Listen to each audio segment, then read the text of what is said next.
The Hargrove estate stood like a monument to forgotten sins, its silhouette jagged against the bruised October sky. The air was thick with the scent of damp leaves and something sharper, something metallic that clung to the back of the throat. Evelyn Carter gripped the steering wheel of her rented sedan, her knuckles pale as she navigated the winding gravel drive. The invitation had arrived 3 weeks ago, heavy cardstock embossed with gold, promising an evening of unparalleled elegance. A culinary experience like no other, it had read, signed by Edmund Hargrove himself. Evelyn, a food critic with a knack for uncovering hidden gems, couldn't resist. But now, as the estate's iron gates clanged shut behind her, a chill slithered down her spine. The forest flanking the drive seemed to lean inward, branches clawing at the fading light. She glanced at the rearview mirror, half expecting to see the gates vanish. They didn't, but the road behind her felt impossibly long, as if the world beyond had slipped away. She wasn't alone. Other cars dotted the drive, sleek black limousines, a vintage Rolls-Royce, a battered pickup that looked out of place. Guests, she assumed, all drawn by the same cryptic allure. The Hargroves were legends in New England, their wealth rooted in industries no one could quite pin down. Shipping, perhaps, or something older, whispered about in local taverns. Evelyn had heard rumors, cults, disappearances, a fire in the 1800s that left half the estate in ruins, but she dismissed them as folklore. Her job was to taste, to write, to elevate the obscure to the extraordinary. Yet as she parked and stepped onto the cobblestone path, the air pressed against her, heavy with unspoken warnings. The front doors, massive oak slabs carved with vines and faces too worn to decipher, swung open before she could knock. A butler, gaunt and pale, bowed slightly. "Miss Carter," he said, his voice a dry rasp. The Hargroves await. She hadn't given her name. Her pulse quickened, but she forced a smile, clutching her purse as she stepped inside. The foyer was a cathedral of excess. Marble floors, a chandelier dripping with crystals, portraits of stern-faced Hargroves staring down. The air smelled of wax and rosemary, undercut by something sour, like meat left too long in the open. Other guests milled about, their chatter nervous but polite. A silver-haired man in a tuxedo sipped champagne, his eyes darting to the shadows. A woman in a crimson gown laughed too loudly, her hand trembling. Evelyn counted 12 guests, each a stranger, each radiating unease. Edmund Hargrove appeared at the top of a grand staircase, his presence silencing the room. He was tall, his silver hair swept back, his eyes like polished obsidian. "Welcome," he said, his voice smooth as velvet but sharp at the edges. "Tonight, we honor tradition. Tonight, we feast." His smile was a blade, and Evelyn's stomach twisted. Beside him stood Celeste Hargrove, her beauty cold and predatory, her emerald dress clinging to her like a second skin. Their children, 3, perhaps 4, it was hard to tell in the dim light, hovered behind, their faces unreadable. The butler gestured toward the dining room, and the guests followed, drawn like moths to a flame. The dining room was a vision of decadence. A long mahogany table stretched beneath a chandelier that cast flickering shadows, its crystals tinkling faintly, as if stirred by an unseen breath. Places were set with bone china, gold-rimmed glasses, and silverware so polished it reflected the guests' faces back at them, distorted. Evelyn took her seat, her name etched on a card in elegant script. To her left sat a professor, his tweed jacket out of place among the finery. To her right, a young heiress with eyes that never settled. The first course arrived, oysters glistening on beds of ice, paired with a wine so dark it looked like blood. Evelyn sipped, the flavor rich but tinged with something she couldn't place. Iron, perhaps. She pushed the thought away, focusing on the professor's small talk about local history. But the room felt wrong. The walls, adorned with tapestries of hunting scenes, seemed to pulse. The servants moved too quietly, their eyes averted but watchful. Evelyn's gaze fell on the centerpiece. a towering arrangement of roses and bones, the latter too large to be animal. She blinked, convincing herself it was a trick of the light. The second course arrived, a soup thick and fragrant, its surface shimmering with oil. She spooned it to her lips, then froze. A faint texture, stringy and unfamiliar, caught on her tongue. Her eyes flicked to the heiress, who had gone pale, her spoon trembling. Across the table, the silver-haired man coughed, his napkin stained red. "Not wine." Edmund stood, raising a glass. "To hunger," he said, his voice a low growl. "To truth." The guests echoed the toast, their voices hollow. Evelyn's heart pounded as she scanned the room. The doors were closed, the windows draped in heavy velvet. The chandelier flickered, and for a moment, she swore the tapestries moved, their hunters stepping closer. Celeste leaned forward, her smile sharp. "The main course is nearly ready," she said. "It's fresh." A low chuckle rippled through the Hargrove family, and Evelyn's skin crawled. The professor whispered, "Did you see the kitchen?" She hadn't, but his tone made her wish she never would. Something was wrong, terribly wrong. The air grew thicker, the scent of meat overpowering. Evelyn's hand slipped beneath the table, searching for her phone, but her purse was gone. The heiress gripped her arm, her nails digging in. "Don't eat it," she hissed. "Don't." Before Evelyn could respond, a servant placed a covered platter before Edmund. He lifted the lid, revealing a glistening roast, its surface caramelized, its shape too human to ignore. The room gasped, a collective intake of breath that seemed to feed the Hargrove smiles. Evelyn's vision blurred, her mind screaming to run, but her legs wouldn't move. The feast had begun, and the truth was on the table. Chapter 1. The Invitation. The Hargrove estate crouched in the New England dusk, its spires piercing the sky like the ribs of some ancient beast. Autumn had stripped the surrounding forest bare, leaving skeletal trees to claw at the horizon, their shadows pooling across the gravel drive. Evelyn Carter's sedan rattled over the uneven path, her headlights slicing through the gathering dark. The invitation, tucked into her purse, felt heavier than it should. Gold-embossed cardstock, sealed with crimson wax, promising a dinner of unparalleled elegance. As a food critic, Evelyn had chased exclusivity from Manhattan to Marseille, but this was different. The Hargroves were a name whispered in elite circles, their wealth shrouded in rumors of old money and older sins. She'd heard tales of their estate, haunted, cursed, or worse, but dismissed them as the kind of folklore that clung to families too rich to explain themselves. Yet as the iron gates loomed ahead, their bars twisted into shapes that might have been faces, her pulse quickened. The gates swung open without a sound, and the forest seemed to exhale, urging her forward. Evelyn tightened her grip on the steering wheel, her knuckles pale against the leather. The drive wound deeper into the estate, the trees pressing closer, their branches scraping the car like fingers testing for weakness.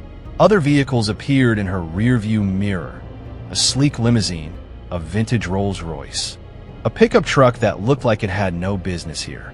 Guests, she assumed, drawn by the same cryptic summons. The invitation had been specific. Arrive at dusk, dress for dinner. Expect the extraordinary. No RSVP required. As if the Hargroves knew she'd come. Her editor had called it a career-defining opportunity, a chance to pen the definitive piece on a family that shunned the spotlight. But now, as the estate's silhouette swallowed the last of the daylight, Evelyn wondered if she'd misread the hunger in those gilded words. The cobblestone courtyard opened before her, the estate's facade rising like a cathedral of stone and secrets. Its windows glowed amber, but the light felt wrong, too warm, too alive, as if the house itself were watching. Evelyn parked beside a fountain, its basin choked with moss and something darker, viscous, that caught the moonlight. She stepped out, her heels clicking on the stone, and the air hit her like a slap. It was cold, sharp with the scent of pine, and something metallic, like blood left to dry. The front doors, Massive oak slabs carved with vines and half-formed figures stood ajar. A figure emerged, a butler, tall and gaunt, his face all angles and shadows. "Miss Carter," he said, his voice a dry rasp, as if his throat hadn't tasted water in years. She hadn't given her name. Her stomach twisted, but she forced a smile, clutching her purse like a shield. "The Hargroves await," he added, stepping aside. The foyer was a mausoleum of opulence. Marble floors stretched beneath a chandelier that dripped crystals like frozen tears, casting fractured light across portraits of Hargroves long dead. Their eyes followed her, painted gazes heavy with judgment. The air was thick with wax and rosemary, undercut by a sour note. Meat, perhaps left too long in the open. Other guests milled about, their voices a nervous hum. A silver-haired man in a tuxedo sipped champagne, his free hand twitching at his side. A woman in a crimson gown laughed too loudly, her glass trembling. A professor in tweed muttered to himself, his eyes darting to the shadows. Evelyn counted 12 guests, each a stranger, each radiating unease. She smoothed her black dress, feeling underdressed despite its tailored fit. The invitation had said formal, but this felt like a performance, and she hadn't been given her lines. Footsteps echoed from above, deliberate and heavy. Edmund Hargrove descended the grand staircase, his presence silencing the room. He was tall, his silver hair swept back, his eyes like polished obsidian, reflecting the chandelier's glow. His tailored suit moved with him like a second skin, and his smile was a blade, sharp, precise, hungry. "Welcome," he said, his voice smooth as velvet but edged with something feral. "Tonight, we honor tradition. Tonight, we feast." The word feast lingered, curling through the air like smoke. Beside him appeared Celeste Hargrove, her beauty cold and predatory, her emerald dress clinging to her curves. Her lips parted in a smile that showed too many teeth, and Evelyn's skin prickled. 3 figures hovered behind them. Hargrove children, their faces half hidden in the dim light, their eyes too bright, too knowing. The butler gestured toward a set of double doors, and the guests moved as if compelled, drawn into the dining room. The space was a vision of decadence, a long mahogany table stretching beneath a chandelier that hummed faintly, its crystals swaying without a breeze. Places were set with bone china, gold-rimmed glasses, and silverware so polished it mirrored the guests' faces, warping them into something grotesque. Evelyn found her seat, her name etched on a card in elegant script. To her left sat the professor, his tweed jacket out of place among the finery. To his right, a young heiress with eyes that darted like trapped animals. The table's centerpiece was a tower of roses and bones. Bones too large, too curved, to be anything but human. Evelyn blinked, telling herself it was a trick of the light, but her pulse hammered in her throat. Servants glided in, silent as ghosts, placing the first course before each guest. Oysters on beds of ice, their shells glistening like wet stone. A glass of wine followed, its color so dark it seemed to absorb the light. Evelyn sipped, the flavor rich but tinged with something sharp, iron or worse. She glanced at the professor, who was prattling about local history, his voice too loud, too fast. "The Hargroves built this place in 1790, he said, wiping sweat from his brow. "After the fire, they rebuilt, but the cellar, they say it's older. Much older." His words hung between them, and Evelyn's gaze drifted to the walls, where tapestries depicted hunting scenes, hunters with hollow eyes. Prey that looked too human. The heiress leaned closer, her perfume cloying. "Have you seen the kitchen?" she whispered, her voice barely audible. Evelyn shook her head, but the question lodged in her mind like a splinter. The servants moved too quickly, their eyes averted but watchful, as if waiting for a signal. The chandelier flickered, and the tapestries seemed to shift, their hunters stepping closer, their spears gleaming. Evelyn's hand slipped beneath the table, checking for her phone, but her purse was gone. Panic flared, sharp and bright, but she swallowed it, forcing herself to focus. The oysters were gone, replaced by a soup, thick and fragrant, its surface shimmering with oil. She lifted a spoonful, then froze. Something stringy caught on her tongue, a texture that didn't belong. Across the table, the silver-haired man coughed, his napkin stained red. Not wine. Edmund stood, raising his glass. To hunger, he said, his voice a low growl that seemed to vibrate in the walls. To truth. The guests echoed the toast, their voices hollow, mechanical. Evelyn's hand trembled as she set her glass down, her eyes scanning the room. The doors were closed, the windows draped in heavy velvet. The air grew thicker, the scent of meat overpowering. Celeste leaned forward, her smile a razor's edge. "The main course is nearly ready," she said, her voice dripping with promise. "It's fresh." A low chuckle rippled through the Hargrove family, and Evelyn's blood ran cold. The professor's hand brushed hers under the table, his fingers clammy. "Don't eat it," he whispered, his breath hot against her ear. Before she could respond, a servant placed a covered platter before Edmund, its silver dome reflecting the chandelier's flickering light.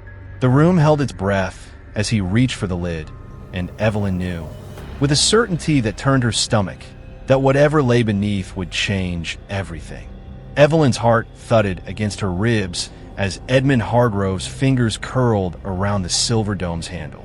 The dining room seemed to contract, the walls inching closer, the chandelier's light dimming as if the estate itself were holding its breath. The other guests sat frozen, their eyes locked on the platter, their faces a gallery of dread and curiosity. The professor's warning, "Don't eat it," echoed in her mind, each syllable a shard of glass.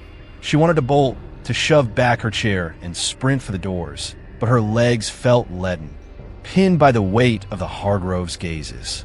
Celeste leaned forward, her emerald dress catching the flickering light, her smile sharp enough to draw blood.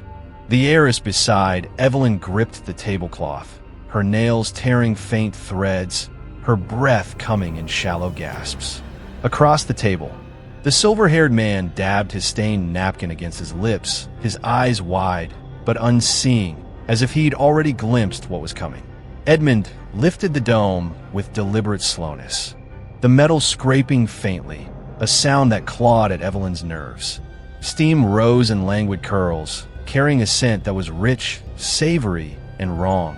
Too sweet, too human. The platter revealed a roast, its surface caramelized to a deep amber, juices pooling beneath it like a dark mirror. Its shape was grotesque, too precise, the contours suggesting limbs folded in ways no animals would be.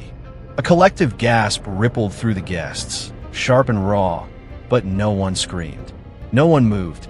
Evelyn's vision blurred, her mind scrambling to reject what her eyes confirmed. It was a torso, human, meticulously prepared, the skin crisped, the flesh carved to expose a glistening interior. Her stomach lurched, while burning her throat, but she couldn't look away. The Hargroves watched, their faces alight with something akin to pride. "Magnolias," Evelyn whispered, her voice barely audible. "What is that?"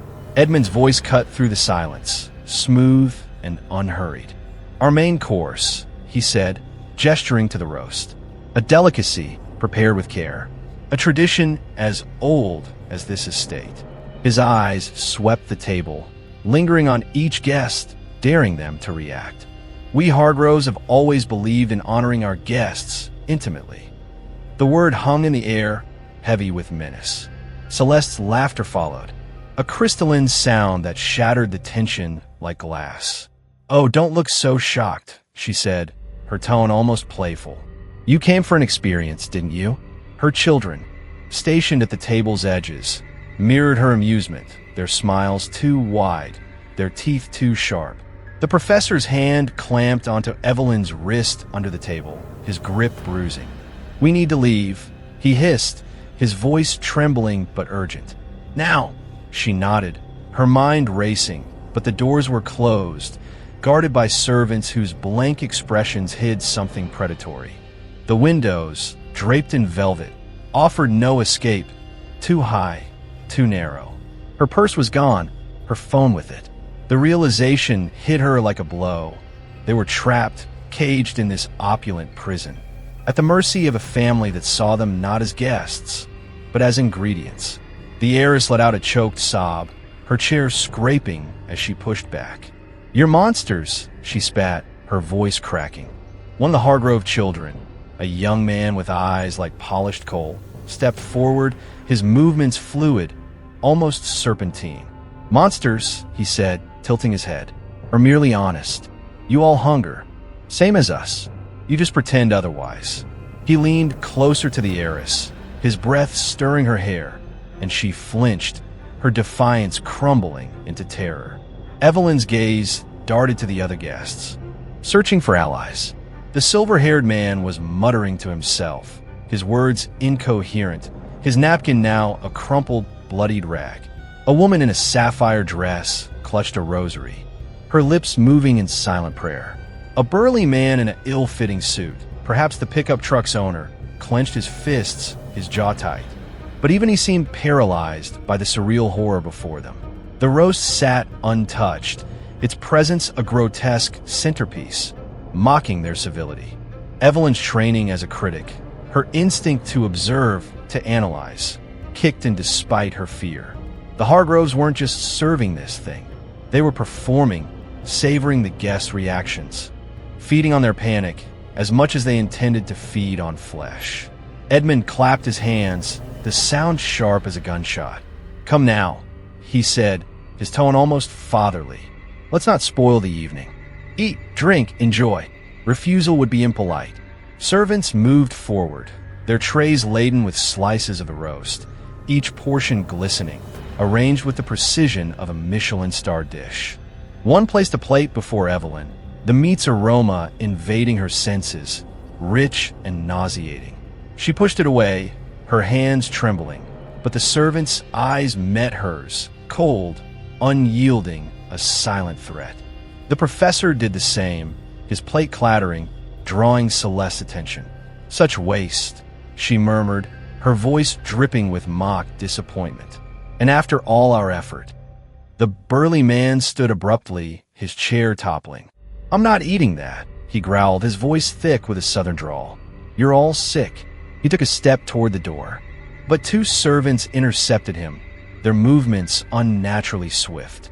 One pressed a hand to his chest, and though the gesture seemed gentle, the man staggered, his face paling. "Sit," the servant said, his voice a low hiss. The man hesitated, then obeyed, his bravado shattered. Evelyn's hope flickered. Resistance was possible, but it came at a cost. Her mind churned, grasping for a plan. The professor's earlier words about the cellar echoed, a faint clue in the chaos. If there was a way out, it might lie beyond the dining room, in the estate's hidden depths. But reaching it meant evading the Hargroves and their watchful staff, a near impossible task. She scanned the table, noting the guests' positions, the servants' patterns. The heiress was too shaken to be useful, the silver-haired man too far gone. The professor, though terrified, seemed sharp, his eyes flicking toward the same door she'd marked. A silent understanding passed between them. They'd have to act soon, before the Hargroves tired of their game. Edmund carved another slice from the roast, his knife gliding through flesh with practiced ease. "A toast," he said, raising his glass, the dark liquid within catching the chandelier's light. "To truth, to hunger." The guests lifted their glasses mechanically, some too stunned to resist, others too afraid to refuse. Evelyn mimicked them, her glass untouched, her mind racing. The wine's iron tang lingered on her tongue from the first course, and a sickening thought struck her. Had it been laced with something to dull their senses, to make them compliant? The heiress's trembling, the silver-haired man's daze, signs of more than fear. Celeste stood, gliding toward the professor, her movements graceful but predatory. "You're a historian, aren't you?" she asked, her voice honeyed. "You must appreciate tradition. This," she gestured to the roast, "is ours. Centuries old, passed down like heirlooms." The professor swallowed hard. his Adam's apple bobbing. "It's barbaric," he managed, his voice thin. Celeste's smile widened. "Barbaric or pure? No lies, no pretense. Just need met without shame." She trailed a finger along his shoulder, and he flinched, his face ashen. Evelyn's eyes caught a flicker of movement. A servant slipping through a side door, carrying a tray stained with something dark. The kitchen, perhaps, or something worse. If she could follow, she might find answers, or at least a weapon. But the Hardrows' attention was relentless.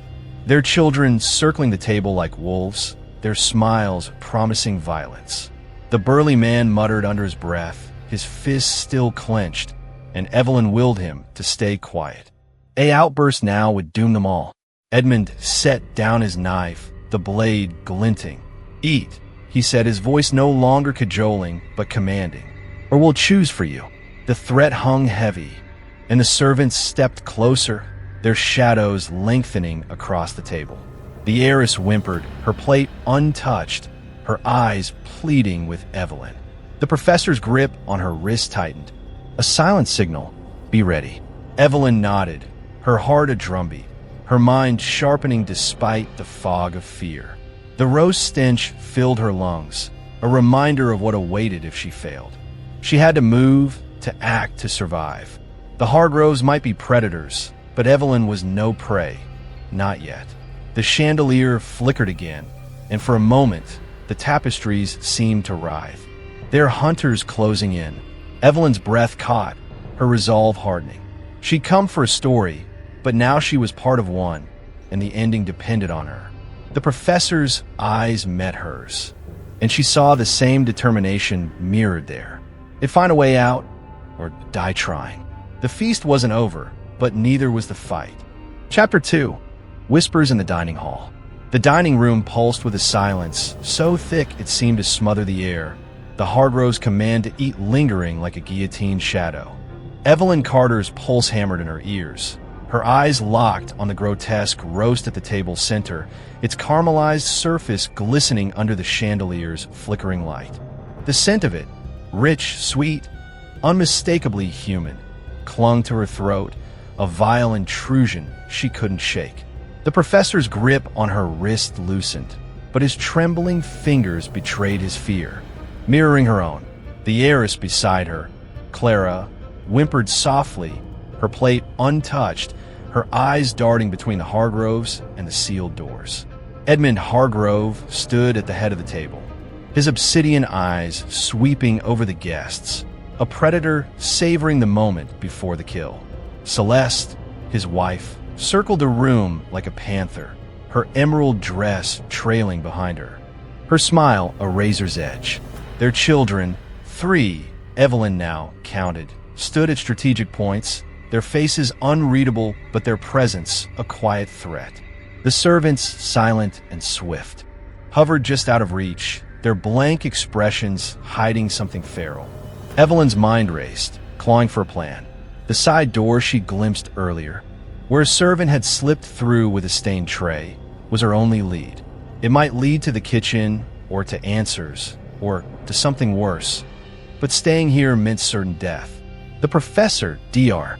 Harold Vance, seemed to share her instinct, his eyes flicking toward the same door, his jaw tight with resolve. But the Hardrows' control was absolute, their staff an extension of their will. Any move would have to be subtle, timed perfectly, or they'd be caught before they reached the threshold. Evelyn scanned the table, cataloging the other guest states. The silver-haired man, introduced as Mr. Langley, was unraveling, his bloodied napkin now a crumpled heap, his mutterings louder but incoherent. The woman in the sapphire dress, Mrs. Ellison, clutched her rosary, her prayers a faint hum.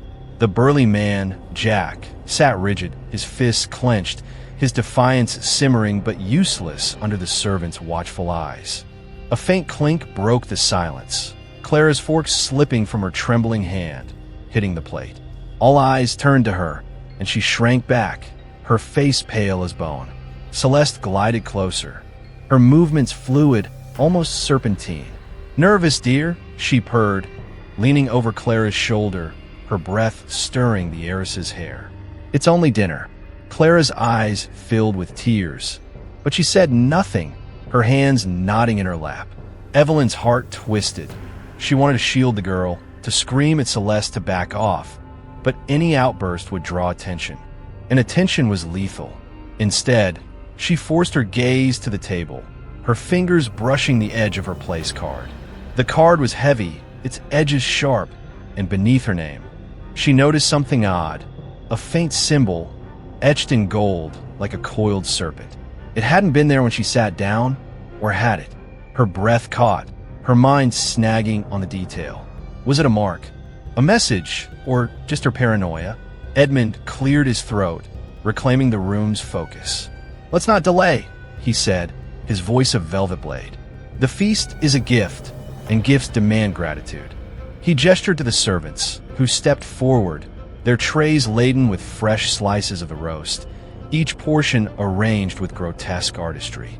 One placed a plate before Evelyn, the meat's aroma hitting her like a physical blow, savory, cloying, wrong. She pushed it away, her hand steady despite the tremor in her chest, and the servant's eyes met hers, cold and unyielding. "Eat," he said, his voice a low hiss, barely audible but heavy with threat. Evelyn held his gaze, her defiance a fragile shield, but she didn't touch the plate. Across the table, Jack shoved his plate back, the china scraping loudly. "I ain't touching that filth," he growled, his southern drawl thick with disgust. A servant moved toward him, but Edmund raised a hand, halting the advance. "Patience," Edmund said, his smile chilling. "There's time yet." Vance leaned closer to Evelyn, his voice a whisper. "The symbol on your card, did you see it?" She nodded, barely moving, her eyes flicking to his place card. The same serpent, faint but unmistakable, curled beneath his name. A quick glance confirmed it on Clara's card, and Langley's and Mrs. Ellison's. "A pattern, a purpose, but what?" "It's not decorative," Vance murmured. "It's old, pre-colonial, maybe. I've seen it in texts about rituals."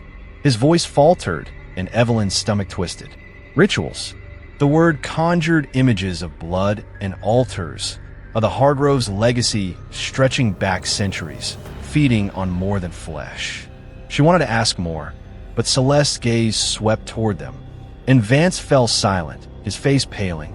The chandelier flickered, casting jagged shadows across the tapestries, where hunters with hollow eyes seemed to shift, their spears glinting. Evelyn's skin prickled, her senses screaming that the room was alive, complicit in the Hargroves' game. She noticed Clara's hand slip beneath the table, fumbling with something, a napkin, or perhaps a weapon. The heiress's eyes met hers, wide with desperation, and Evelyn gave a subtle nod, hoping to convey strength she didn't feel. Clara's fingers emerged, clutching a folded piece of paper, slipped from her lap. She slid it toward Evelyn, her movements jerky but discreet. Evelyn palmed it, her heart pounding, and tucked it into her sleeve, praying no one noticed. The paper was rough, damp with sweat, and she didn't dare unfold it. Not yet. Edmund began to speak, his voice weaving a story of the Hargrove family. Their roots in the soil of New England, their survival through wars and famines. "We've always known hunger," he said, his eyes gleaming. "And we've always provided." The words were a sermon, a justification, and the guests listened, some nodding mechanically, others frozen in horror. Langley's mutterings grew louder, drawing Celeste's attention. "Enough," she snapped, her tone cutting through his babble. She seized his napkin, revealing a smear of blood. Not from wine, but from his lips, where he'd bitten himself raw. "Poor thing," she said, her voice mockingly tender. "You're not well." Langley's eyes rolled back, and he slumped, his head hitting the table with a dull thud. Mrs. Ellison gasped, her rosary snapping in her hands, beads scattering across the floor. Chaos flared, brief but electric. Jack surged to his feet, his chair crashing backward. "What the hell's wrong with him?" he demanded, his voice booming. The servants closed in, but Edmund's laugh stopped them, a sound like breaking glass. "He's overwhelmed," Edmund said, waving a hand. "The feast can be intense. Two servants hauled Langley upright, his body limp, his eyes half open but unseeing. They dragged him toward the side door, the one Evelyn had marked, and vanished through it, the door clicking shut behind them. The room fell silent again. The guests fear a tangible weight. Evelyn's fingers tightened around the paper in her sleeve, her mind racing. Langley's collapse wasn't natural.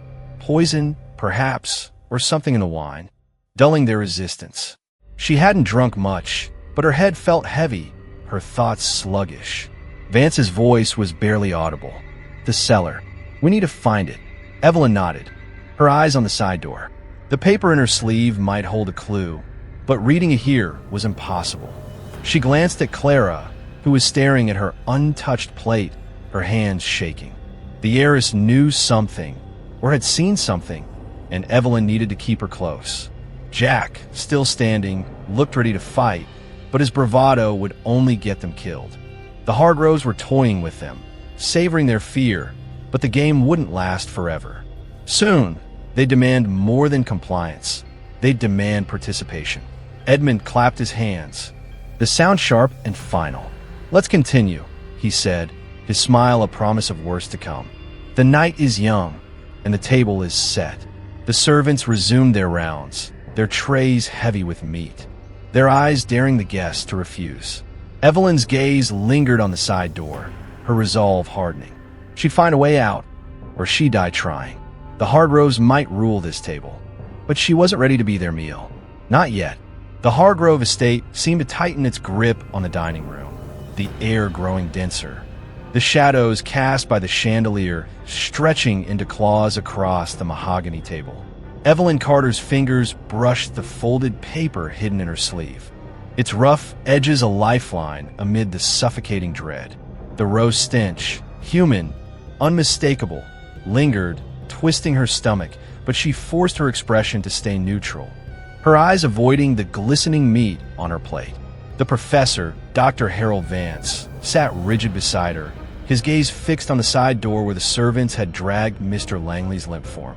Clara, the heiress, trembled, her hands knotted in her lap, her earlier defiance reduced to a fragile shell. The other guests were statues of fear. Mrs.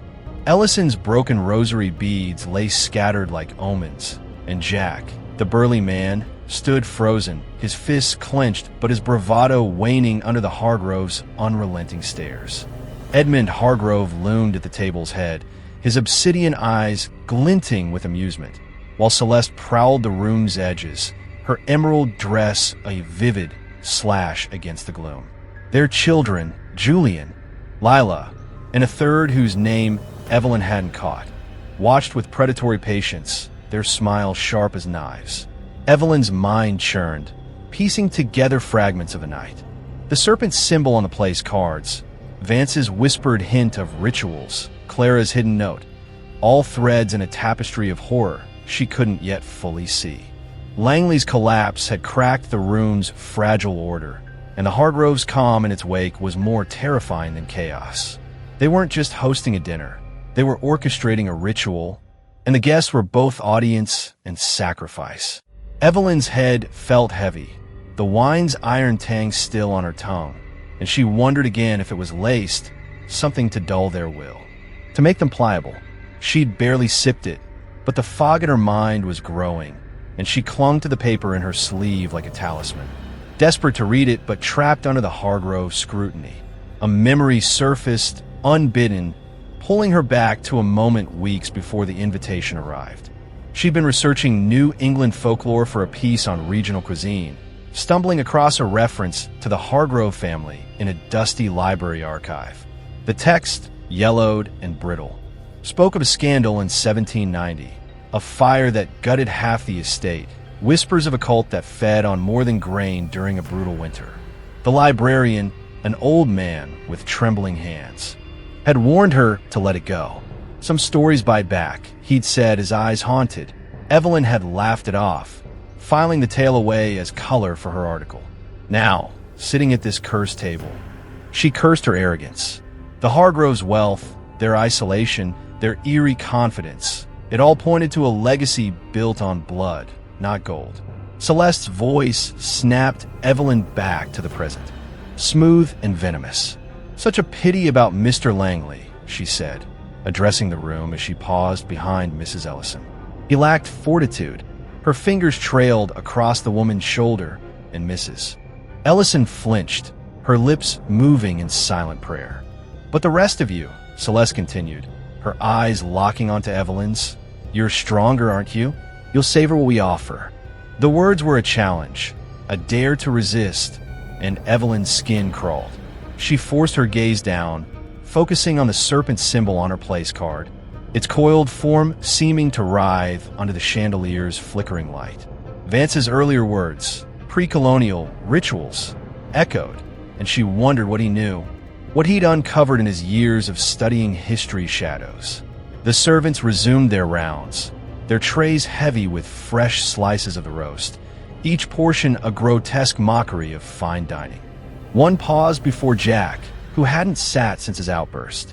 "Eat," the servant said, his voice a low growl, his eyes glinting with something inhuman. Jack's jaw tightened, his fists trembling, but he didn't move. "I ain't your damn puppet," he spat, his voice raw with defiance. The servant didn't flinch, but Julian, the eldest Hargrove child, stepped forward, his smile cold. "You will be," he said, his tone almost gentle, as if correcting a child. Jack's bravado faltered, and he sank back into his chair, his eyes haunted. Evelyn's heart sank. Jack's strength was their best hope, and even he was breaking. She glanced at Vance, whose face was pale but focused, his fingers tracing the serpent symbol on his card. "It's a marker," he whispered, so softly she barely caught it. "They've chosen us." Chosen for what? He didn't say, but the implication was clear.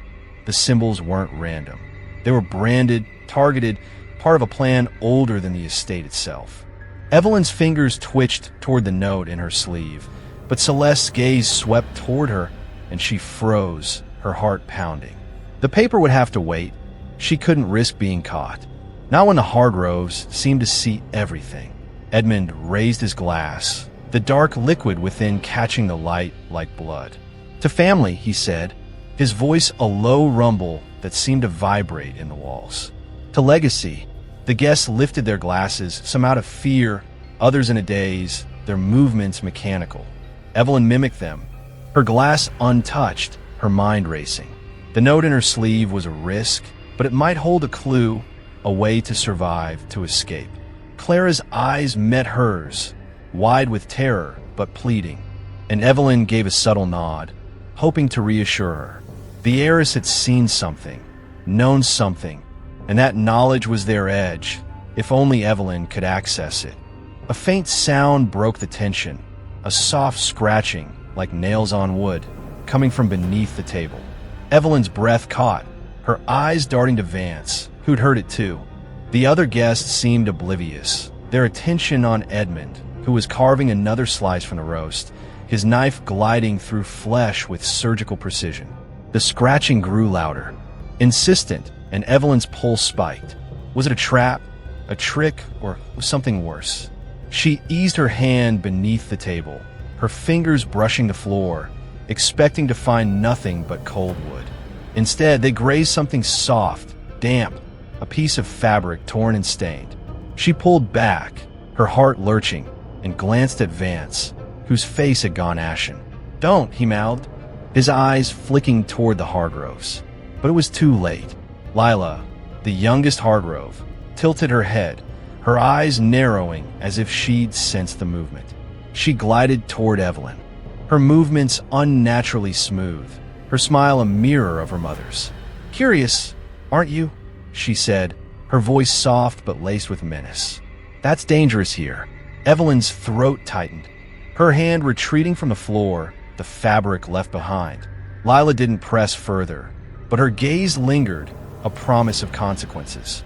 Evelyn's mind screamed to act, to run, but the room was a cage. The Hargroves its keepers. The chandelier flickered, plunging the room into a heartbeat of darkness before flaring back to life. In that moment, Evelyn swore the tapestries moved. Their hunters stepping closer, their spears aimed at the guests. Her skin prickled, her senses screaming that the estate was alive, complicit in the Hargroves ritual.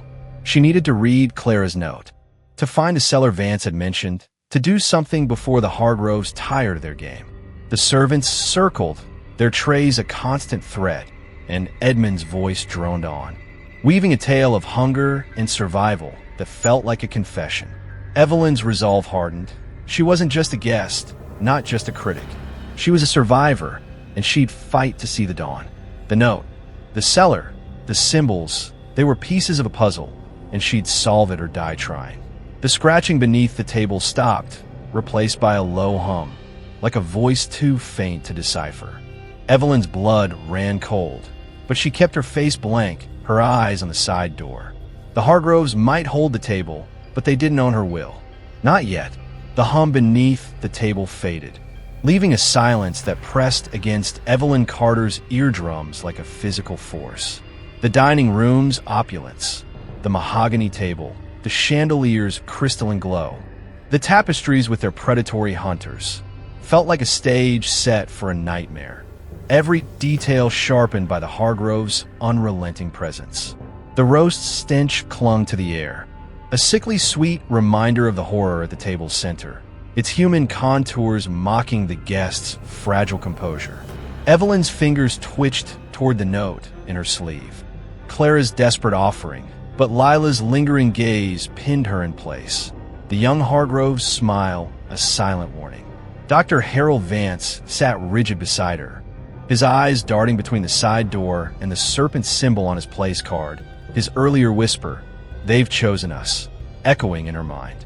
Clara, the heiress, was a trembling shadow, her defiance snuffed out by fear. The other guests were unraveling. Mrs. Ellison's prayers had dissolved into whimpers, Jack's fists hung limp, and the absence of Mr. Langley loomed like a wound. Edmund Hargrove's voice sliced through the tension, smooth and commanding. "Enough hesitation," he said, setting down his knife with a deliberate clink. "The feast demands participation." His obsidian eyes swept the table, lingering on Evelyn, as if he could sense her defiance. Celeste glided to his side, her emerald dress catching the light, her smile a venomous promise. "Refusal is ungrateful," she added, her voice honeyed but sharp. The servants stepped closer, their trays heavy with glistening slices of the roast, their eyes glinting with something inhuman. One paused before Evelyn, his tray so close she could see the meat's fibrous texture, its juices pooling like blood. "Eat," he hissed, the word a command, not a request. Evelyn's stomach churned, but she held his gaze, her hands steady despite the tremor in her chest. She wouldn't touch it. Not now, not ever. Jack's voice erupted, raw and desperate. "You're all insane," he roared, shoving his plate so hard it toppled, the meat sliding onto the tablecloth in a wet heap. The room froze, the guests' breaths catching, the servants' heads snapping toward him. Julian, the eldest Hargrove child, moved with unnerving speed, his hand clamping onto Jack's shoulder. "Temper," he said, his tone calm but laced with menace. "It spoils the meal." Jack's face reddened, his muscles tensing, but Julian's grip held him like iron, and he sank back, his defiance crumbling into a haunted stare. Evelyn's hope flickered. Jack's strength was their anchor, and even he was faltering under the Hargrove's control. Vance leaned closer, his voice a barely audible rasp. "The note. Read it. Now." His eyes flicked to Lila, who had turned her attention to Mrs. Ellison, her fingers toying with the woman's scattered rosary beads. Evelyn's pulse spiked, but she nodded, slipping her hand beneath the table to unfold the paper. The rough texture was damp with Clara's sweat, and in the dim light, she made out hurried, jagged handwriting. They took her. "Kitchen. Don't trust the wine." Her breath caught, her mind racing. Her who? Another guest? A servant? Someone else? The kitchen matched her instinct about the side door, but the warning about the wine confirmed her fear. It was laced, dulling their senses, making them pliable. She hadn't drunk much, but the fog at her head was proof enough. She glanced at Clara, whose eyes were wide with terror, pleading for action. Evelyn folded the note, tucking it back in her sleeve, her resolve hardening. They needed to move, to reach the kitchen, to find answers before the Hargroves forced their hand. Celeste's laughter broke the silence. Sharp and crystalline. Such tension, she said, gliding toward Evelyn, her eyes narrowing. You're thinking too much, Miss Carter. It's unbecoming. Evelyn's heart lurched, but she forced a neutral expression, her hands clasped in her lap. Just overwhelmed, she said, her voice steady despite the lie. Celeste tilted her head, her smile widening, but she didn't press, turning instead to Mrs. Ellison, who was sobbing softly. Faith won't help you here, Celeste murmured, plucking a rosary bead from the floor and rolling it between her fingers. Mrs. Ellison flinched, her prayers faltering, and Evelyn seized the distraction, leaning toward Vance. Kitchen, she whispered. We go when they're distracted. He nodded, his face pale but determined. Edmund clapped his hands, the sound of gunshot in the stifling room. A story, he announced, his voice rich with theatrical relish. To ease your nerves, he began to speak of the Hargrove family, their roots in New England's unforgiving soil, their survival through centuries of hardship. Hunger shaped us, he said, his eyes gleaming.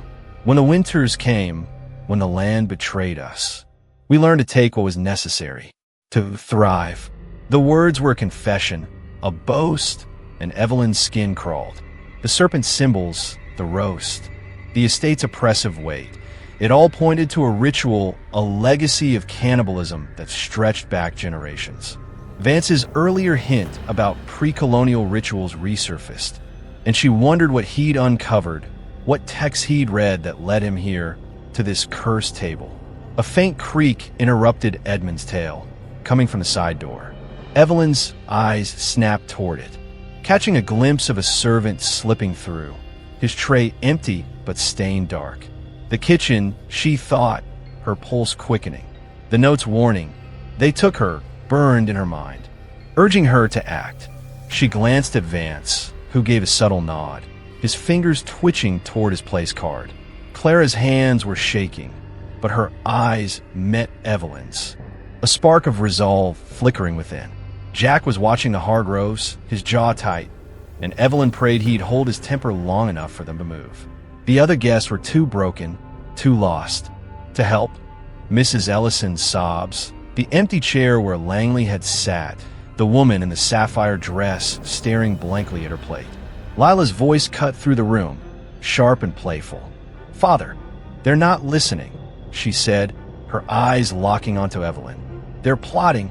Evelyn's blood ran cold, but she kept her face blank, her hands still. Edmund's smile didn't waver. Let them, he said, his tone almost indulgent. It makes the feast richer. The words were a trap, a dare, and Evelyn's mind raced. The Hargroves were toying with them, savoring their fear. But their patience wouldn't last. Soon, they'd demand more than fear. They'd demand flesh. Vance's hand brushed hers under the table, passing her something small and cold, a fork its tine sharp, a makeshift weapon. When I move, follow, he whispered, his voice barely audible. Evelyn nodded, her grip tightening on the fork, its weight a faint comfort. The side door was their only chance. But reaching it meant crossing the room, evading the servants, and outwitting the Hargroves' unnatural awareness. Clara's note had given them a target. The kitchen, but the warning about the wine meant they were already compromised, their senses dulled, their time running out. The chandelier flickered, plunging the room into darkness for a heartbeat before flaring back to life. In that moment, Evelyn swore she heard a scream, faint and distant, coming from beyond the side door. Her skin prickled, her senses screaming that the estate was alive, complicit in the Hargroves' ritual. The tapestries seemed to pulse, their hunters closing in, their spears glinting with intent. She needed to act, to move to survive. The fork in her hand, the note in her sleeve, Vance's resolve. They were her weapons, fragile but enough. The Hargroves might own the table, but they didn't own her soul. Not yet. Edmund raised his glass, his voice a low growl. "To the feast," he said, his eyes boring into Evelyn's. The guests lifted their glasses, their movements mechanical, their faces masks of terror. Evelyn mimicked them, her glass untouched, her mind sharp despite the fog. The side door beckoned, a sliver of hope in a house of horrors. She'd reach it, or she'd die trying. The feast wasn't over, but neither was her fight. Chapter 3. The Taste of Truth. The dining room's air was a vice, squeezing Evelyn Carter's lungs as she clutched the fork Vance had passed her. Its cold tines a fragile anchor against the rising tide of panic. The chandelier's light flickered, casting jagged shadows that danced across the tapestries. Where hunters with hollow eyes seemed to stalk closer, their woven spears glinting with malice. The roast stench, human, visceral, undeniable, saturated the room. Its glistening form at the table's center a grotesque monument to the Hargrove's depravity. Edmund Hargrove stood like a dark conductor, his obsidian eyes pinning each guest, his command to eat still echoing. Celeste prowled the room's edges, her emerald dress a vivid wound in the gloom, her smile sharp enough to carve. Their children, Julie and Lila, and the unnamed third, watched with predatory calm, their presence a silent threat. The servants, ever present, circled with trays of sliced meat, their eyes glinting with something beyond human. Evelyn's mind clung to Clara's note. They took her. Kitchen. Don't trust the wine. Its words a lifeline, urging her toward the side door, toward answers, toward survival. DR. Harold Vance sat beside her, his face pale but resolute, his fingers twitching as if tracing the serpent symbol on his place card. Clara, the heiress, was a trembling husk, her eyes darting between Evelyn and the untouched plate before her, her earlier spark of defiance buried under fear. The other guests were breaking. Mrs. Ellison's whimpers had faded to silence, her hands empty of her shattered rosary. Jack, the burly man, sat hunched, his defiance snuffed out by Julian's grip. The woman in the sapphire dress stared blankly, her glass of wine half drunk. Her pupils dilated. Langley's empty chair loomed, a reminder of the cost of resistance, or weakness. Evelyn's head felt heavy, the wine's iron tang lingering on her tongue, its subtle poison dulling her edges. She'd barely sipped it, but the fog was there, and she fought to keep her thoughts sharp, her grip on the fork tighter. Edmund's voice broke the silence, smooth and commanding. "The main course," he said, gesturing to the roast with a flourish, "is a testament to our craft. Taste it and know truth." His words were a sermon, a dare, and the servants moved forward, placing fresh plates before each guest. Evelyn's arrived, the meat's surface caramelized, its juices pooling like blood, its aroma invading her senses. Rich, sweet, horrifying. She pushed it away, her hands steady despite the tremor in her chest, and the servant's eyes met hers, cold and unyielding. "Eat," he hissed, his voice a blade. Evelyn held his gaze, her defiance a fragile shield, but she didn't touch the plate. Across the table, Clara let out a choked sob, her plate untouched, her hands knotted in her lap. Vance's foot nudged Evelyn's under the table, a silent signal. "Be ready." Celeste glided toward Clara, her movements fluid, predatory. "You're not eating, dear," she purred, leaning over the heiress's shoulder, her breath stirring Clara's hair. "It's rude to refuse a host's gift." Clara's eyes filled with tears, but she shook her head, her voice barely audible. "I can't," she whispered. Celeste's smile widened, her fingers brushing Clara's cheek, leaving a faint red mark. "You will," she said, her tone soft but final. Evelyn's heart twisted. She wanted to intervene, to shield Clara, but any move would draw the Hargrove's wrath, and they needed to reach the kitchen to follow the note's lead. She glanced at Vance, whose eyes were locked on the side door, his jaw tight with resolve. A low groan came from across the table, shattering the tension. The woman in the sapphire dress, Margaret, Evelyn recalled, swayed in her seat. her glass slipping from her hand, shattering on the floor. Wine spread like blood, and Margaret's head lolled, her eyes half open, her lips stained red. "It's good," she mumbled, her voice slurred, her hand reaching for her plate. Evelyn's stomach lurched as Margaret lifted a piece of meat to her mouth, chewing slowly, her expression vacant. The room gasped, a collective intake of breath, and Edmund's laughter followed, rich and chilling. "A connoisseur," he said, raising his glass. "To truth." The servants echoed the toast, their voices a low hum, and Evelyn's skin crawled. Margaret had drunk too much wine, succumbed to its poison, and now she was theirs, body and soul. Vance's whisper was urgent, barely audible. "She's gone. We move now." Evelyn nodded, her grip on the fork tightening, her eyes on the side door. Clara's note had pointed to the kitchen, and Margaret's collapse was the distraction they needed. But the Hargroves were watchful, their children circling like wolves, their servants ever present. Evelyn scanned the room, noting the guest states. Jack was staring at Margaret, his face a mask of horror. Mrs. Ellison was frozen, her eyes wide. The remaining guests were dazed, their glasses half empty. The wine was their weapon, dulling resistance, and Evelyn's limited sips had spared her the worst, but time was running out. Lila's voice cut through the room, sharp and playful.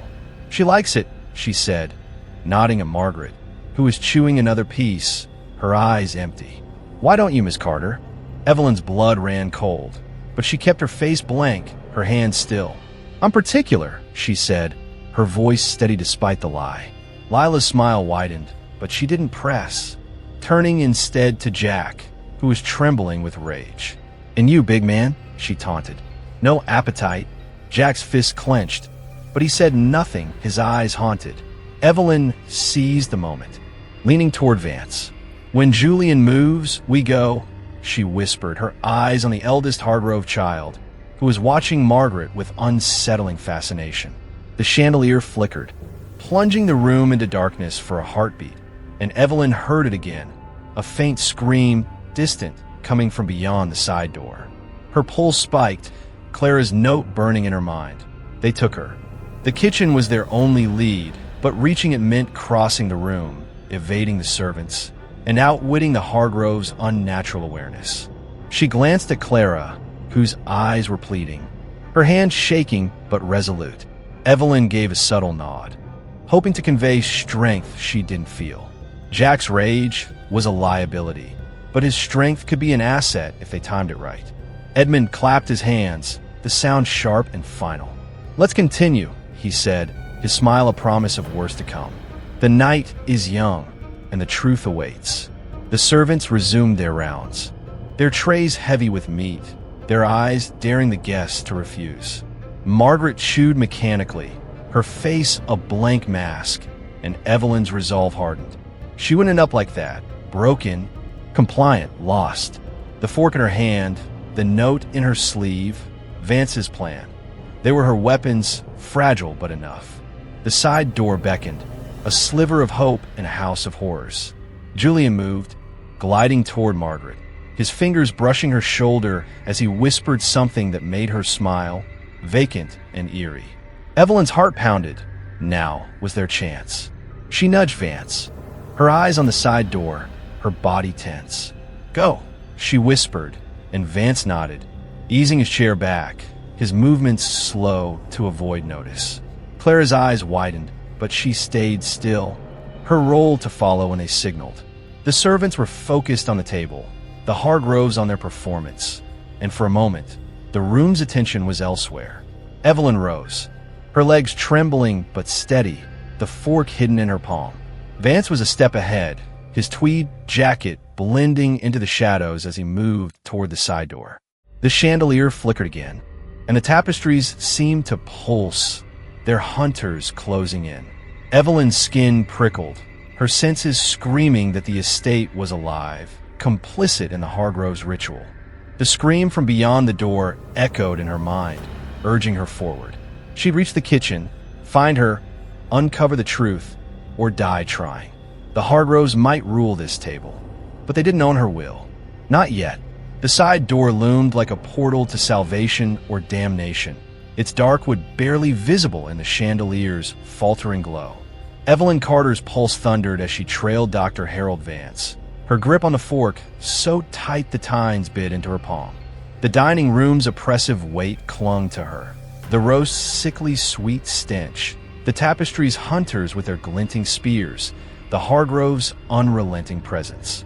Edmund stood at the table's head, his obsidian eyes scanning the guests. His sermon about truth and hunger paused but not forgotten.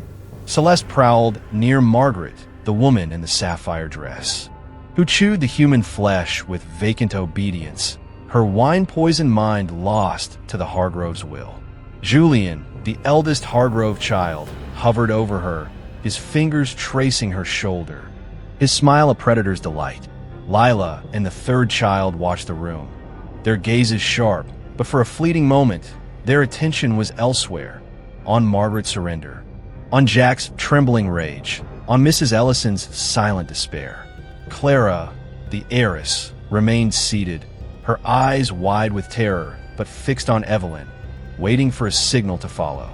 Vance reached the side door, his hand hovering over the handle, his tweed jacket blending into the shadows. Evelyn was steps behind, her black dress whispering against the floor, her heart a drumbeat urging her forward. Clara's note. They took her. Kitchen. Don't trust the wine. Burned in her mind, its warning about the kitchen, their only lead. The faint scream she'd heard moments ago, distant but real, echoed from beyond the door, a call to action she couldn't ignore. The wine's fog clung to her thoughts, its iron tang a reminder of the poison dulling their senses, but her limited sips had spared her the worst. Vance, too, seemed sharp, his movements deliberate despite the fear etched into his face. They had seconds, maybe less, before the Hargroves or their servants noticed their absence. A low chuckle from Edmund froze Evelyn mid-step. Such impatience, he said, his voice a velvet blade, though his eyes remained on the table. The feast isn't over. Her breath caught, but he didn't turn, his focus on Jack, who was gripping the tablecloth, his knuckles white.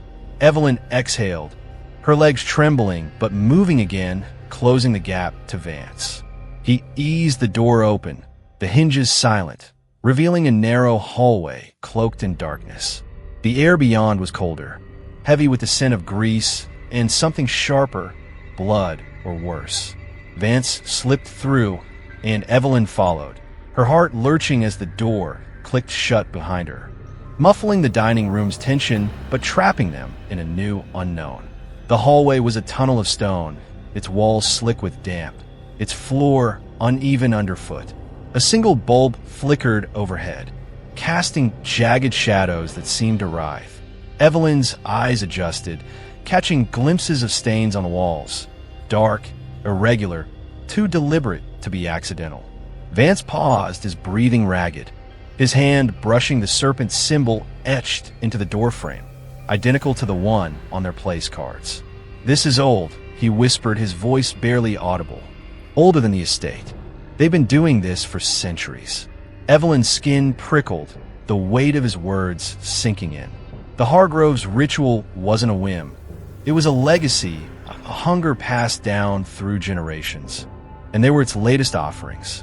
She clutched the fork, its tines a frail defense, and nodded toward the hallway's end, where a faint light spilled from beneath another door. The kitchen, she hoped, where Clara's notes suggested answers, or horrors, awaited. The distant scream replayed in her mind, urging her forward, but her steps were cautious, the stone floor slick beneath her heels. Vance moved beside her, his eyes scanning the walls, his historian's mind piecing together clues she couldn't yet see. "The cellars below," he murmured. "If we find it, we might find a way out. Or proof."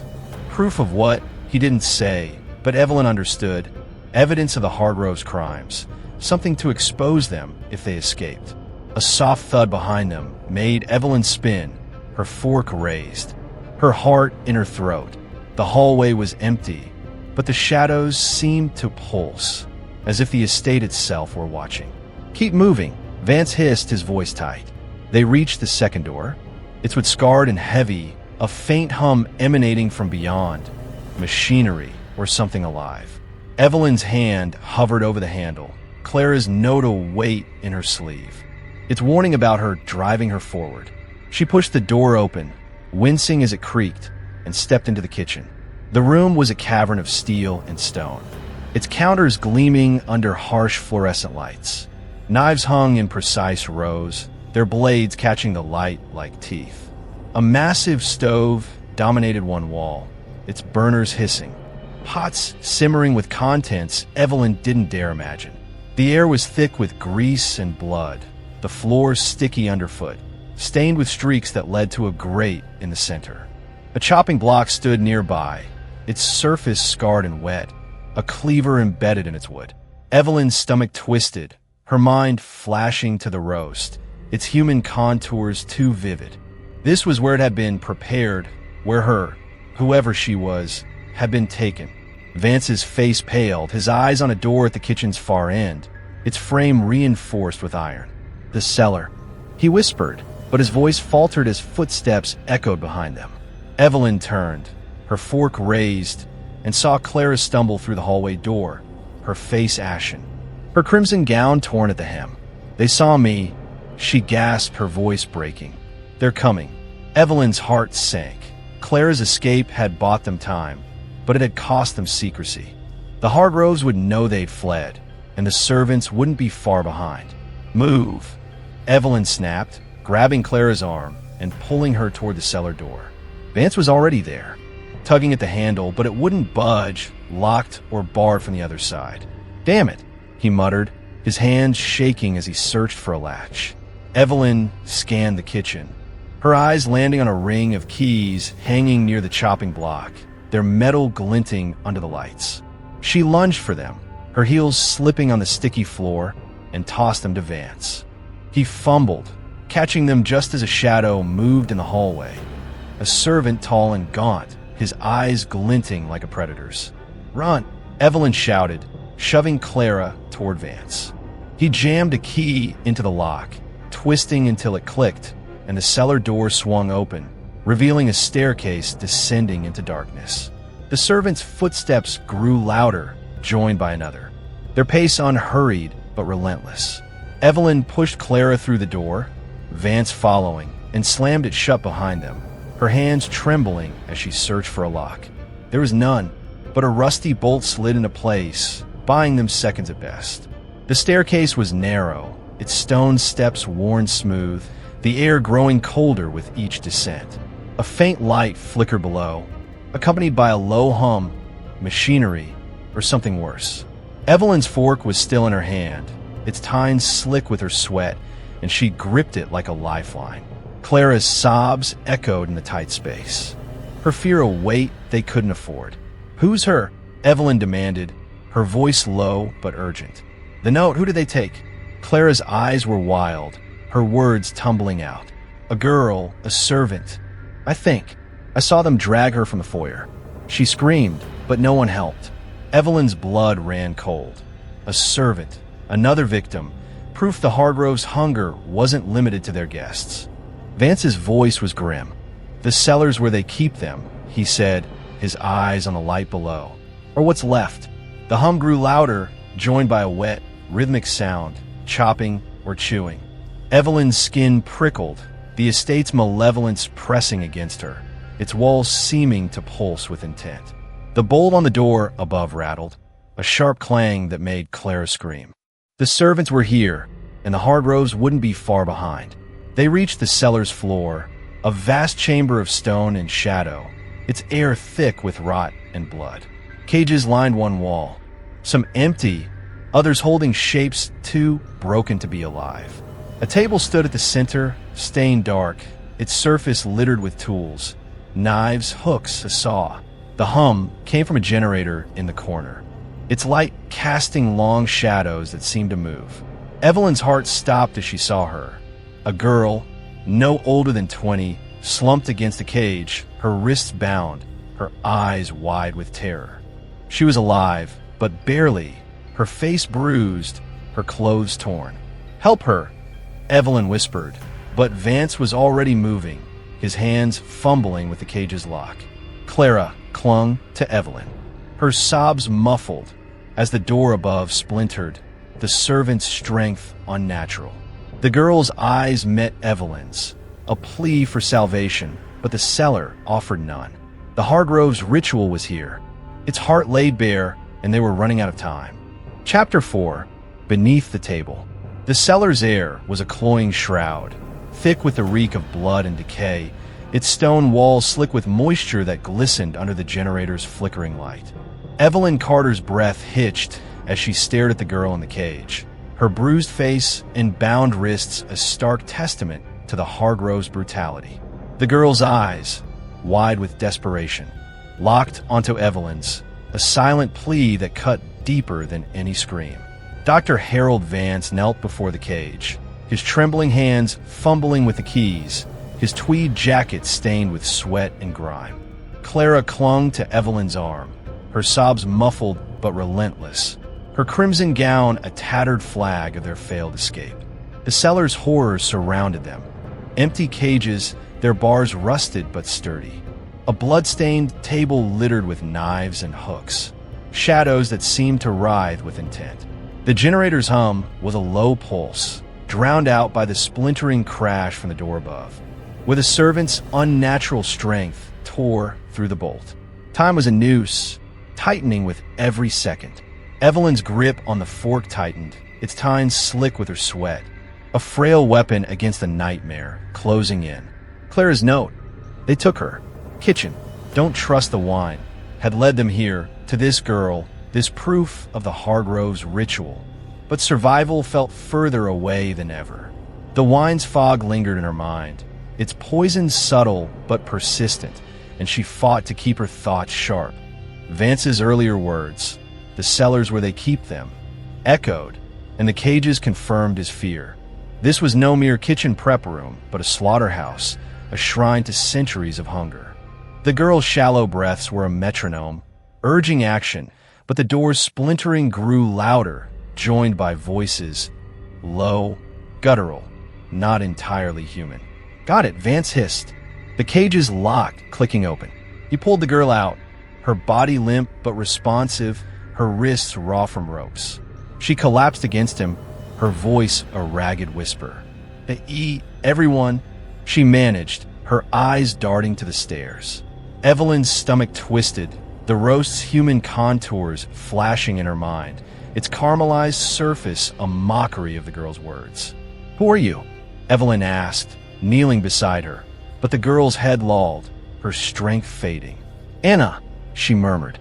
Servant saw too much. Evelyn's heart sank. Anna was the her from Clara's note, a witness to the Hargroves' ritual, now a liability they'd come to silence. Clara's voice broke, shrill with panic. They're here. The door above gave way, with shattering, and heavy footsteps descended, deliberate and unhurried. Evelyn yanked Clara to her feet, her eyes scanning the cellar for an exit. A narrow passage yawned at the far end, its mouth cloaked in darkness, but it was their only chance. Move, she snapped, helping Vance lift Anna, whose legs buckled under her weight. The generator's light flickered, casting long shadows that seemed to reach for them, and the tapestry's hunters from the dining room haunted Evelyn's mind, their spears glinting in her memory. The estate was alive, complicit, its walls pulsing with the Hargroves' will. The footsteps grew closer, joined by a low chuckle. Julian's, Evelyn was sure, his predatory calm unmistakable. You can't hide, he called, his voice smooth but edged with glee. The feast finds all. Evelyn's skin prickled, her grip on the fork tightening as she pushed Clara toward the passage. Vance followed, half-dragging Anna, his face grim but focused. The cellar's floor was slick, stained with streaks that led to a grate, its bars crusted with something dark. Evelyn didn't look too closely. She couldn't afford to. The passage was narrow, its walls rough-hewn stone, its air colder, sharper, carrying a faint metallic tang. A trap, perhaps, but staying meant death. They stumbled into the passage, the generator's hum fading behind them. replaced by a distant drip of water and the echo of their own ragged breaths. Evelyn took the lead, her fork raised, her eyes straining in the dim light. A single bulb hung ahead, its glow weak but enough to reveal more symbols etched into the walls. Serpents, coiled and menacing, like the ones on their place cards. Vance's voice was a hoarse whisper. "These are sacrificial," he said, his historian's mind still working. "The Hargroves, they're not just cannibals. This is worship." Evelyn's blood ran cold. The word worship conjuring images of altars and blood, of a hunger that fed more than bodies. Anna's words, "they eat everyone," took on a darker weight, as if the Hargroves served something older, something insatiable. Clara's sob broke the silence, her fear a beacon for their pursuers. "Quiet," Evelyn hissed, her voice sharper than intended. Clara nodded, her hands covering her mouth. But her eyes were wild, her gown's hem catching on the rough stone. Anna's weight slowed them, her breath shallow, her body a burden they couldn't abandon. The passage curved, descending slightly, and the air grew heavier, the metallic tang stronger. Evelyn's mind raced, piecing together fragments. The serpent's symbols, the cellar's cages, Anna's terror. The Hargrove's ritual was a machine, its parts honed over centuries, and they were caught in its gears. A shadow moved behind them, swift and silent, and Evelyn spun, her fork slashing the air. Nothing, only darkness. But the hairs on her neck stood on end. "They're close," Vance whispered, his voice tight. He adjusted Anna's weight, his eyes on the passage ahead, where the bulb's light revealed a fork. 2 tunnels, one sloping upward, the other down. "Up might lead outside," he said, but his tone betrayed doubt. Evelyn hesitated, the dripping water louder now, coming from the downward path. Anna's eyes fluttered open, her voice a faint croak. "Down they keep more. More what? Victims, secrets, or something worse?" Evelyn's instinct screamed to climb, to seek the surface. But Anna's words and Clara's note pointed deeper, to the heart of the Hargrove's ritual. The footsteps resumed, closer, joined by a scraping sound. Metal on stone, a blade or worse. Julian's voice slithered through the passage, chillingly calm. "You're only delaying the inevitable." Evelyn's heart pounded, her decision made. "Down," she said, her voice firm despite the fear clawing her chest. Vance nodded, his face grim, and they moved, and his weight shared between them, Clara trailing behind. The downward tunnel was narrower, its walls tighter, the serpent's symbols more frequent, their coils seeming to writhe in the flickering light. The dripping grew louder, joined by a low hum. Not machinery, but voices chanting faintly, too distant to decipher. The passage opened into a chamber, smaller than the cellar, but no less horrific.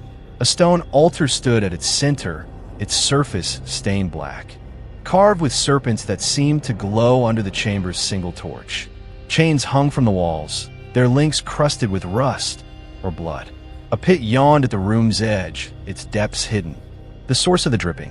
Evelyn's stomach lurched as she saw bones scattered near the altar, some human, others unidentifiable, their surfaces gnawed. Anna whimpered, her eyes fixed on the altar, her body trembling. "Here," she whispered. "They pray." Vance's face was ashen, his historian's mind overwhelmed. "This is their sanctum," he said, his voice barely audible. "The heart of it." Clara's scream shattered the silence, her finger pointing to the pit. A shape moved within, slow and deliberate, its eyes glinting in the torchlight. Not human, not entirely. Its limbs were too long, its movements too fluid, its presence a violation of nature.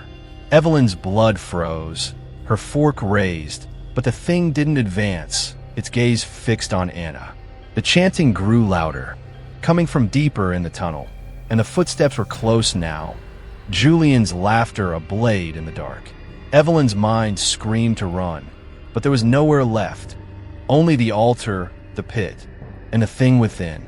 Vance pulled Anna back, his eyes on the tunnel they'd come from, where shadows gathered, human and not. "We're trapped," he said, his voice breaking. Evelyn's resolve hardened. Her fork a frail defiance against the horror closing in. The Hargroves' ritual was here, its truth laid bare, and they were its final offering. But she wasn't ready to die. Not yet. The chamber's torchlight flickered, casting the stone altar's serpent carvings into sharp relief, their coiled forms seeming to slither across the blood-stained surface. Evelyn Carter's breath caught in her throat, the fork in her hand a pitiful shield against the horror unfolding. The pit at the rune's edge pulsed with menace, the thing within, its limbs too long, its eyes glinting with unnatural hunger, watching them with a patience that chilled her blood. Anna, the servant girl, slumped against Dr. Harold Vance, her bruised face etched with terror. Her whispered warning, "They pray," echoing in the damp air. Clara's scream still rang in Evelyn's ears, the heiress now frozen, her crimson gown torn, her eyes locked on the pit's occupant. The chanting from deeper in the tunnel grew louder, a low, guttural rhythm that vibrated in the walls, matched by Julian's approaching footsteps and his mocking laughter. The Hargrove's sanctum was a trap, its chains, bones, and altar a testament to centuries of sacrifice, and Evelyn, Vance, Clara, and Anna were its latest prey. Evelyn's mind raced, clawing for a plan. The fork was useless against the thing in the pit, let alone the servants and Julian closing in. The passage they'd come from was compromised, the chanting and footsteps too close. And the pit offered no escape, only death or worse. The upward tunnel they bypassed was a gamble, likely leading back to the estate's surface, but turning back meant facing Julian's blade. Anna's words, "They keep more," suggested deeper tunnels held more victims or secrets, but also greater horrors. The serpent symbols on the altar matched those on their place cards, tying them to this ritual, marking them as chosen. Vance's earlier claim, "This is worship," burned in her mind. The Hargrove's cannibalism, not just hunger, but devotion to something ancient, something the pit's creature might serve. Vance's voice was a hoarse whisper, his arms straining to support Anna. "The altar, check it. There's always a mechanism in places like this." His historian's instinct clung to logic, even here, and Evelyn nodded, her eyes scanning the carved stone. She stepped toward it, her heels slipping on the bone-strewn floor. The pit's occupant tracking her movement, its eyes like twin lanterns in the gloom. Clara whimpered, clutching Evelyn's arm, but Evelyn shook her off gently. "Stay with Vance," she said, her voice firm despite the fear clawing her chest. The chanting grew louder, words indistinct but heavy with intent, and Julian's laughter was closer, a blade's edge in the dark. "You're making this fun," he called, his voice dripping with glee. Evelyn's fingers brushed the altar, its surface cold and slick, the serpent carvings rough under her touch. A faint seam ran along one edge, barely visible, and her heart leapt, a hidden panel, perhaps, or a trigger. She pressed, her fork tucked in her sleeve, but nothing moved. The pit's creature shifted, a low hiss escaping its maw, and Evelyn froze, her pulse hammering.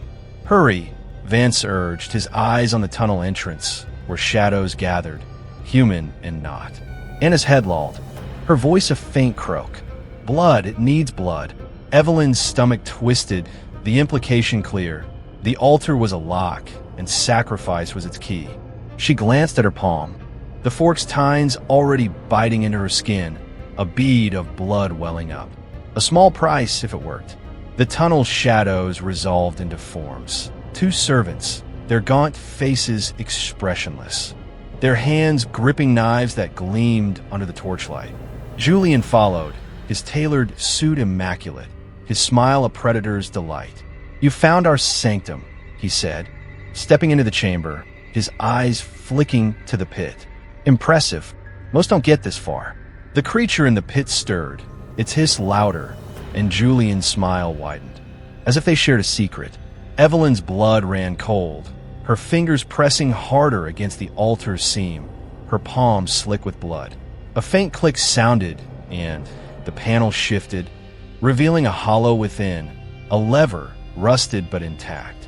She yanked it, her heart pounding, and the altar rumbled, sliding aside to expose a narrow tunnel, its mouth cloaked in darkness. "Go!" Evelyn shouted, shoving Clara toward the opening. Vance dragged Anna, his face grim, and Clara stumbled after them, her gown catching on the altar's edge. The servants lunged, their knives slashing the air, but Evelyn swung her fork, its tines catching one in the hand, drawing a hiss of pain. Julian laughed, unhurried, his knife glinting as he advanced.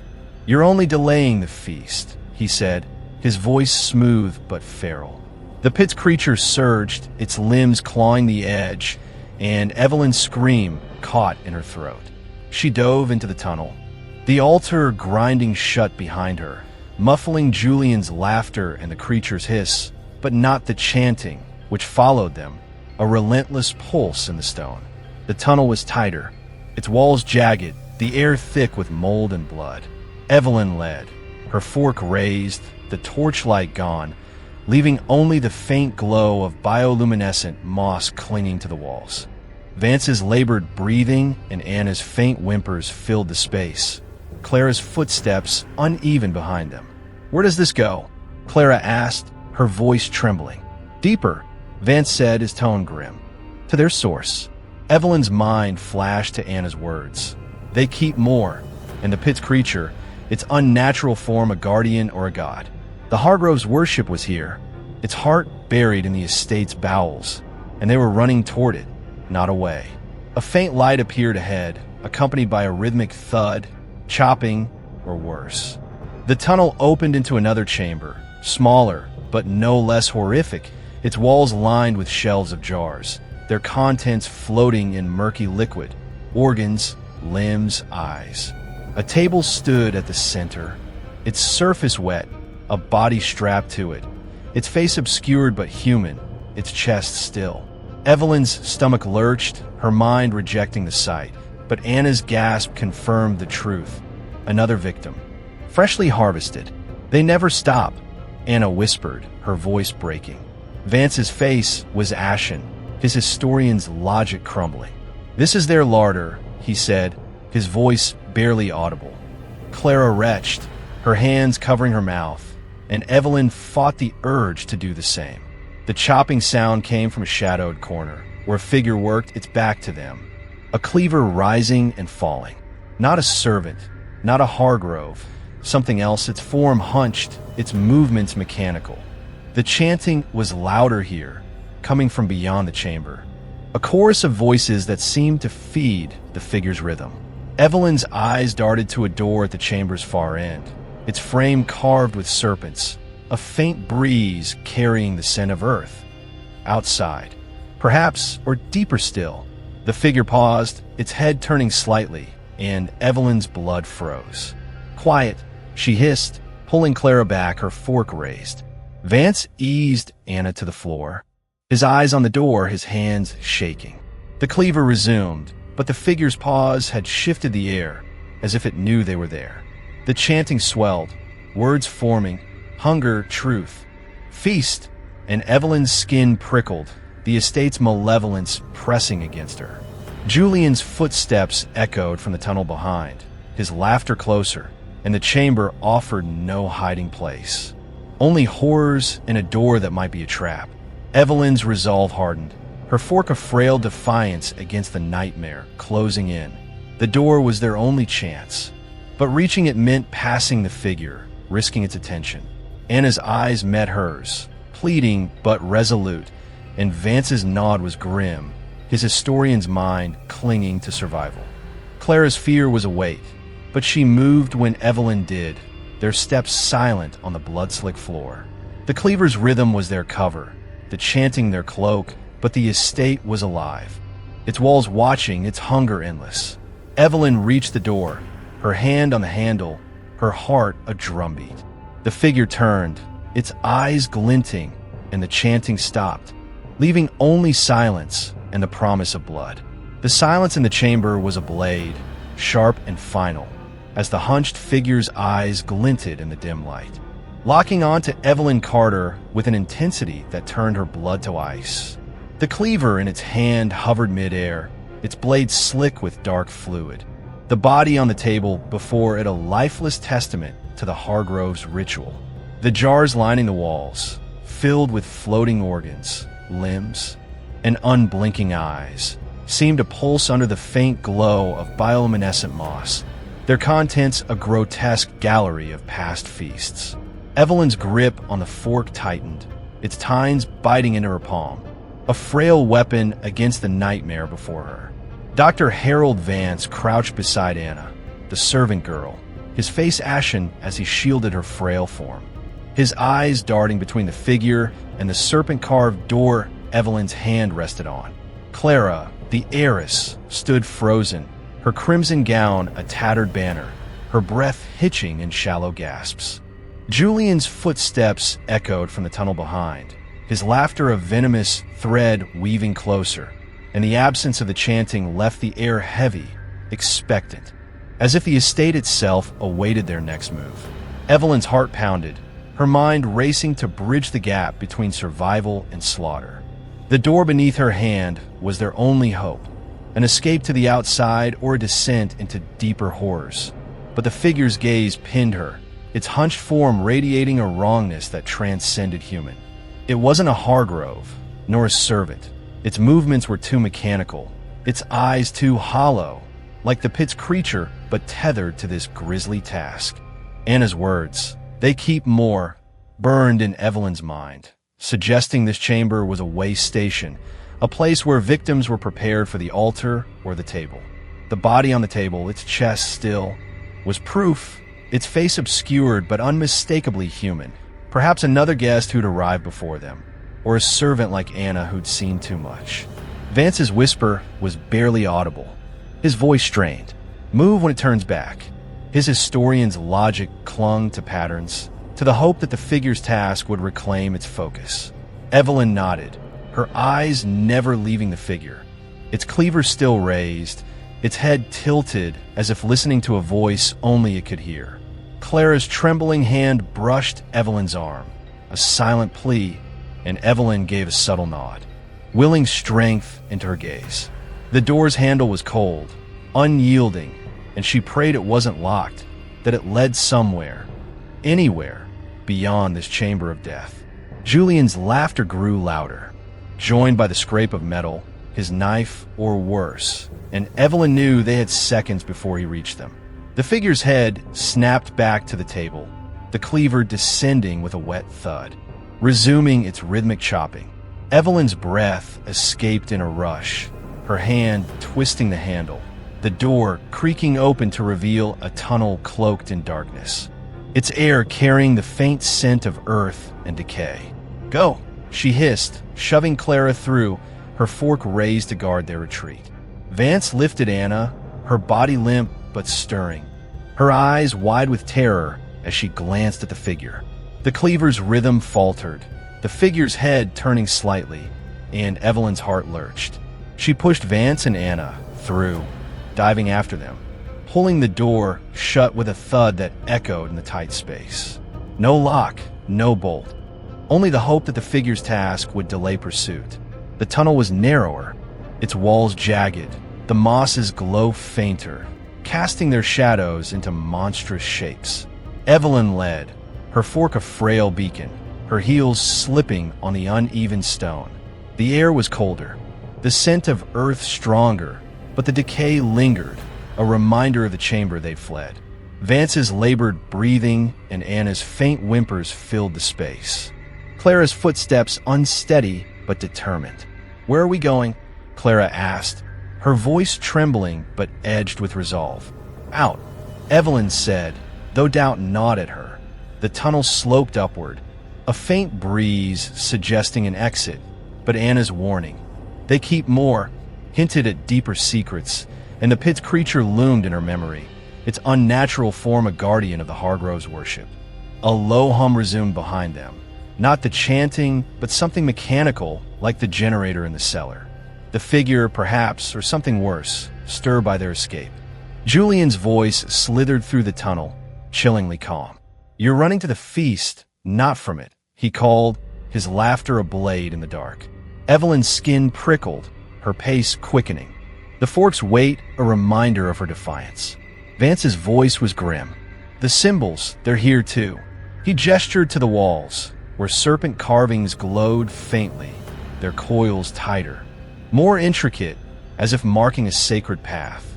"This leads to their core," he said, his historian's mind piecing together the ritual's scope. "The altar, the creature, it's all for something bigger." Anna's voice, faint but urgent, cut through. "The pit, it's theirs. They feed it." Her words were a knife, confirming Evelyn's fear. The creature wasn't just a guardian, but a deity or a demon, sustained by the Hardrove's offerings. The roast, the jars, the body on the table, all fuel for a hunger that transcended flesh. Evelyn's mind flashed to the dining room. The serpent symbols on their place cards, marking them as chosen, not just for the feast, but for this worship. Her blood ran cold, but she pushed forward, the tunnel's slope steepening. The breeze stronger, carrying a faint light. Moonlight, perhaps, or a trap. The tunnel opened into a cavern, its ceiling lost in shadow, its floor littered with bones, some fresh, others ancient, their surfaces gnawed. A massive iron gate stood at the far end, its bars twisted into serpent shapes, moonlight filtering through, suggesting the surface. But the cavern wasn't empty. A figure stood before the gate. Not Julian, but Celeste, her emerald dress a vivid slash against the gloom, her smile sharp as ever. "You're persistent," she said, her voice honeyed but venomous. "But the feast doesn't end." Behind her, two servants emerged, their knives gleaming, their eyes hollow, and the hum grew louder, coming from the cavern's depths, where shadows moved, more creatures, or worse. Evelyn's heart sank, her fork raised, her body shielding Clara and Anna. Vance's face was grim, his hands steadying Anna, his eyes on the gate. "We're close," he whispered, but Celeste's laughter cut him off, rich and chilling. "Close to truth," she said, stepping forward, her movements fluid, predatory. "You've seen our sanctum, our larder. Now see our God." She gestured to the shadows, where the hum became a growl, and Evelyn's blood froze. The pit's creature, or its kin, was here, its eyes glinting, its limbs unfolding. A nightmare given form.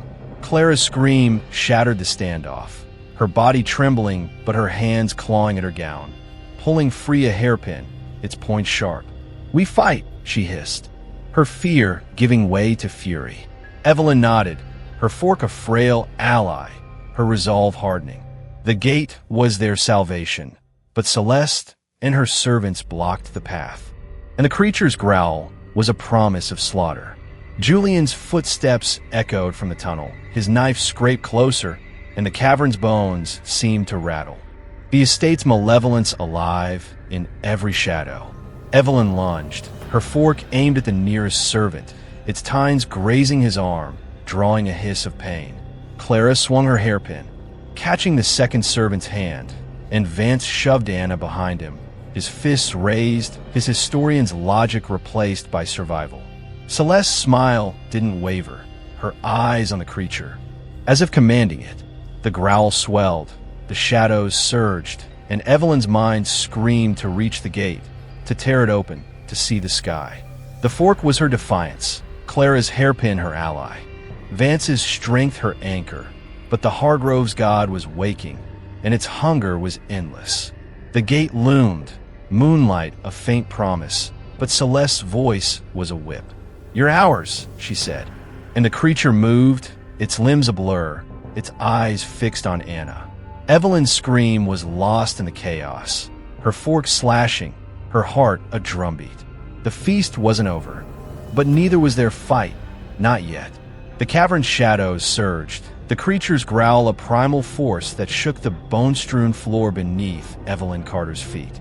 Its limbs too long and sinuous, unfolded from the darkness, its glinting eyes fixed on Anna, whose frail form trembled behind Dr. Harold Vance. The fork in Evelyn's hand felt like a child's toy. its tines slick with the servant's blood, a fleeting victory against the nightmare closing in. Clara's hairpin flashed in her grip, her scream morphing into a defiant snarl as she stood shoulder to shoulder with Evelyn, her crimson gown shredded, but her resolve unbroken. Vance's fists were raised, his tweed jacket torn, his historian's logic buried under the raw instinct to survive. Celeste Hargrove stood before the iron gate, her emerald dress a beacon of malice, her smile unwavering as she gestured to the creature, her voice a venomous hymn. "Our god hungers," she said, her words slicing through the cavern's den. The servants flanked her, their knives gleaming, their hollow eyes reflecting the moonlight that seeped through the gate's serpent-twisted bars. Julian's laughter echoed from the tunnel behind, his footsteps a relentless drumbeat, and the estate's malevolence pulsed in the air, its walls alive with the Hargrove's worship. Evelyn's heart thundered, her mind clawing for a path through the chaos. The gate was their salvation, its moonlight a promise of the surface, but Celeste's presence and the creature's advance made it a gauntlet. Anna's warning. They feed it, confirmed the creature as the heart of the Hargrove's ritual, a deity or demon sustained by blood and flesh. The roast and jars mere appetizers to its endless appetite. The serpent symbols on the gate, identical to those on their place cards, marked this as the ritual's nexus, and Evelyn's blood ran cold at the thought. They were chosen, not just to be eaten, but to be offered. Clara's hairpin, Vance's fists, her own fork. They were frail against a god, but the gate was close, and surrender wasn't an option. Celeste's eyes locked onto Evelyn, her smile sharpening. "You've seen the truth," she said, stepping forward, her movements fluid, predatory. "Join us, or feed him." The creature's growl swelled, its limbs coiling, ready to strike. Evelyn's skin prickled, her grip on the fork tightening as she scanned the cavern. The bones littering the floor, human, gnawed, were a warning, the jar's contents a gallery of past sacrifices. Vance's voice was a hoarse rasp. "The gate, focus on the gate." His eyes flicked to a rusted lever beside it, half hidden in the stone, a mechanism that might free them. Evelyn nodded, her resolve hardening. They'd fight, not for the Hargrove's god, but for the sky beyond. Clara moved first, her hairpin slashing at the nearest servant, catching his wrist, drawing a spray of blood. The servant hissed, his knife arcing toward her, but Evelyn lunged, her fork driving into his arm, twisting until he dropped the blade. Vance charged the second servant, his shoulder slamming into the man's chest, sending him sprawling. Celeste's laughter was a whip, her hands raised as if conducting the chaos. "Yes," she purred, "feed the feast." The creature surged, its limbs a blur, and Evelyn dove aside, pulling Clara with her, the air hissing as claws grazed her arm, leaving a burning trail. Anna screamed, her voice raw, and Vance dragged her toward the gate, his eyes on the lever, his hands shaking but steady.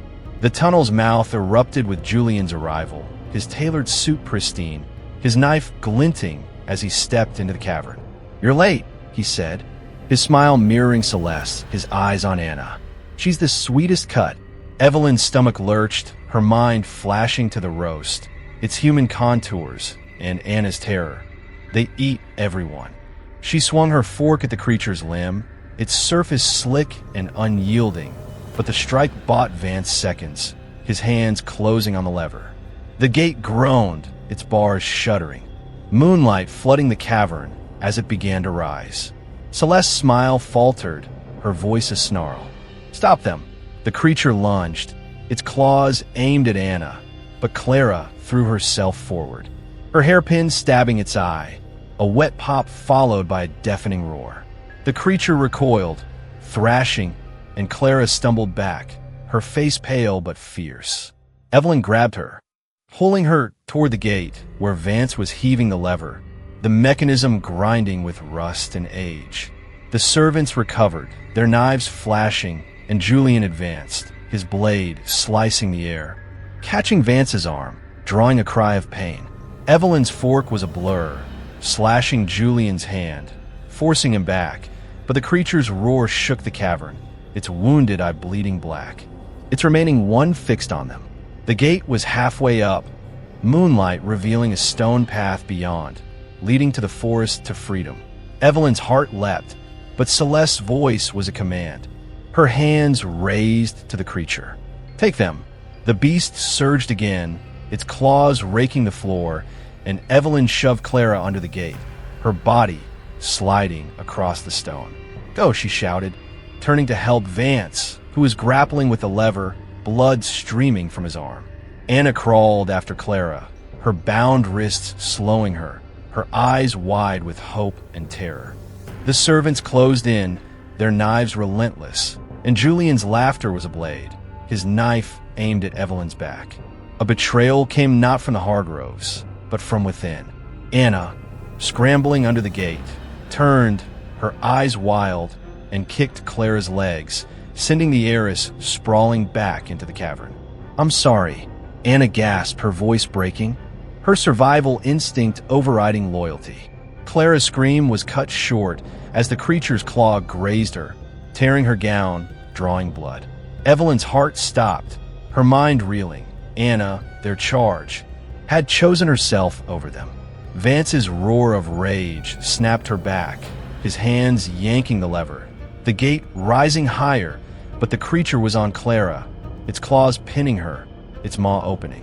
Evelyn dove, her fork stabbing the creature's wounded eye, driving deep, the beast's roar shaking the cavern's walls.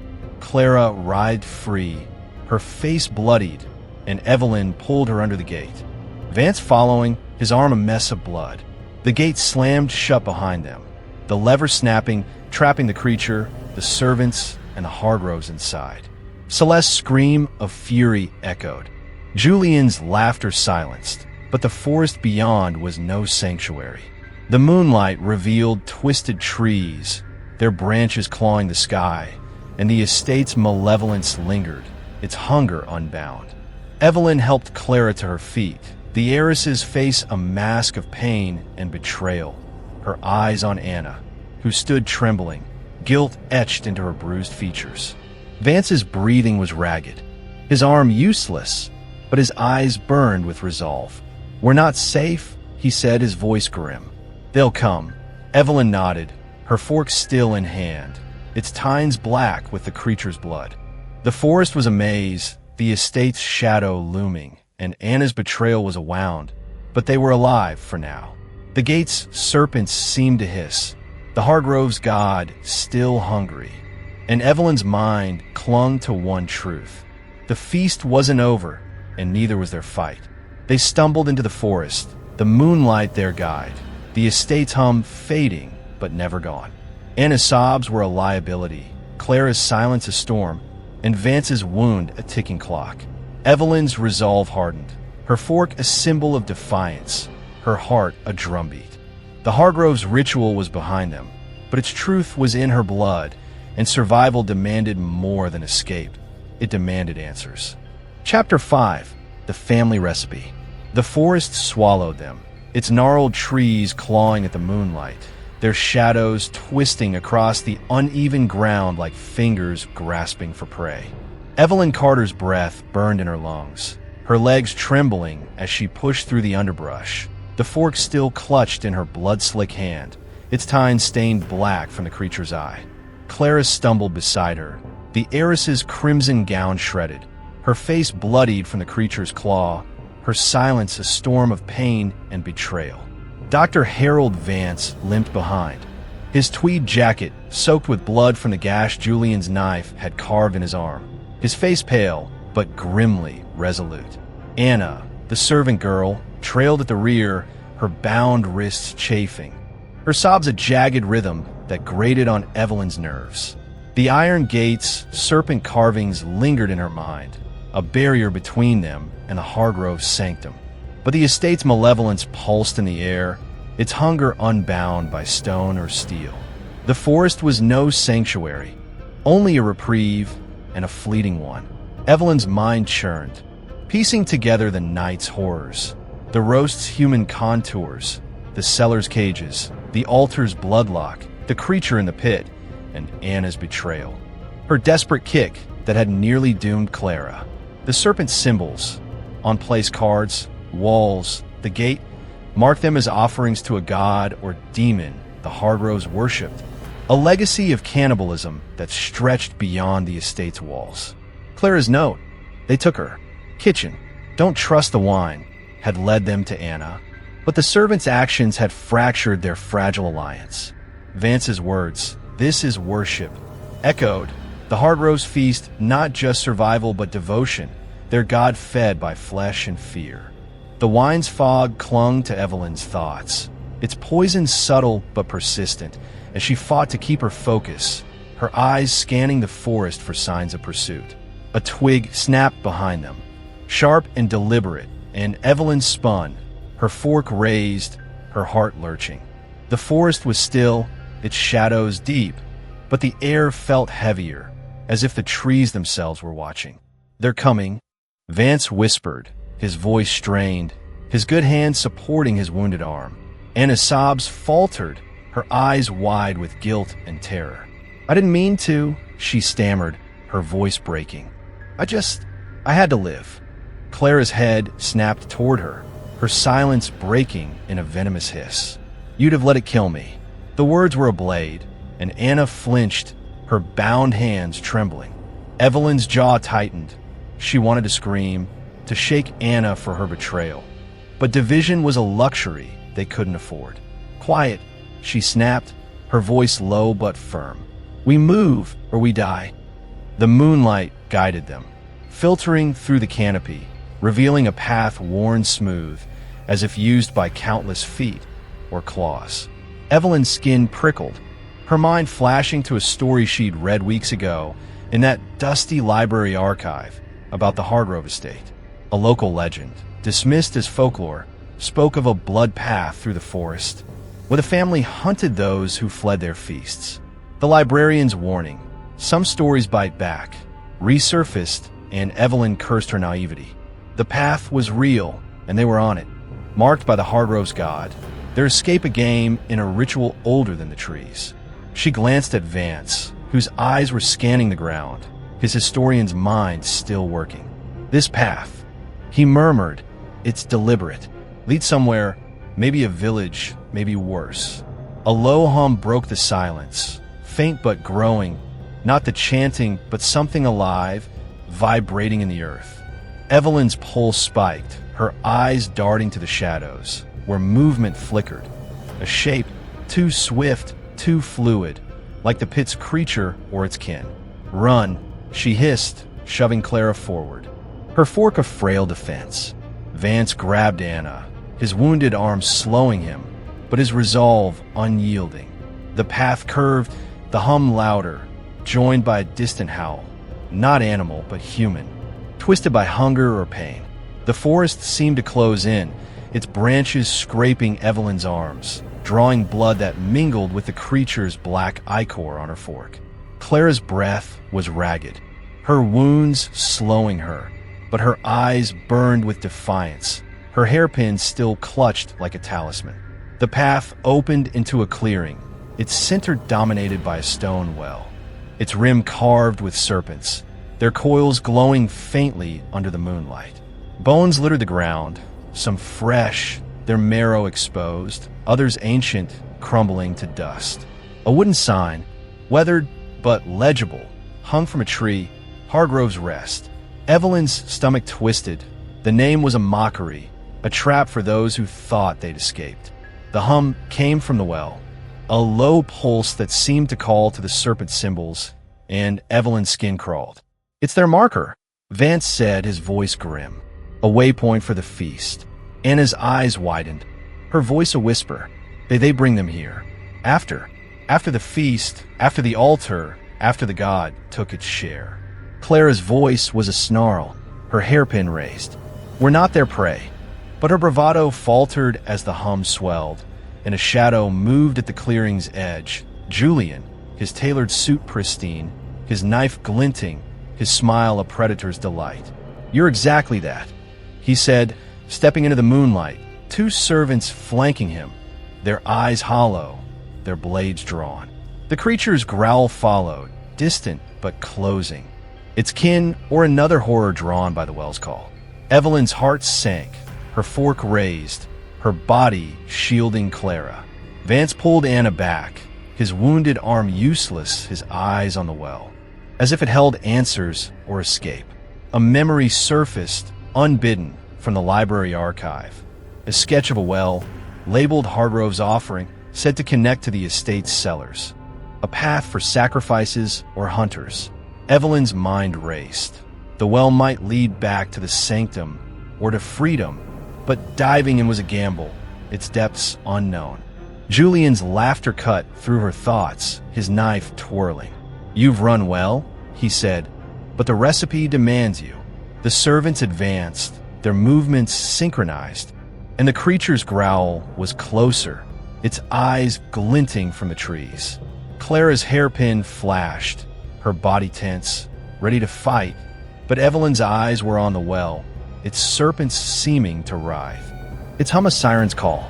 We jump," Evelyn said, her voice steady despite the fear clawing her chest. Vance's eyes widened, but he nodded, his historian's logic yielding to desperation. Clara's jaw tightened, her hairpin a frail ally, and Anna's sobs were a liability, her betrayal a wound. The well was a risk, but staying meant slaughter. Evelyn lunged, shoving Clara toward the rim, her fork slashing at a servant's arm, drawing a hiss of pain. Vance dragged Anna, his strength fading, and the creature burst from the trees, its limbs a blur, its maw open. Julian's knife arced, grazing Evelyn's shoulder, a burning line of pain, but she pushed Clara over the rim, her scream echoing as she fell. Evelyn followed, her body plunging into darkness. The well's icy water swallowing her, the fork slipping from her hand, lost to the depths. Vance and Anna's splashes followed, the creature's roar muffled above, Julian's laughter a fading taunt. The current pulled them, strong and deliberate, through an underwater tunnel, its walls smooth, carved with serpents that glowed faintly. Evelyn's lungs burned, her wounds stinging, but she swam, her mind clinging to survival. The Hargroves' recipe was blood and betrayal, but she wasn't their dish, not yet. They surfaced in a pool, its water black, its chamber lit by torches, their flames casting serpents across the walls. A stone ledge led to a door, its frame carved with the same symbols, a path deeper or out. Clara coughed, her face pale but fierce, her hairpin gone. Vance pulled Anna ashore, his arm a mess of blood, his eyes haunted. The hum was here, softer but present, and the estate's hunger lingered, its god still watching. Evelyn's resolve hardened, her hands empty but her will unbroken. The door beckoned, a choice between freedom and truth, and she'd face it, with or without a fork. The chamber's torchlight flickered, painting the serpent-carved walls with writhing shadows, as if the estate itself mocked their escape.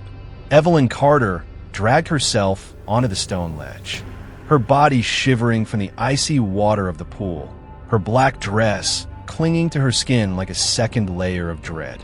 The fork was gone, lost to the well's depths, leaving her hands empty but her resolve unyielding. Clara coughed violently beside her, the heiress's bloodied face pale under the torchlight, her crimson gown reduced to tatters. Her hairpin vanished in the chaos of their plunge. Dr. Harold Vance hauled Anna ashore, his wounded arm a mess of blood and torn fabric, his face etched with pain but grim determination. Anna's bound wrists chafed red, her sobs quieter now, her guilt a heavy shadow after her betrayal at the gate. The pool's black water rippled behind them, its surface hiding the tunnel that had carried them here, away from Julian's knife and the creature's claws. But the hum persisted, softer yet insidious, vibrating in the stone, a reminder that the Hargroves' god was never far. Evelyn's lungs burned, her shoulders stinging where Julian's blade had grazed her, a shallow but fiery wound. Her mind raced, piecing together the night's horrors, the roast's human contours, the cellar's cages, the altar's bloodlock, the creature's unnatural hunger, and the well's serpentine tunnel. All parts of a ritual that marked them as offerings. The library legend, Hargrove's offering, had been no myth, the well a conduit for sacrifices, and this chamber, with its torchlit serpents and heavy door, was another stage in the Hargrove's game. Anna's words, "They feed it," echoed, the creature not just a guardian, but a deity. Its appetite, the heart of the Hargrove's worship. Clara's note, now sodden in Evelyn's sleeve, had led them to Anna, but the servant's kick at the gate had fractured their trust, leaving wounds deeper than flesh. The door at the chamber's edge loomed, its frame carved with serpents, their coils tighter, more intricate, as if guarding a final truth. A faint breeze slipped through, carrying the scent of earth and blood, suggesting the surface or a deeper sanctum. Evelyn's skin prickled, her eyes scanning the chamber for weapons, finding only scattered bones and a rusted knife, its blade dull but better than nothing. She seized it, its weight a cold comfort, and turned to Vance, whose eyes were fixed on the door, his historian's mind still working despite his pain. "This is their endgame," he said, his voice hoarse. "The symbols, they're converging. Whatever's beyond, it's the heart of their ritual." Evelyn nodded, her grip on the knife tightening, her resolve afire against the estate's malevolence. Clara's voice was low, raw with betrayal. "She can't come with us." Her eyes burned into Anna, who flinched, her bound hands trembling. "She'd sell us again."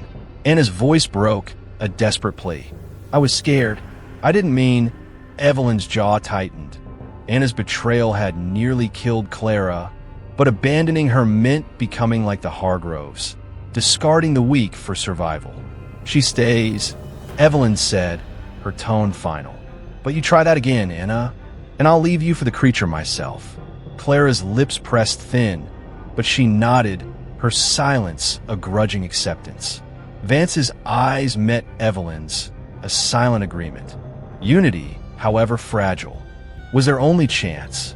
A low growl rumbled from the pool, the water rippling as if something stirred below. Evelyn's heart lurched, her knife raised, the memory of the creature's claws too vivid. "Move," she snapped, pushing Clara toward the door, helping Vance lift Anna, whose legs wobbled but held. The hum grew louder, matched by a faint chant. Hunger, truth, feast, slipping through the walls. As if the estate itself sang the Hargroves hymn. The door's handle was cold, unyielding, and Evelyn's breath caught as she turned it, praying it wasn't locked. It gave, creaking open to reveal a corridor, its stone walls lined with torches, their flames casting serpents that seemed to slither. The air was warmer, heavy with blood and incense, and the chanting swelled, a chorus of voices from deeper within. The corridor sloped upward, its floor worn smooth, stained with streaks that told of countless passages, victims or hunters. Evelyn led, her knife a frail beacon, her eyes straining for threats. Clara followed, her hands empty but her posture defiant, her wounds a map of their fight. Vance supported Anna, his wounded arm slowing him, his face grim but alert. The chanting was clearer now, words forming. Feed the coil, bind the flesh, sate the hunger.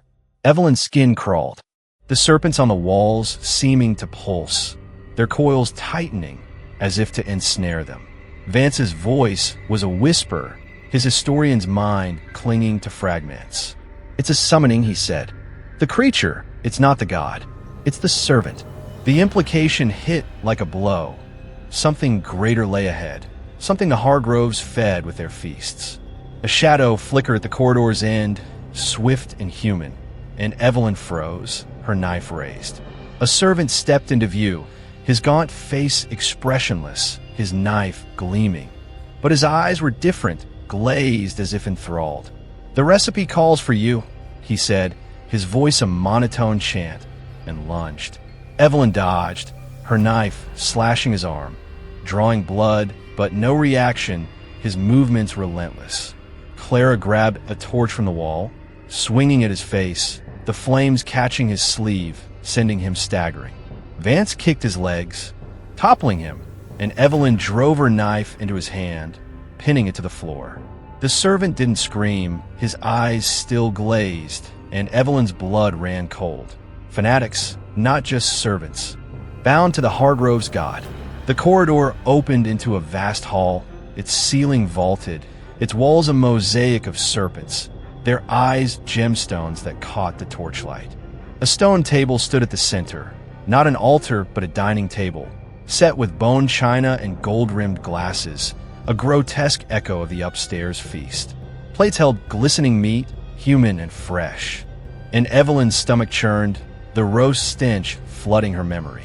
At the table's head stood Edmund Hargrove, his silver hair gleaming, his obsidian eyes locking onto them. "Welcome," he said, his voice smooth as velvet, his smile a blade. Celeste flanked him, her emerald dress pristine, her hands holding a silver platter, its contents hidden but reeking of blood. Julian and Lila stood nearby, their knives drawn, their smiles mirroring their parents. The third child was absent, but the chanting came from a shadowed alcove where figures in robes swayed, their voices feeding the hum. "You've seen our truth," Edmund said, gesturing to the table. "Our recipe, perfected over centuries. Join us, or join the feast." His words were a ritual, a final offer. And Evelyn's skin crawled. The meat on the plates was fresh, too fresh, and her mind flashed to the body in the larder, the jars, the bones. Clara's voice was a snarl. "You're monsters." Celeste's laughter was crystalline, her platter raised. "Monsters? Or chefs? Taste and decide." She uncovered the platter, revealing a heart, human and beating, its rhythm matching the hum. The serpent's glow, the estate's pulse. Anna screamed, collapsing, and Vance caught her, his wounded arm trembling. Evelyn's knife was steady, her eyes on the table, the heart, the Hargrove's god. The chanting swelled, the robed figures stepping forward, their faces hidden but their intent clear. The creature's growl echoed from the alcove, its kin or master, and Evelyn's resolve hardened. The table was a trap, the heart a lure, but the alcove might hold the god's source, or an exit. She lunged, her knife slashing at Julian, who parried with his blade, his laughter chilling. Clara grabbed a glass, smashing it into Lila's face, drawing a scream, and Vance shoved Anna behind the table, his fists raised. The robed figures surged, their knives flashing, and the creature's growl became a roar, its form emerging from the alcove, larger, its eyes a furnace. Evelyn's knife was her defiance, Clara's fury her ally, Vance's strength her anchor. But the heart beat louder, the serpents pulsed, and the Hargrove's god was awake. The feast was here, and survival demanded more than escape. It demanded blood. The hall's torchlight flared, casting the serpent mosaics into a frenzy of glinting eyes, their gemstone gazes seeming to feed on the chaos unfolding below. Evelyn Carter's knife trembled in her grip, its dull blade slick with the servant's blood, a frail defiance against the Hargrove's ritual. The stone table at the hall's center mocked the dining room above, its plates of human flesh glistening. The beating heart on Celeste's platter pulsing in time with the hum that shook the estate's bones. Edmund Hargrove stood like a dark monarch, his silver hair catching the light, his obsidian eyes boring into Evelyn with a hunger that transcended flesh. Celeste's smile was a razor, her emerald dress a vivid stain as she cradled the heart, its rhythm a siren's call. Julian parried Evelyn's slash, his knife a blur, his laughter a venomous taunt, while Lila clutched her face, blood seeping from where Clara's shattered glass had struck. The robed figures surged from the alcove, their knives flashing, their chanting. Hunger, truth, feast, a relentless tide. The creature's roar shook the hall, its massive form emerging, its furnace eyes fixed on Anna, who cowered behind the table, her sobs drowned by the din. Evelyn's shoulder burned from Julian's graze, her lungs aching from the well's icy plunge. But her resolve was afire, fueled by the horrors she'd seen. The roast, the cages, the larder's jars, the pit's guardian. Clara fought beside her, the heiress's face bloodied but fierce. Her hands empty, but her fury a weapon. Dr. Harold Vance stood over Anna, his wounded arm useless, his fists clenched, his historian's logic buried under raw survival. The heart's beat was a drum, syncing with the serpent's glow, the creature's growl, the estate's hum, as if the Hargrove's god orchestrated the slaughter. Anna's betrayal, her kick at the gate, lingered, a wound in their fragile alliance. But Evelyn's choice to keep her was a line she wouldn't cross. Not yet. Edmund's voice cut through the chaos, smooth and commanding. The recipe demands sacrifice. He said, gesturing to the heart, its pulse quickening. One taste, and you're ours. Refuse, and you're his. He nodded to the creature, its limbs unfolding, its maw a cavern of jagged teeth, its size dwarfing the pit's guardian. Evelyn's blood froze. This was the god, not the servant, the true heart of the Hargroves' worship, fed by centuries of flesh. The robed figures closed in, their knives a synchronized dance, their faces hidden but their intent clear, to bind them to the table or the creature's jaws. Julian lunged, his knife aiming for Evelyn's chest, but she dodged, her blade catching his wrist, drawing a thin line of blood. He hissed, his smile unwavering, his eyes alight with glee. Clara screamed, tackling a robed figure, her nails raking its hood, revealing a face, not human, but twisted, its skin scaled, its eyes like the creature's. "What are they?" Clara gasped, scrambling back, her defiance shaken. Vance's voice was grim, his eyes on the creature. "Hybrids," he said, his historian's mind piecing together fragments. "The Hargroves, they've bred with it, or its kind. The serpents, the feasts, it's all to sustain this." Evelyn's stomach churned, the serpent's symbols meaning deepening. Not just worship, but lineage of bloodline tied to this god. The heart on the platter wasn't just a lure, it was a contract, binding them to the creature's hunger. The creature lunged, its claws raking the table, shattering plates, sending meat and blood spraying. Anna screamed, crawling under the table, her bound wrists slowing her terror a beacon. Evelyn dove, her knife slashing the creature's limb, its surface unyielding but enough to divert its strike. Clara grabbed a torch, thrusting it at a robed figure, the flames catching its robe, sending it shrieking. Vance seized a knife from the table, its blade sharper than Evelyn's, and hacked at another figure, its scaled skin resisting but bleeding black. The hall was a maelstrom, the chanting a fevered pulse, the heart's beat deafening, the serpent's eyes glowing brighter, as if feeding on the violence. Celeste's laughter was a whip, her hands raising the platter, the heart's pulse quickening. "Choose," she commanded, her eyes on Evelyn. "Join us, or into scraps." Evelyn's mind flashed to Margaret, the woman in the sapphire dress, her vacant chewing in the dining room, the wine's poison making her compliant. The heart was worse, a seal, a transformation, tying them to the creature's bloodline. She died before tasting it. Julian's knife arced again, grazing her arm, a burning line of pain, but she swung back, her blade catching his cheek. Drawing a snarl, Lila recovered, her face bloodied, her knife aimed at Clara, who ducked, grabbing a shard of glass, slashing Lila's hand, forcing her back. The creature's roar shook the hall, its claws pinning Vance, his knife clattering, his wounded arm buckling. Evelyn screamed, diving at the creature, her knife stabbing its flank, its ichor black and burning, searing her skin. The beast recoiled, releasing Vance, who crawled to Anna, his face a mask of pain. The robed figures pressed closer, their knives relentless, and the heart's beat was a thunder, the serpent's glow blinding. Evelyn's eyes darted to the alcove, where the creature had emerged, its shadowed depths a possible exit, or the god's lair. The table was a death trap, the heart a chain. but the alcove might hold a way out or a weapon to end this. Clara's voice was a snarl, her glass shard slashing a robed figure's throat, black blood spraying. "The alcove," she shouted, reading Evelyn's mind, her heiress's fear forged into fury. Evelyn nodded, grabbing Vance, pulling him to his feet, his weight heavy but his eyes sharp. Anna scrambled after them, her sobs a liability, her betrayal a shadow.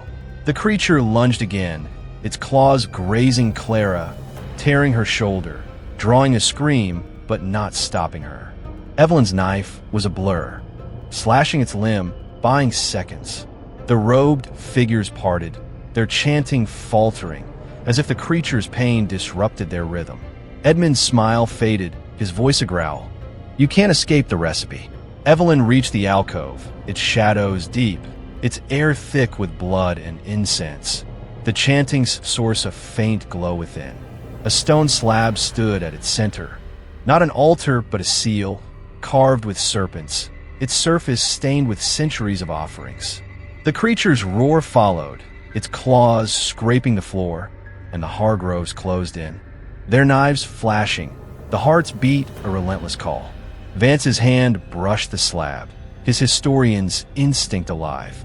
"It's a door," he gasped, his fingers finding a seam, a lever hidden in the carvings. Evelyn's heart leapt, a way out, or deeper into the god's lair, but better than the hall's slaughter. Clara shoved Anna forward, her glass shard raised, her eyes on the creature, its furnace eyes closing in. Evelyn yanked the lever, the slab grinding open, revealing a tunnel, its air cold, its walls pulsing with serpents that glowed like veins. The creature's claws raked the alcove's edge, missing Evelyn by inches, its roar deafening. Vance pushed Anna through, Clara following, her shoulder bleeding but her resolve unyielding. Evelyn dove after them, the slab slamming shut, muffling the creature's roar, the Hargrove's screams, the heart's beat. The tunnel was a labyrinth, its serpents alive, its air heavy with the gods' hunger, but they were moving, alive, defiant. The tunnel sloped downward, the glow fading, the hum softer but ever present. Evelyn's knife was her anchor, Clara's fury her ally, Vance's knowledge her guide, and his guilt a burden. The Hargrove's recipe was blood and binding, but they weren't its ingredients, not yet. The tunnel's end was a shadow, a choice between freedom and truth, and Evelyn would face it, her heart a drumbeat, her will unbroken. Chapter 6, The Seller's Call. The tunnel's darkness pressed against Evelyn Carter like a living thing, its serpent-carved walls pulsing faintly, their glow a sickly vein in the stone. Her dull knife, slick with black ichor and blood, trembled in her grip, a frail tether to the defiance that kept her moving. The air was cold, thick with the stench of blood and incense. The Hargrove's god lingering in every breath. Clara limped beside her, the heiress's shoulder oozing from the creature's claw, her face pale but fierce, her hands empty but clenched with fury. Dr. Harold Vance supported Anna, his wounded arm a useless weight, his tweed jacket shredded, his historian's eyes scanning the tunnel's carvings with grim focus. Anna's bound wrists chafed raw, her guilt a heavy silence after her betrayal at the gate, her earlier sobs replaced by shallow breaths. The slab's closure had muffled the creature's roar, the Hargrove screams, and the heart's relentless beat, but the hum persisted, a low pulse in the stone, tying them to the estate's hunger. They'd escaped the hall, but the seller's call was inescapable. Its tunnel's a labyrinth leading to freedom or deeper damnation. Evelyn's mind churned, stitching together the night's horrors. The roast's human flesh, the larder's jars, the altar's bloodlock, the creature's godlike hunger, and the heart that bound the Hargrove's worship. The serpent's symbols etched everywhere, place cards, walls, the slab, mark them as offerings, chosen for a ritual that was both feast and sacrifice. Vance's revelation, hybrids bred with it, recast the Hargroves as a bloodline, their scaled kin proof of a union with the creature or its master. Anna's words, they feed it, pointed to a god beyond the hall's beast, something the heart served, and this tunnel, sloping downward, felt like a descent into its lair. Clara's note, sodden but intact in Evelyn's sleeve, had led them to Anna, but the servant's betrayal had nearly cost them Clara, leaving trust as brittle as the bones they'd fled. The tunnel's glow dimmed, the serpent's light fading, forcing Evelyn to rely on touch, her free hand brushing the jagged walls, their carvings sharp under her fingers.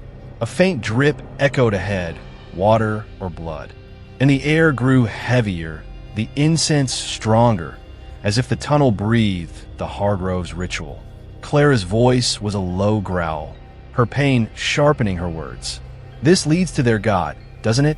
Evelyn's jaw tightened, her knife raised, her eyes straining for threats. Maybe, she said, her voice steady despite the fear clawing her chest. We're out. We keep moving. Vance's breath was ragged, his support of Anna slowing him, but his voice held a historian's clarity. The symbols are older here, he said, his good hand tracing a carving. Mesopotamian, maybe. This isn't just cannibalism. It's cosmology, a pact with something eternal. Anna's voice, faint but urgent, broke through. The cellars, they're endless. I heard the servants talk. Tunnels to the forest, to the village, to it. Her words chilled Evelyn, confirming the estate's scope. Its tunnels a web for hunting or feeding.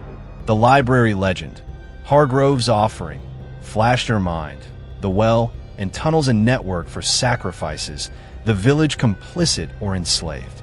The drip grew louder, joined by a faint scrape, like claws on stone, and Evelyn's pulse spiked, her knife a frail defense against the creature's kin or worse. Faster, she hissed, pushing Clara ahead. Her shoulder wound a liability, but her resolve unyielding. The tunnel opened into a chamber, smaller than the hall, but no less horrific, its floor slick with blood, its walls lined with iron hooks. Some empty, others holding remains. Not whole bodies, but parts, limbs, torsos, heads strung like trophies, their surfaces gnawed, their eyes gone. A stone trough ran along one wall, filled with a dark liquid that reeked of copper and rot, its surface rippling as if alive. The drip came from a crack in the ceiling, blood or water pooling in the trough, and the scrape was louder, coming from a shadowed corner where chains rattled. Evelyn's stomach lurched, her knife raised, her mind rejecting the sight but cataloging it. This was a processing room, a step between the larder and the table, where the Hargrove's god took its share. Clara retched, her hands covering her mouth, her eyes wide with horror. "They're us," she whispered, her voice breaking.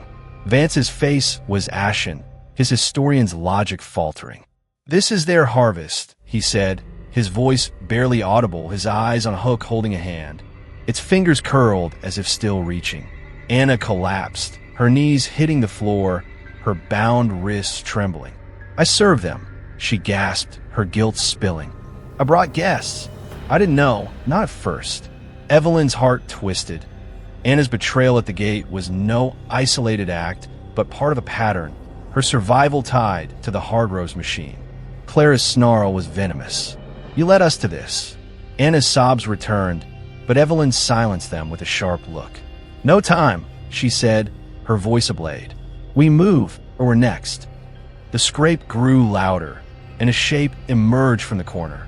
A servant, or what had been one, its face scaled like the robed figures, its eyes glowing, its hands ending in claws not knives. It moved jerkily, as if puppet, its gaze fixed on Anna, who screamed, scrambling back. Evelyn lunged, her knife slashing its arm, drawing black blood that hissed on the stone. But the thing didn't flinch, its claws arcing toward her. Clara grabbed a chain from the wall, swinging it, catching the creature's head, sending it staggering. Vance seized a hook, driving it into the thing's shoulder, pinning it to the wall, its thrashing shaking the chains. "Go!" Evelyn shouted, pointing to a tunnel at the chamber's far end, its mouth cloaked in darkness. The drip's echo leading deeper. They ran, Evelyn in the lead, her knife a frail beacon, Clara's limping gait fueled by fury, Vance dragging Anna, his wounded arm slowing but not stopping him. The tunnel was tighter, its walls slick, the serpent's glow returning, fainter but guiding. The scrape followed, joined by others, more hybrids, or worse, drawn by the chamber's blood. The hum was louder, the chanting faint but growing, words forming. Bind the flesh, sate the coil. Evelyn's skin crawled, the estate's malevolence pressing against her, its god awake and hungry. The tunnel sloped downward, the drip a constant, the air thick with blood and fear. The tunnel opened into a cavern, its ceiling vast, its walls a cathedral of serpents, their carvings alive, their gemstone eyes blazing.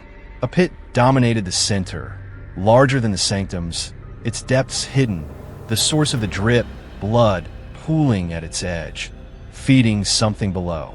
Chains hung from the walls, their links crusted with red, and a stone slab stood nearby, its surface stained, carved with serpents that seemed to writhe. The chanting came from the pit, a chorus of voices, human and not, and the hum was a heartbeat, syncing with the serpent's glow. Evelyn's blood froze. This was the god's lair, the heart of the Hardrove's worship, where the creature and its kin were mere servants. Anna's voice was a whisper, her eyes on the pit. It's there. Vance's face was grim, his historian's mind overwhelmed. The coil, he said, his voice breaking. The serpents, it's their god. Evelyn's knife trembled, her eyes scanning for an exit, finding only a narrow ledge circling the pit, leading to a door. Its frame carved with serpents, a faint breeze suggesting the surface. The scrape was close, the hybrid's claws echoing, and the chanting swelled, a call to the god below. Evelyn's resolve hardened. She'd face the pit, the god, the Hardroves, but she wouldn't kneel. The door was their chance, the ledge their path, and her knife, dull or not, was her defiance. The hybrids burst into the cavern, their scaled faces glinting, their claws raised, and the pit's blood rippled, as if the god stirred. Evelyn ran, her knife slashing, Clara's fury her ally, Vance's strength her anchor, Anna's guilt a burden. The ledge was slick, the pit's hunger a pull, but the door beckoned, a sliver of hope in a god's lair.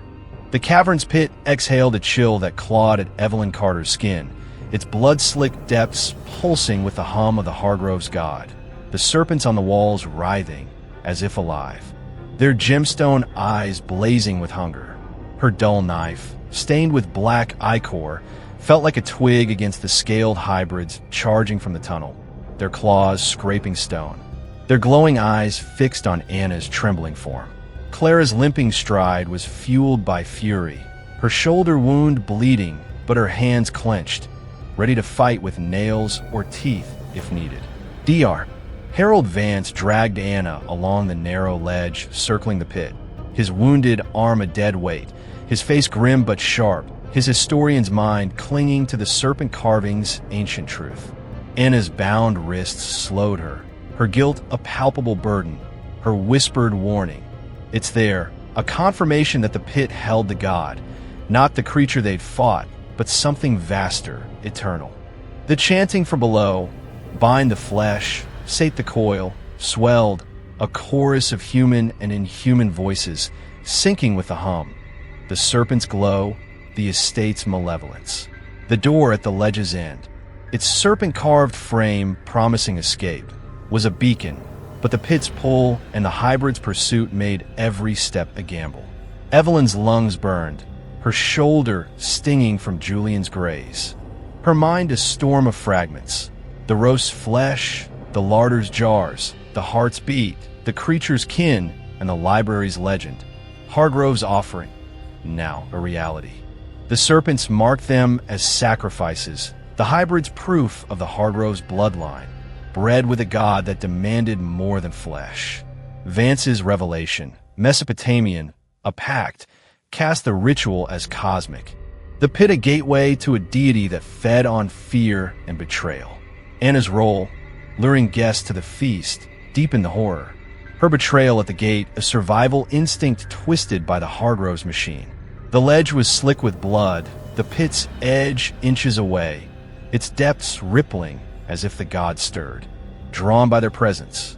A hybrid lunged, its claws slashing, and Evelyn swung her knife, catching its arm, black blood hissing on the stone. The thing didn't flinch, its scaled face expressionless, its eyes glowing like the pit's gemstones. Clara grabbed a loose chain from the wall, swinging it, the lynx catching the hybrid's neck, pulling it off balance, its claws scraping the ledge as it fell toward the pit. A scream, not human, erupted from below, the blood rippling violently, and Evelyn's heart lurched. The god was awake, feeding on the hybrid's fall, its hunger a tangible force. Vance's voice was a rasp, his eyes on the door. "Keep moving." Anna stumbled, her bound wrists catching on the ledge, and Vance yanked her upright, his wounded arm trembling, his strength fading but unyielding. The chanting swelled, words sharpening. Coil consumes, flesh ascends. Evelyn's skin crawled, the serpents on the walls seeming to coil tighter, their gemstones pulsing in time with the pit's ripples. Another hybrid charged, its claws aimed at Clara, who ducked, her nails raking its face, drawing black blood but no pain. Evelyn's knife slashed its leg, slowing it. But more emerged, their numbers endless, their purpose singular. The pit's blood splashed, a tentacle-like shape breaking the surface, scaled and sinuous, its tip glinting with eyes that matched the serpent's. Evelyn's breath caught. This was the coil, the god. Not the creature, but its master, its hunger the estate's heart. Clara's snarl was defiant, her hands bloody but relentless. "We're not its food." She seized a fallen hybrid's claw, using it like a blade, stabbing another's chest, black ichor spraying. Evelyn's knife was a blur, slashing a hybrid's throat, its body toppling into the pit, the god's tentacle snatching it. A wet crunch echoing as the chanting peaked. Vance reached the door, his good hand fumbling with the handle, and his weight slowing him.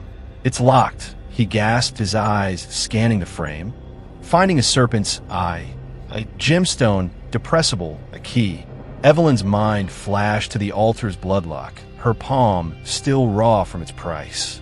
"Blood," she said, slicing her hand, wincing as she pressed it to the gemstone, red mingling with black. The door clicked, creaking open, revealing a tunnel, its air fresher, the scent of earth strong, moonlight faint at its end. "Go," Evelyn shouted, shoving Clara through, her knife slashing a hybrid's arm, keeping it at bay. Vance dragged Anna, his face a mask of pain, his historian's logic clinging to survival. The pit's tentacles surged, grazing the ledge, its eyes locking onto Evelyn, a pull like gravity urging her to fall. She resisted, her knife slashing its surface, ichor burning her skin. The god screamed, shaking the cavern. Clara pulled her through the door, and Vance slammed it shut, a rusted bolt sliding into place, muffling the hybrid's claws, the god's roar, the chanting's tide. The tunnel was wider, its walls smoother, the serpents fewer but larger, their carvings crude, ancient, as if carved by hands before the Hargroves' time. The moonlight grew brighter, the breeze stronger, suggesting the surface, but the hum lingered, the god's presence unbound. Evelyn's hand bled, her knife trembling, her body aching but moving, Clara's fury her ally. Vance's knowledge her guide, and his guilt a chain. "The village," Vance said, his voice hoarse. "The tunnels lead there. They're complicit or victims." The library's legend, tales of a village feeding the Hargroves' feasts, resurfaced, and Evelyn's hope flickered. Freedom or another trap, but they'd face it. A low growl echoed behind, the bolt rattling, the hybrid's claws relentless. The tunnel sloped upward, roots breaking through the stone, the earth's scent overpowering the blood. Clara's shoulder bled, her limp worsening, but her eyes burned, her defiance a mirror of Evelyn's. Anna's voice was a whisper, her guilt spilling. The village they worshipped too. I heard them. Evelyn's heart sank. The surface wasn't safe. The Hargroves' reach vast, their gods' hunger endless. The moonlight revealed an exit, a wooden hatch, its frame carved with a single serpent, its eye a gemstone, bloodless but glowing. Evelyn pushed the hatch, her knife ready, the forest's air rushing in, cold and sharp. They emerged into a clearing, the estate's silhouette distant but looming. The village's lights faint through the trees. The hum was softer, the chanting gone, but the god's presence lingered, its eyes in every shadow. Clara collapsed, her wounds overtaking her, and Vance eased Anna down, his arm useless, his eyes on the village. "We need help," he said, but Anna's words hung heavy. Worship, not aid, awaited. A twig snapped, a shadow moving, human but wrong, its eyes glowing like the hybrids. Evelyn's knife rose, her resolve a fire, her heart a drumbeat. The village was a gamble, the forest a maze, but the Hargroves' god was awake. And their fight was far from over. They'd escaped the seller's call, but its echo followed, demanding blood, truth, and flesh. Chapter 7. Blood on the Chandelier. The forest clearing was a fragile reprieve, its moonlight slicing through the twisted branches, casting jagged shadows that seemed to writhe like the serpents etched into Evelyn Carter's memory. Her dull knife, stained with black ichor, trembled in her bloodied hand, its blade a faint echo of the defiance that kept her standing. Clara lay slumped against a gnarled tree, her shoulder wound oozing, her crimson gown in tatters. Her face pale, but her eyes burning with unyielding fury. Dr. Harold Vance knelt beside Anna, his wounded arm limp, his tweed jacket soaked with blood, his historian's gaze fixed on the distant village lights, faint through the trees. Anna's bound wrists were raw, her body curled in guilt and exhaustion. Her whispered warning. They worshipped too, a weight that crushed any hope of sanctuary. The Hargrove estate loomed on the horizon, its silhouette a predator's crouch, its hum softer but ever present, tying them to the god in the pit. The snap of a twig had drawn Evelyn's knife upward, the shadow's glowing eyes, human but wrong, vanishing into the forest, leaving only the thread of pursuit. Evelyn's lungs ached, her shoulder burning from Julian's graze, her palm raw from the bloodlock that had freed them from the cavern. The night's horrors churned in her mind, the roast's human flesh, the larder's jars, the creature's kin, the pit's tentacled god, and Anna's betrayal, her kick at the gate of fracture in their trust. The serpent's symbols, on place cards, walls, the hatch, marked them as offerings, the hybrid's proof of the Hargrove's unholy bloodline, bred with a deity that fed on flesh and fear. Vance's Mesopotamian theory cast the ritual as ancient, a pact with a cosmic hunger, and Anna's words about the village confirmed the Hargroves' reach, their worship a web that ensnared the living and the damned. The forest was a maze, the village a gamble, but standing still meant death. A low growl rumbled from the trees, not the pit's god, but its kin or the hybrids, their glowing eyes flickering in the shadows. Evelyn's knife rose, her voice a hiss. "Move." She helped Clara stand, the heiress's limp worsening, her breath ragged, but her resolve iron. Vance lifted Anna, his good arm straining, his face etched with pain, but sharp with purpose. The village lights beckoned, a cluster of houses maybe a mile away, their glow deceptive, salvation or a deeper trap. The library legend, tales of a village feeding the Hargroves' feasts, loomed, and Evelyn's skin prickled, her mind clinging to the faint hope of allies, or at least weapons, to face the god's hunters. The path was narrow, roots snaring their feet, branches scraping their wounds, drawing fresh blood. The growl followed, joined by whispers, not human, but chanting, faint and rhythmic. Coil consumes. Flesh ascends. Evelyn's heart lurched, the pit's god alive in the forest, its serpents in every shadow. Clara's voice was a snarl. her pain fueling her defiance. "They're hurting us," she said, her eyes scanning the trees, her hands empty but ready to fight. Vance's breath was labored, his historian's mind still working. "The village, it's their altar," he said, his voice grim. "The feasts start here and there." Anna's head shook, her voice a whisper. "They bring offerings from the houses." "I saw." The words hit like a blade. The village not a refuge, but a supplier. Its people complicit or enslaved. Evelyn's knife trembled, her eyes on the lights, closer now, revealing rooftops and a steepled church, its spire carved with a serpent's coil. The growl grew louder, shadows moving, and Evelyn quickened their pace, Clara's limp a drag, Anna's guilt a burden. The forest opened to a dirt road, the village's edge marked by a sign, Hargrove's Rest. The same as the wells, a mockery of peace. Houses lined the road, their windows dark but flickering, as if eyes watched from within. The church loomed, its serpent spire glowing faintly. The hum stronger, tying it to the estate. A figure stepped from a house, human but wrong, its eyes glowing like the hybrids, its hands holding a lantern that cast serpent shadows. "You're late," it said, its voice a monotone chant, its face scaled, a villager turned acolyte.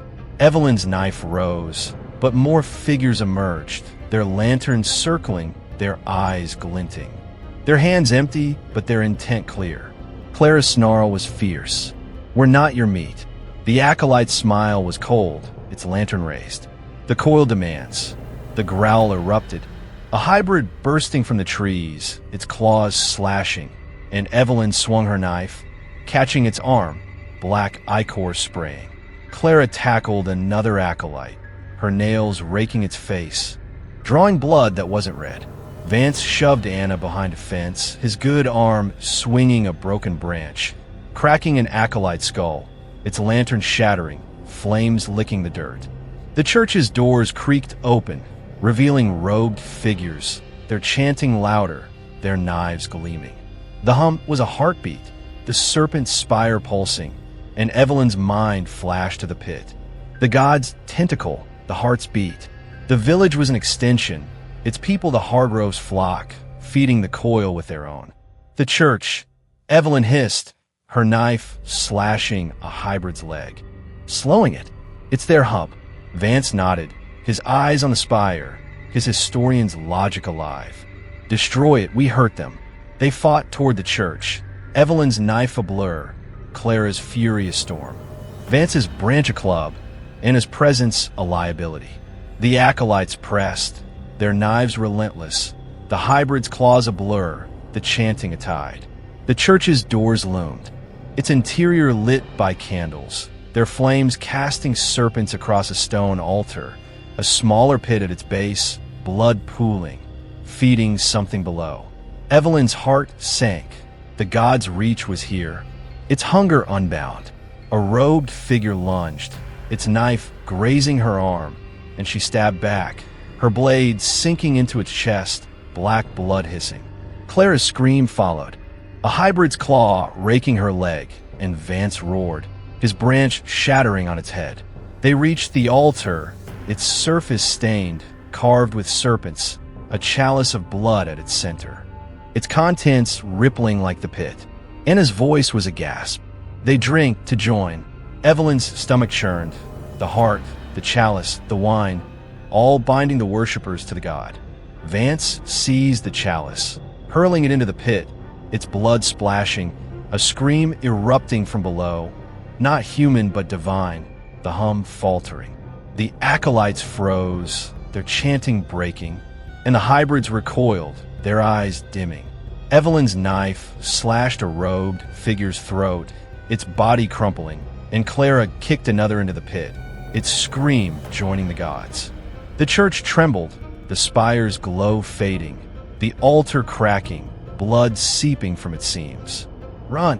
Evelyn shouted, pulling Clara, her leg bleeding but moving, Vance dragging Anna, his strength fading. The acolytes rallied, their knives flashing, but the hybrids faltered, the god's hold weakening. The doors were open, the forest beyond a maze. But the village was no sanctuary. Its houses hid more acolytes, its lights allure. The chandelier above, a twisted echo of the dining rooms, flickered, blood dripping from its crystals. A sign of the god's wrath or its wound.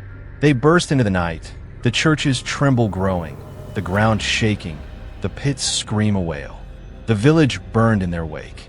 Flames from the shattered lanterns spreading, the acolytes' screams mixing with the gods. Evelyn's knife was her anchor, Clara's fury her ally, Vance's knowledge her guide, and his guilt a chain. The forest swallowed them. The estates hummed distant but alive, the gods' eyes in every shadow. They'd struck a blow, but the feast wasn't over, and their fight was a spark in a god's endless hunger. The forest swallowed them once more, its gnarled branches clawing at the moonlight, their shadows twisting into serpents that seemed to slither across the blood-soaked ground. Evelyn Carter's knife trembled in her grip, its dull blade slick with black ichor and red blood, a fragile emblem of the defiance that kept her heart pounding.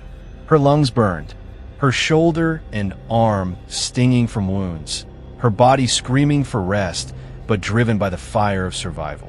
Clara limped beside her, the heiress's leg wound bleeding freely, her shoulder raw from the hybrid's claw, her tattered crimson gown a flag of their battle, her eyes blazing with fury that outshone her pain. Dr. Harold Vance staggered behind, his wounded arm useless, his tweed jacket in shreds, his face pale, but his historian's mind sharp, scanning the trees for signs of pursuit. Anna trailed, her bound wrists raw, her steps faltering, her guilt a suffocating weight after her betrayal at the gate, and her role luring guests to the Hargroves' feast. The village burned in the distance, flames from the shattered lantern licking the houses, the church's serpent spire crumbling, its pits scream fading but not silenced. The Hargrove estate's hum lingered, a low pulse in the earth, tying them to the god whose blood they'd spilled. Evelyn's mind raced, piecing together the chaos.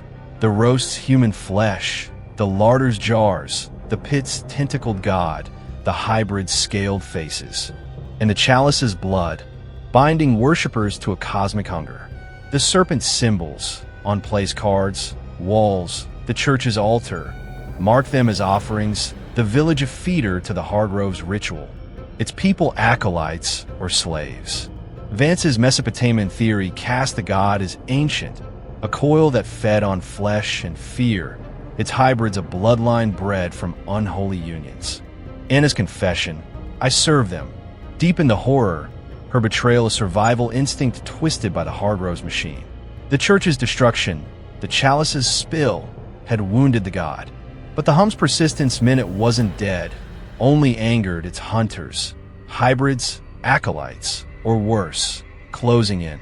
A low growl rumbled from the trees, not the pit's god, but its kin, their glowing eyes flickering like lanterns in the shadows. Evelyn's knife rose, her voice a hiss. Keep moving. She supported Clara, whose limp was worsening, blood soaking her leg, but whose snarl defied collapse. Vance dragged Anna, his good arm straining, his eyes on the forest's edge, where the village's flames cast an eerie glow. We need shelter, he said, his voice hoarse. The village is theirs, but there might be a road, a way out. Anna's head shook, her voice a whisper. The roads, they watched them. The Hargroves own everything. Evelyn's heart sank. Freedom was a mirage, the forest a trap, the village a graveyard of complicity. The growl grew louder, joined by footsteps, human, deliberate, not the hybrid scuttle. Evelyn's pulse spiked, her knife a frail defense, her eyes scanning for cover.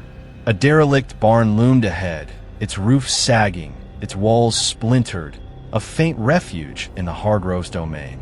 There, she said, pointing, pulling Clara toward it, her leg dragging, but her resolve iron.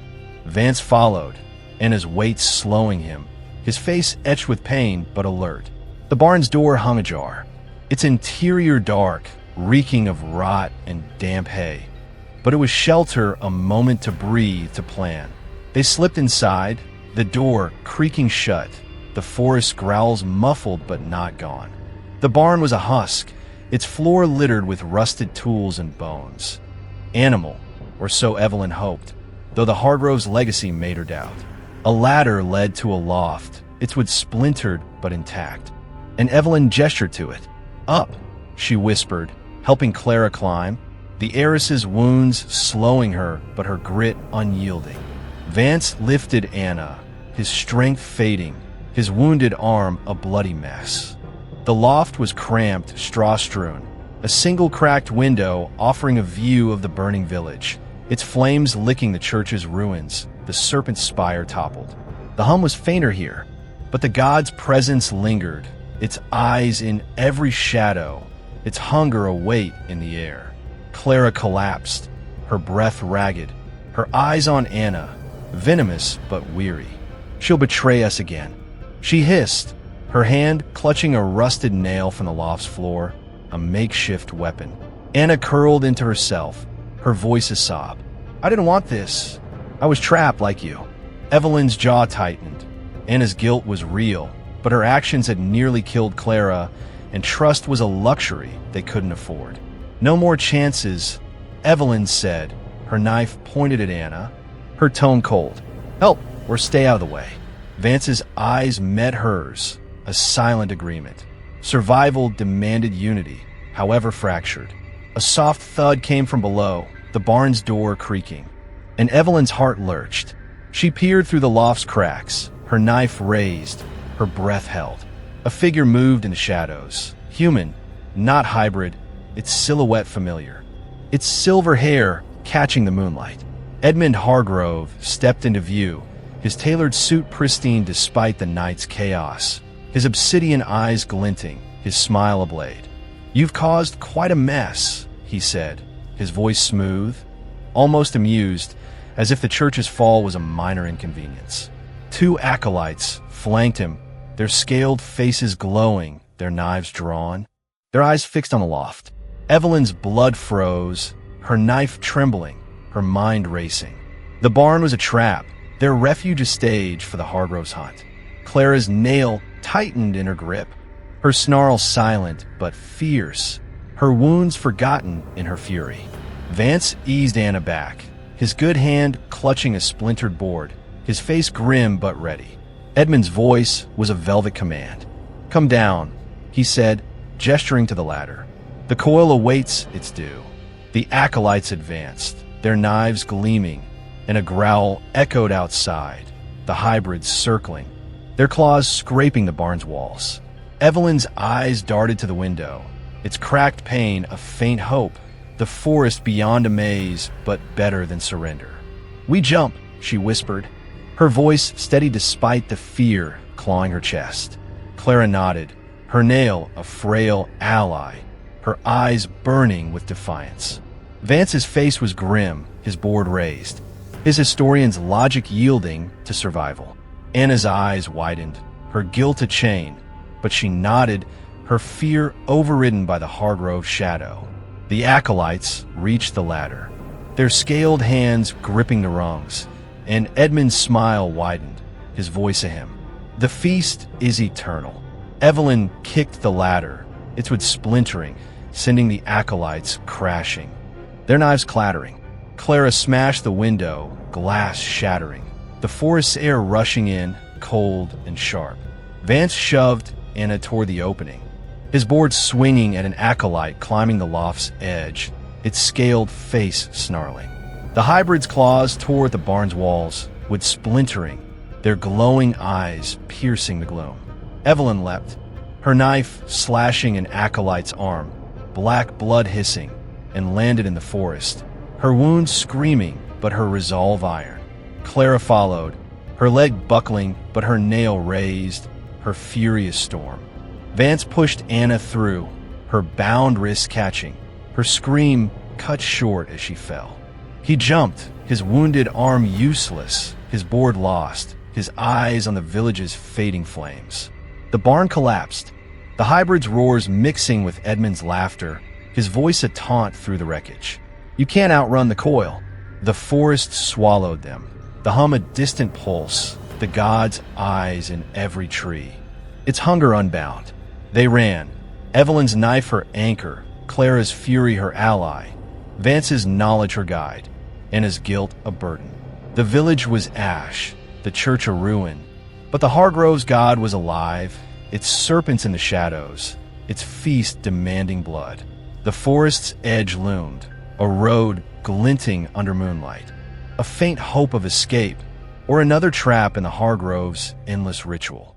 The forest's embrace was a cruel illusion, its twisted branches snaring the moonlight, casting serpentine shadows that slithered across the blood-slick ground. Evelyn Carter's knife, dull and stained with black ichor, trembled in her grip, its blade a fading ember of defiance against the Hargroves' relentless hunt. Her body screamed, her shoulder burning from Julian's graze, her arm raw from an acolyte's knife, her lungs aching from the well's icy plunge. But her will was iron, forged in the crucible of the estate's horrors. Clara staggered beside her, the heiress's leg wound oozing, her shoulder torn by the hybrid's claw, her tattered crimson gown a testament to their fight, her eyes alight with fury that defied her faltering steps. Dr. Harold Vance limped behind, his wounded arm a bloody ruin, his tweed jacket in shreds, his historian's gaze haunted but sharp, scanning the trees for the glowing eyes that stalked them. Anna trailed, her bound wrists chafing, her steps heavy with guilt, her role in luring guests to the feast, and her betrayal at the gated chain that bound her to their mistrust. The barn's collapse echoed in the distance. Edmund Hargrove's laughter a venomous taunt, the hybrid's roars mingling with the splintering wood, the estate's hum a relentless pulse tying them to the god in the pit. Evelyn's mind churned, a storm of fragments, the roast's human flesh, the larder's jars, the pit's tentacled god, the church's blood-filled chalice, and the serpent symbols marking them as offerings. Vance's Mesopotamian theory, a pact with something eternal, cast the Hargroves' ritual as cosmic, their hybrids a bloodline bred with the coil, the village a feeder to its hunger. Anna's confession, they worshipped too, had shattered hope of sanctuary, the church's fall a wound to the god, but not its death, its acolytes and hybrids still hunting. The road glinted ahead, a ribbon of gravel under moonlight, promising escape or leading to another trap. The village's flames fading, but its complicity eternal.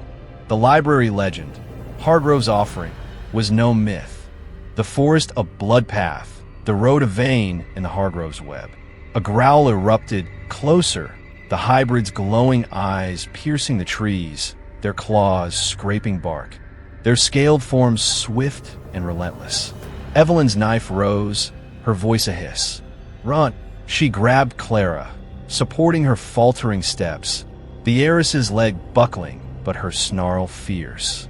Her hands empty, but ready to fight. Vance dragged Anna, his good arms straining, his face etched with pain, his eyes on the road, a flicker of hope in their depths. It might lead to a town. He gasped, his historian's logic clinging to survival. Anna's voice was a sob, her guilt spilling. They own the roads, the people, everything. Evelyn's heart sank. The Hargroves' reach was a noose. The road a gamble, but standing still meant slaughter. The hybrids lunged, 3 of them, their claws slashing, their scaled faces glinting, their eyes like the pit's gemstones. Evelyn swung her knife, catching one's arm, black ichor spraying, but it didn't flinch, its claw grazing her side, a burning line of pain. Clara seized a branch, swinging it, cracking a hybrid skull, its roar shaking the trees. Vance shoved Anna behind a tree, his good hand wielding a rock, smashing a hybrid's jaw, black blood hissing on the ground. The third hybrid aimed for Anna, its claws arcing, but Evelyn dove, her knife stabbing its leg, slowing it, her body screaming as she rolled away. The road was close, its gravel glinting, a faint hum of tires in the distance, a car or another of the Hargroves' traps. The hybrids regrouped, their eyes glowing, their claws relentless, and a human figure emerged. Julian. his tailored suit pristine, his knife glinting, his smile a predator's delight. "You're seasoning the feast," he said, his voice smooth, his blade twirling. Evelyn's blood froze, her knife trembling, her mind racing. The road was their only chance. The hum of tires louder, headlights flickering through the trees. Clara's snarl was fierce, her branch raised, her leg bleeding, but her fury a storm. "We're not your meat," she spat, swinging at Julian, who sidestepped, his knife slashing her arm, drawing a cry but not stopping her. Vance roared, his rock smashing a hybrid's chest, its scales cracking, but Julian's knife arced, grazing his shoulder, blood soaking his jacket. Anna screamed, scrambling toward the road, her bound wrists slowing her, her terror a beacon. Evelyn lunged at Julian, her knife aiming for his throat, but he parried, his blade catching her wrist, twisting until she dropped the knife, pain shooting through her arm. Clara's branch swung again, catching Julian's knee, forcing him back, and Evelyn seized her knife, her hand throbbing but her resolve iron. The headlights grew brighter, a truck's rumble shaking the ground, its beam cutting through the trees, illuminating the hybrid's scaled faces, their eyes dimming in the light. The truck screeched to a halt, a grizzled driver leaning out, his face pale but human, his voice rough. "Get in." Evelyn's heart leapt. Was he salvation or another acolyte? The hybrids recoiled, the light weakening them, and Julian's smile faltered, his eyes narrowing. "You can't escape the coil," he said, but his voice lacked its earlier glee, the truck's presence a disruption. Evelyn shoved Clara toward the truck, her leg buckling, but her fury carrying her. Vance grabbed Anna, his strength fading, his eyes on the driver, searching for truth. The hybrids lunged again, their claws slashing, but the driver fired a shotgun, its blast tearing through a hybrid's chest, black ichor spraying, its body crumpling. Evelyn climbed into the truck's bed, pulling Clara, her wounds bleeding, but her snarl defiant. Vance lifted Anna, his body trembling, and dove in, the driver slamming the gas, the truck lurching forward, hybrid's claws scraping the metal. Julian's figure faded into the trees, his laughter a taunt. The hum persisting, the god's eyes in every shadow. The driver's voice was gruff, his eyes on the road. "You're lucky I was passing. Hard-roast folk don't like strangers." Evelyn's heart sank. His words hinted at knowledge, complicity, or fear. "Who are you?" she demanded, her knife raised, her trust shattered. "Name's Cal," he said, glancing back, his face weathered, his eyes human but haunted. "I haul goods, steer clear their village. Saw the fire, figured trouble." His tone was steady, but his hands gripped the wheel too tight, and Evelyn's skin prickled. The road stretched, the village's flames fading, the estate's silhouette distant but looming. Clara's voice was a hiss, her eyes on Cal. "You know them. What are they?" "Galjo Diktat." His voice low. "Old blood. Bad blood. They own this land, and what's under it." Vance's eyes sharpened, his historian's mind alive. "The coil," he said. "You've seen it." Cal's nod was grim, his eyes on the road. "Heard it. Felt it. You don't cross them and live." The truck hit a bump, and a sob breaking the tension, her guilt a weight. The hum was fainter, but the god's presence lingered, its serpents in the shadows, its hunger unbound. Evelyn's knife was her anchor, Clara's fury her ally, Vance's knowledge her guide, Anna's guilt a burden. The road led to a town, its lights brighter, human, but Cal's haunted eyes warned of no true escape. The Hargrove's god was wounded, its church ash, but its coil was eternal. And their fight was a spark in its endless feast. They'd struck blood on the chandelier, but the price was still to come. Chapter 8. The Hunger Within. The truck's rumble was a fragile shield against the forest's oppressive silence, its headlights slicing through the darkness, illuminating the gravel road that wound away from the Hargrove estate's looming shadow. Evelyn Carter crouched in the truck's bed, her dull knife clutched in her bloodied hand, its blade stained with black ichor and red. a fading symbol of defiance against the horrors they'd fled. Her body ached, her shoulder raw from Julian's graze, her arm burning from the acolyte's knife, her palm scarred from the bloodlock. Yet her resolve burned brighter, a fire stoked by survival. Clara huddled beside her, the heiress's leg wound oozing, her shoulder torn by the hybrid's claw, her tattered crimson gown barely clinging to her frame, her eyes fierce despite the pain etching her face. Dr. Harold Vance sat against the truck's side, his wounded arm a bloody ruin, his tweed jacket in shreds, his historian's gaze haunted but probing, fixed on the driver, Cal, whose cryptic words, old blood, bad blood, hung heavy. Anna curled in a corner, her bound wrists raw, her guilt a palpable weight, her role in the Hargroves' feasts and her betrayal at the gate of fracture in their fragile alliance. The hum of the estate's god was faint, a distant pulse, but its serpents lingered in every shadow, its hunger unbound by the miles they'd gained.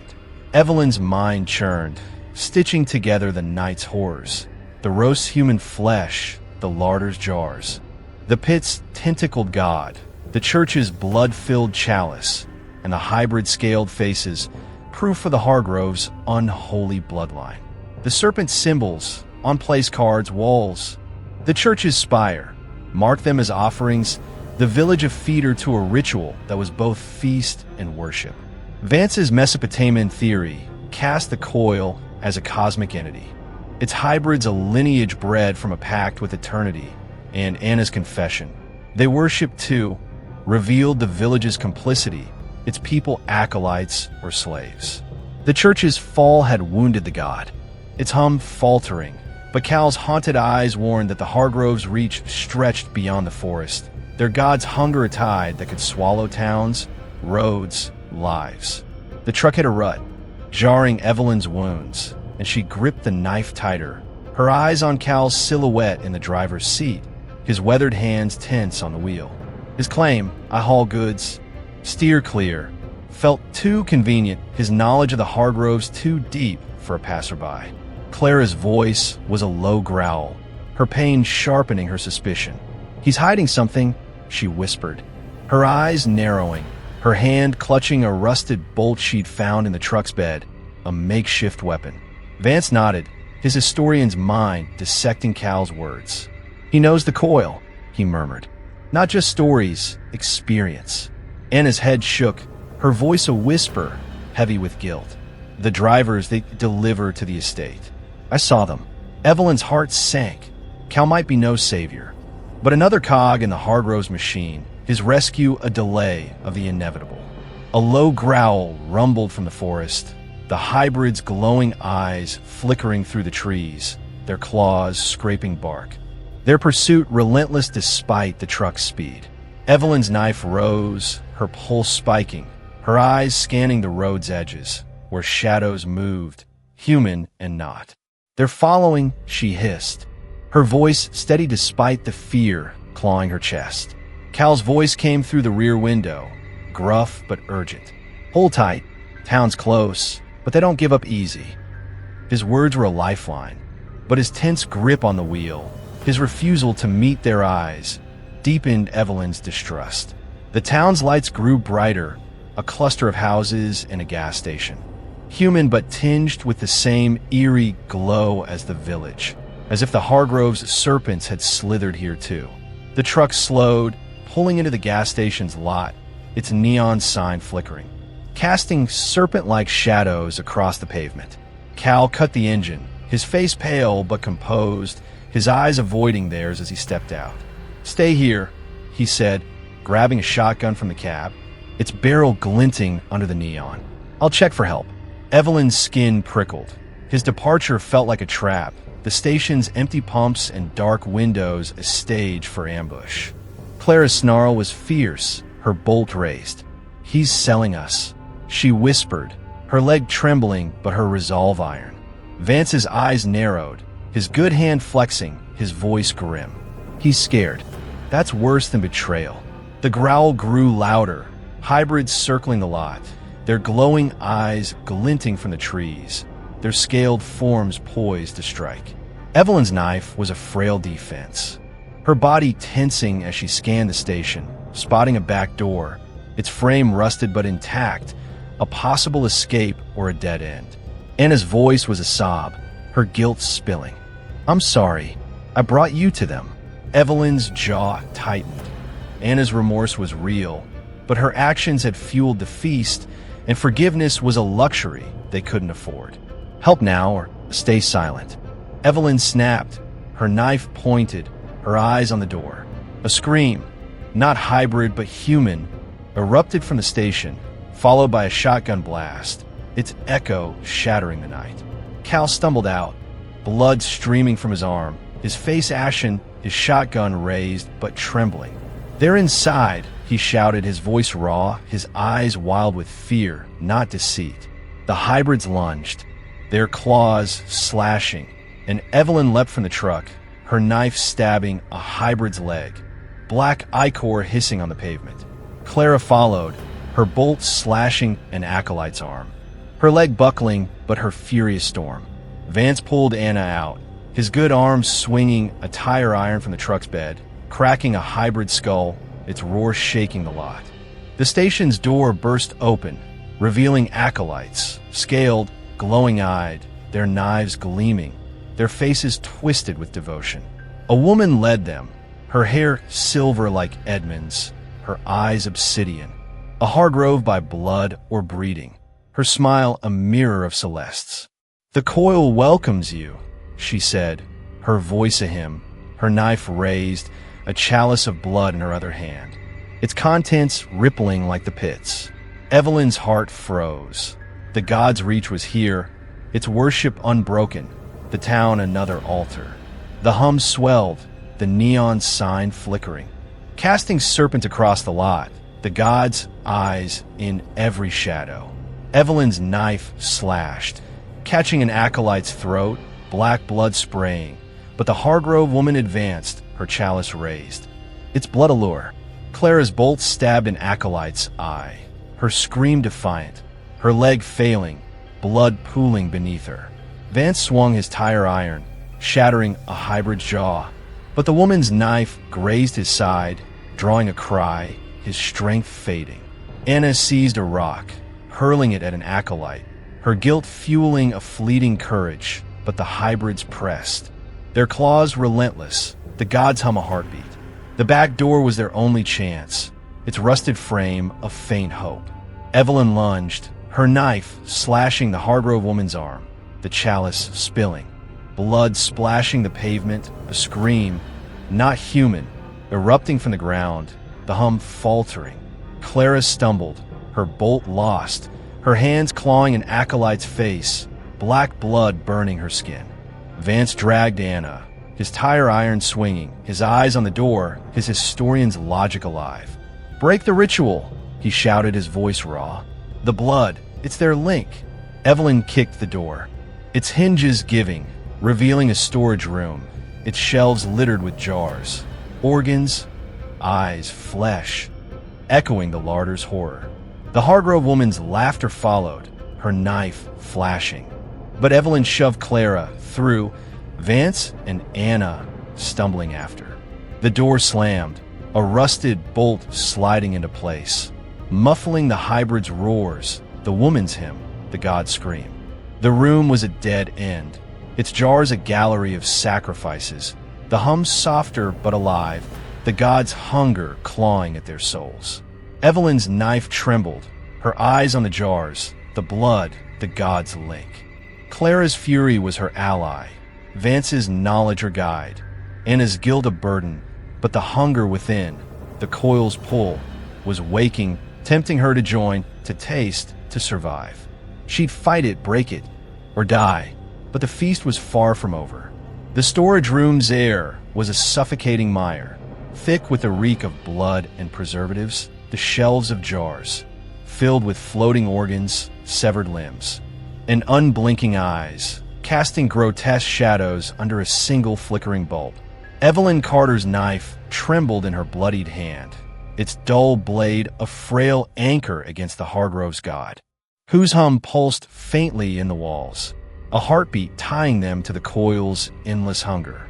Her body was a map of pain, her shoulder raw from Julian's graze, her arm burning from the acolyte's knife, her palm scarred from the bloodlock. But her resolve was a blade, honed by the horrors she'd endured. The roast's human flesh, the pit's tentacled god, the hybrid's scaled faces, and the chalice's blood, binding worshippers to a cosmic devourer.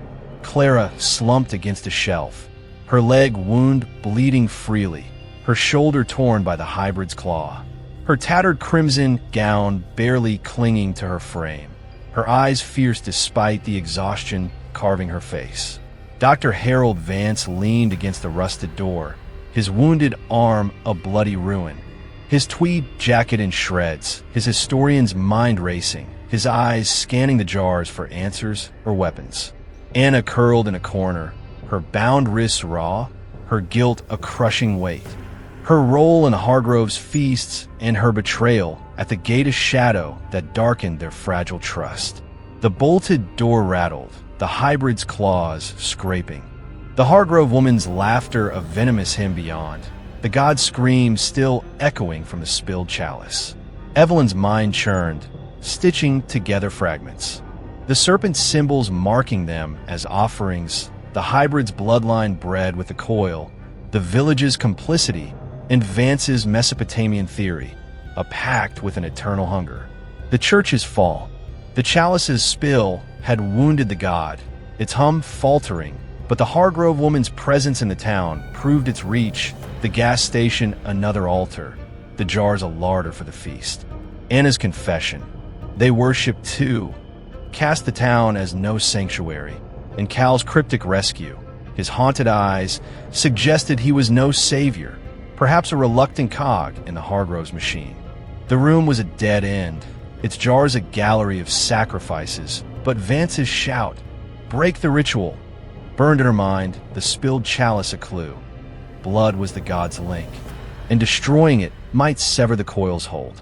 The door's bolt groaned, claws tearing at metal, and the Hargrove woman's voice slithered through, smooth and commanding. "The coil hungers," she said, her words a ritual allure. "Haste and live forever." Evelyn's skin crawled, her eyes on the jars, their contents rippling as if alive, the god's presence whispering in her blood. A flicker of temptation stirred. Join them, taste the blood, survive, but she crushed it, her knife rising, her resolve iron. Clara's snarl was fierce, her hand clutching a rusted bolt, her leg trembling, but her fury unyielding. "They're monsters," she hissed, her eyes on Anna, venomous but weary. Anna's sob broke, her voice a plea. "I didn't want this. I was trapped." Vance's eyes narrowed, his voice grim. "We're all trapped. Break the blood. We break the god." Evelyn nodded, her knife slashing a jar, glass shattering, organs spilling. Black blood hissing on the floor, a faint scream, not human, erupting from the walls, the hum faltering. "More," she said, her voice steady, her hand sweeping jars from the shelf. Their contents splashing, the god's scream growing, the room shaking. Clara joined, her bolts smashing jars, her wounds bleeding but her fury a storm, black ichor burning her skin.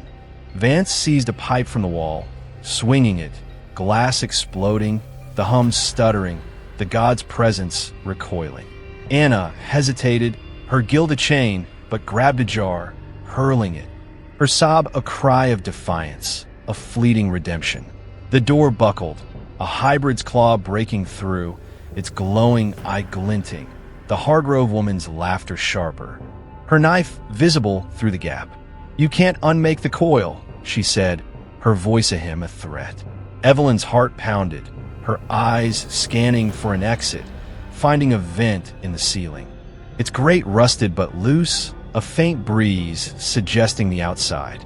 "Up," she hissed, shoving Clara toward a crate. The air is climbing, her leg buckling, but her resolve iron. Vance lifted Anna, his strength fading, his pipe smashing another jar, the god's scream a wail, the hum nearly gone. Evelyn's knife slashed a hybrid's claw, black blood spraying, buying seconds.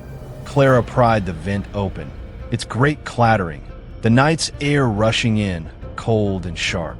"Go!" Evelyn shouted, helping Clara through, her wounds slowing her, but her snarl defiant.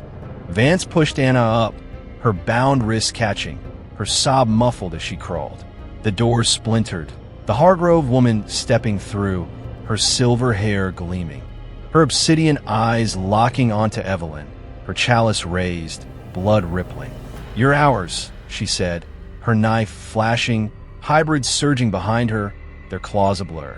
Evelyn swung her knife, catching the woman's arm, blood, not black but red, spilling, the chalice dropping, its contents splashing, the god's scream deafening, the room quaking. Vance climbed, his pipe lost, his wounded arm useless, his eyes on Evelyn, urging her up.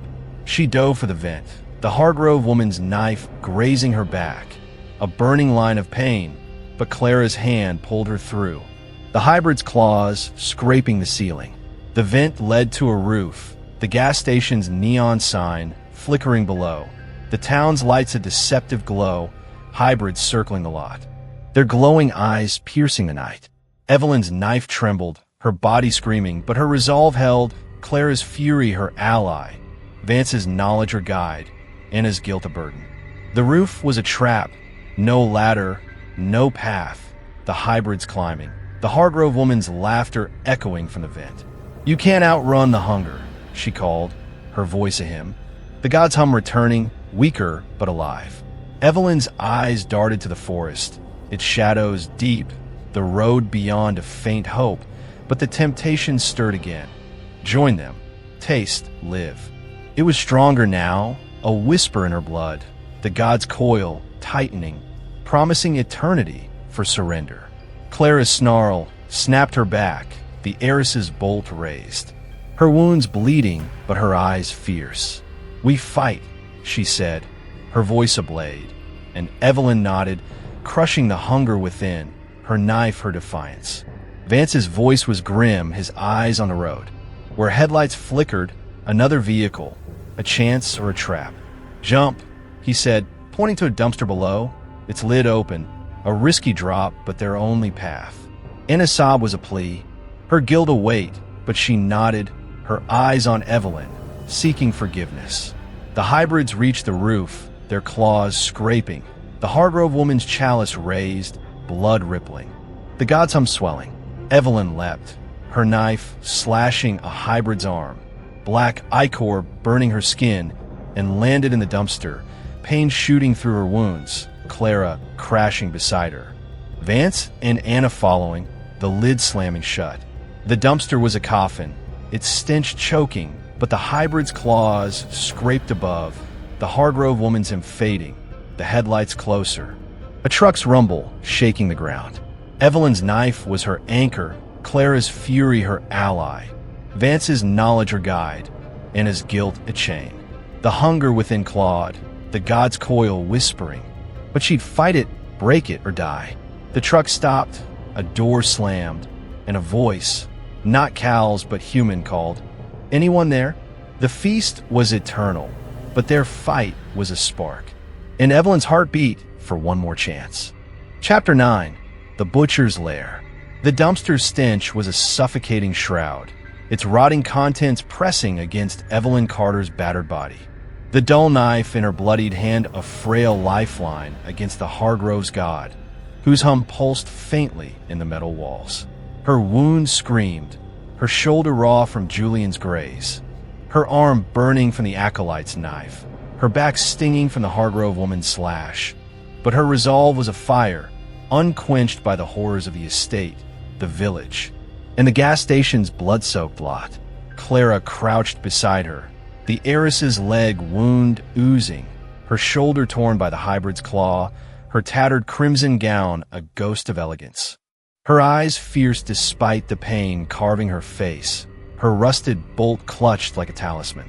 Dr. Harold Vance leaned against the dumpster's wall, his wounded arm a bloody ruin, his tweed jacket in shreds, his historian's gaze haunted but sharp, straining to hear the voice outside. A new truck, a human call, a flicker of hope or another trap. Anna curled in the filth, her bound wrists raw, her guilt a crushing weight, her role in the Hargroves' feasts and her betrayal at the gate of shadow that choked their trust. The hybrid's claws scraped the dumpster's lid. The Hargrove woman's laughter fading, but her hymn. The coil hungers, lingering, the god scream from the spilled chalice, a wound that hadn't killed it. Evelyn's mind churned, weaving fragments of the night. The roast's human flesh, the pit's tentacled god, the hybrid's scaled bloodline, the chalice's blood binding worshippers to the coil. The serpent's symbols, on place cards, walls, the gas station's jars. Mark them as offerings, the town a mirror of the village's complicity, its people acolytes or slaves. Vance's Mesopotamian theory cast the god as a cosmic devourer, its hybrids a lineage bred from an ancient pact, and the spilled chalice, the shattered jars, had weakened its hum but not its reach. Anna's confession. They worshipped too, and Cal's haunted eyes painted a world ensnared by the Hargroves. The new truck's driver a gamble between salvation and betrayal. The hunger within Evelyn stirred. A whisper of the god's coil, tempting her to join, to taste, to live forever. But she crushed it, her knife her defiance, her heart a drumbeat against surrender. The voice outside called again. Rough but human, not the Hargrove woman's venomous hymn. Anyone alive in there? Footsteps crunched on gravel. Heavy, deliberate, a shadow passing under the dumpster's lid. The hybrid's growls quieter, as if the light or the driver's presence held them at bay. Clara's snarl was low, her bolt raised, her leg trembling but her fury iron. Another trap? She whispered, her eyes on Evelyn, trusting her lead. Vance's voice was grim, his good hand flexing, his historian's mind dissecting the voice. He's not chanting, he murmured, but he's too calm. Like Cal. Anna's sob broke, her voice a whisper, heavy with guilt. The drivers, they know. They always know. Evelyn's heart sank. Cal's rescue had led to the gas station's ambush, and this driver might deliver them back to the Hargroves' altar. The dumpster's lid creaked, a sliver of moonlight piercing the dark, the driver's silhouette looming, a shotgun in his hands. Its barrel glinting. Come out slow, he said, his voice steady but edged with urgency, or I leave you for them. The hybrid's growl swelled, claws scraping nearby, the god's hum a faint pulse. Its serpents in every shadow. Evelyn's knife rose, her body tensing, her mind racing. The driver wasn't attacking, but his calm was a warning, his knowledge of them a red flag. Clara's eyes met hers, a silent agreement. They'd climb out but trust no one. Vance nodded, his historian's logic yielding to survival, his good hand supporting Anna, whose guilt made her a liability.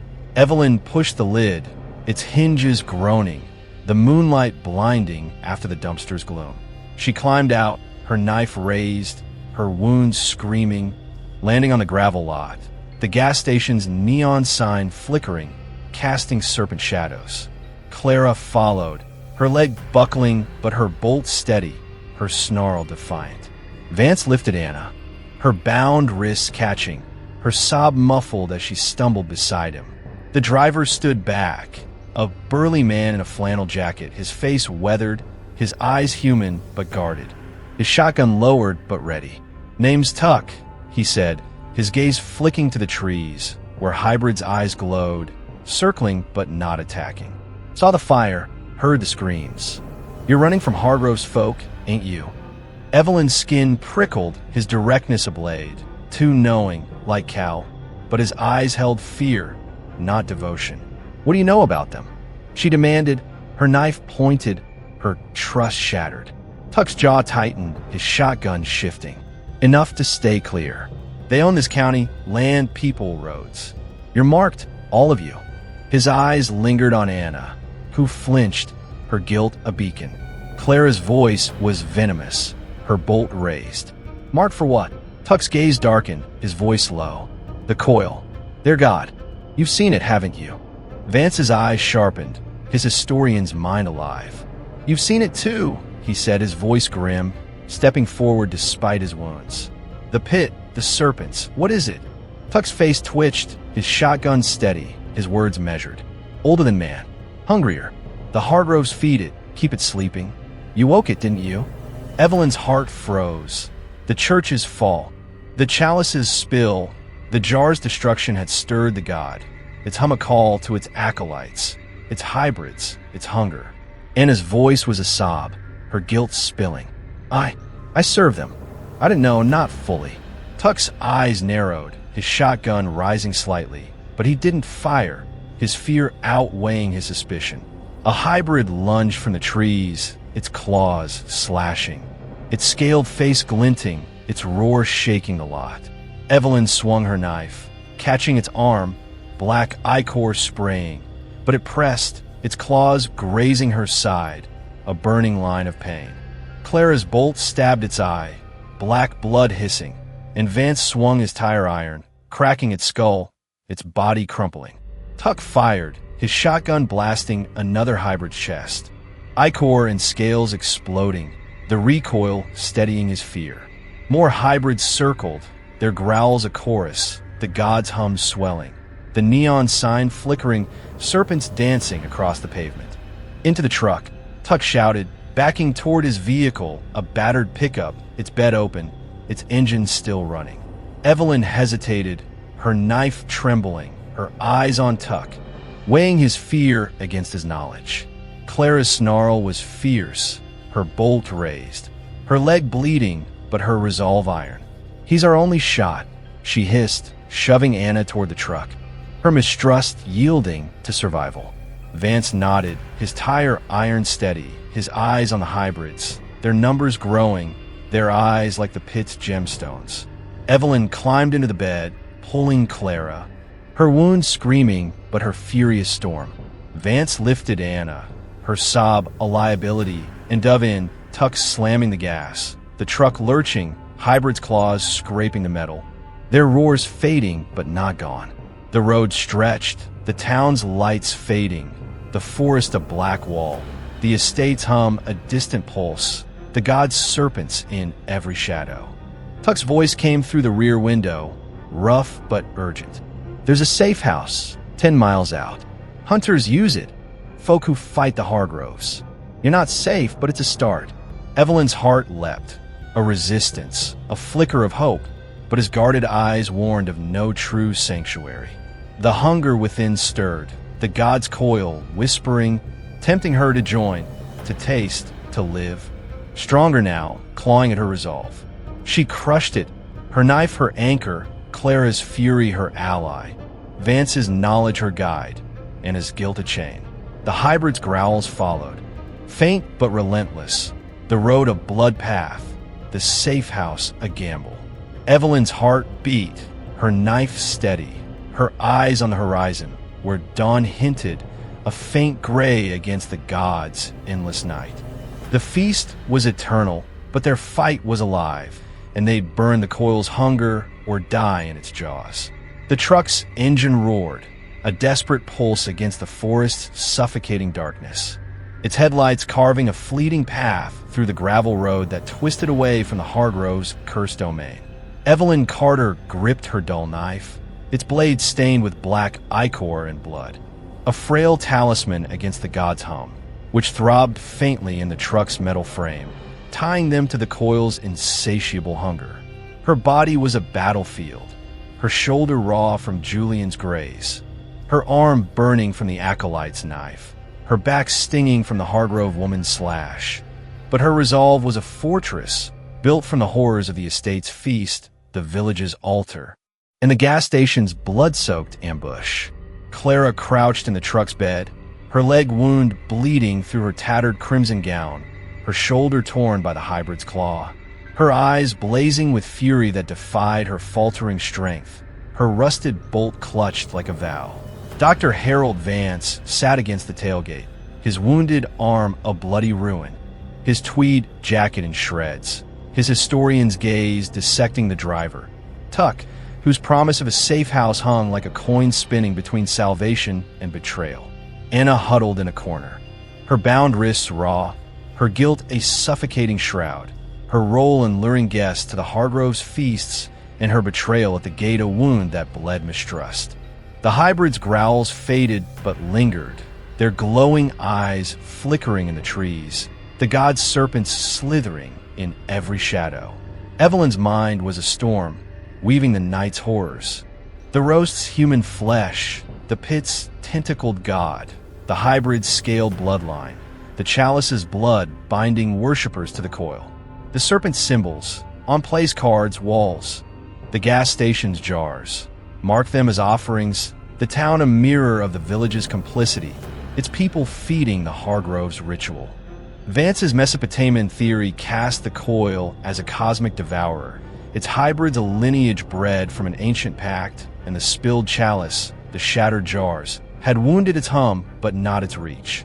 Anna's words, they worshipped too, and Tuck's guarded fear painted a world ensnared. The safe house a gamble against a god whose hunger stretched beyond the forest. The hunger within Evelyn clawed. The coil's whisper, tempting her to join, to taste, to live forever. A siren's call stronger with every mile, but she crushed it, her knife her defiance, her heart a drumbeat against surrender. Tuck's voice came through the rear window, rough but strained, his eyes on the road, avoiding theirs. Safe house is old, hidden. Hunters there. They know the Hargroves, know the coil. They fight, but they don't win. His words were a lifeline, but his tense grip on the wheel, his refusal to elaborate, deepened Evelyn's distrust. Clara's snarl was low, her bolt raised, her leg trembling, but her fury iron. Hunters or acolytes, she hissed, her eyes on Tuck's silhouette, her mistrust mirroring Evelyn's. Vance's voice was grim, his good hand flexing, his historian's mind probing. He's seen the pit, he murmured.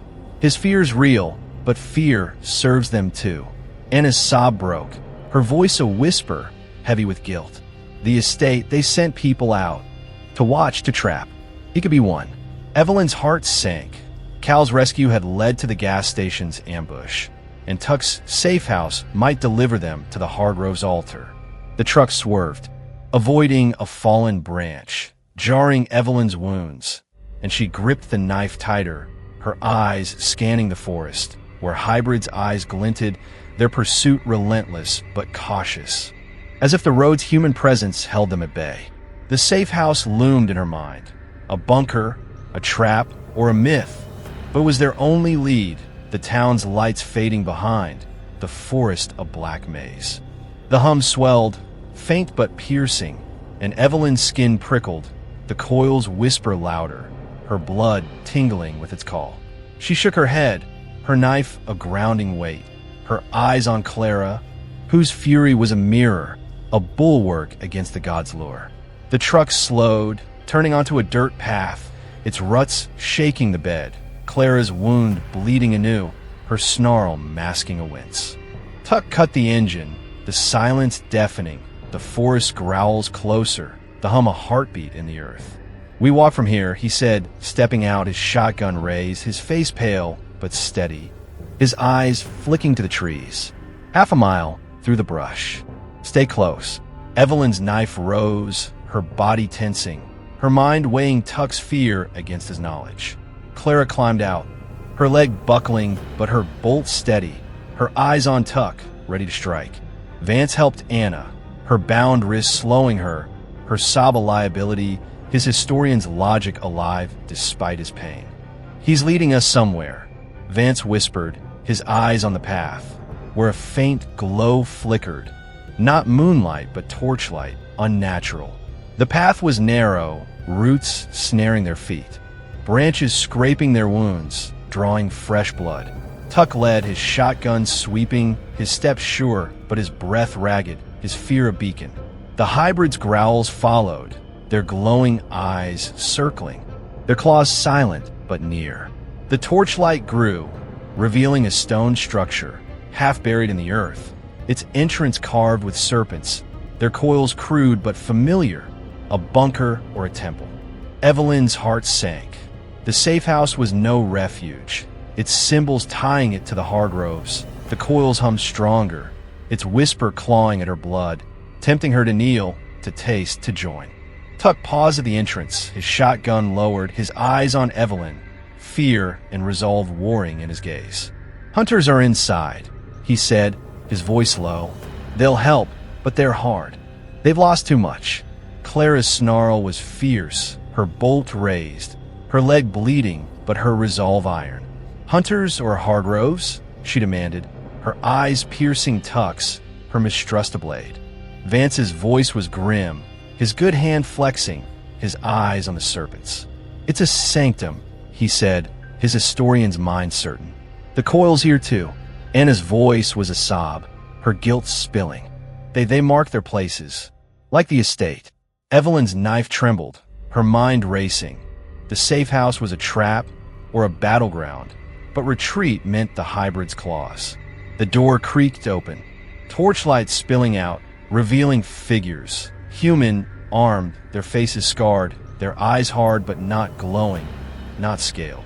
A woman stepped forward, her hair gray, her shotgun steady, her voice rough. "Tuck, you brought strays?" Her eyes scanned Evelyn, Clara, Vance, and Anna, lingering on their wounds, their weapons, their fear. "They're marked," Tuck said, his voice steady but strained. "They fought the Coil, heard it." The woman's eyes narrowed, her shotgun unwavering, her voice cold. "Heard it or woke it. Get inside." Evelyn hesitated, her knife raised, her eyes on the woman, weighing her scars against her words. Clara's bolt was steady, her snarl defiant, her wounds bleeding, but her fury a storm. Vance's eyes met Evelyn's, a silent agreement. Enter, but trust no one. Anna's sob was a liability, her guilt a chain, but she followed, her eyes pleading for redemption. The hybrid's growls swelled, claws scraping the stone, the hum a heartbeat. The Coils whisper louder, tempting Evelyn's blood, promising eternity. She crushed it, her knife her anchor, Clara's fury her ally, Vance's knowledge her guide. The bunker's interior was a butcher's lair, its walls lined with weapons. Knives, axes, guns, and jars, not of flesh, but of black ichor, labeled with dates, places, kills. A table held maps, marked with serpent symbols, tracking the Hargrove's reach. The hunters, 5, scarred, silent, watched them, their eyes human but hollow, their hands steady on their weapons. The woman, their leader, gestured to a bench. "Sit," she said, her voice ablade. "You've seen the Coil. Tell us or die." Evelyn's heart pounded, her knife trembling, the hunger within clawing, the gods' whisper tied. The safe house was a battleground, the hunters' allies or judges, and the feast was eternal, its blood on their hands. The bunker's air was a cold vice, heavy with the tang of gun oil and black ichor. The walls' serpent carvings pulsing faintly under torchlight, as if the Hargrove's god still watched from stone. Evelyn Carter's knife trembled in her bloodied hand, its dull blade stained with the night's horrors, a fragile shield against the Coil's hum, which throbbed in the bunker's depths, tying them to its endless hunger. Her body was a ledger of pain, her shoulder raw from Julian's graze, her arm burning from the acolyte's knife, her back stinging from the Hargrove woman's slash. But her resolve was a blade, sharpened by the estate's feast, the village's altar, and the gas station's blood-soaked ambush.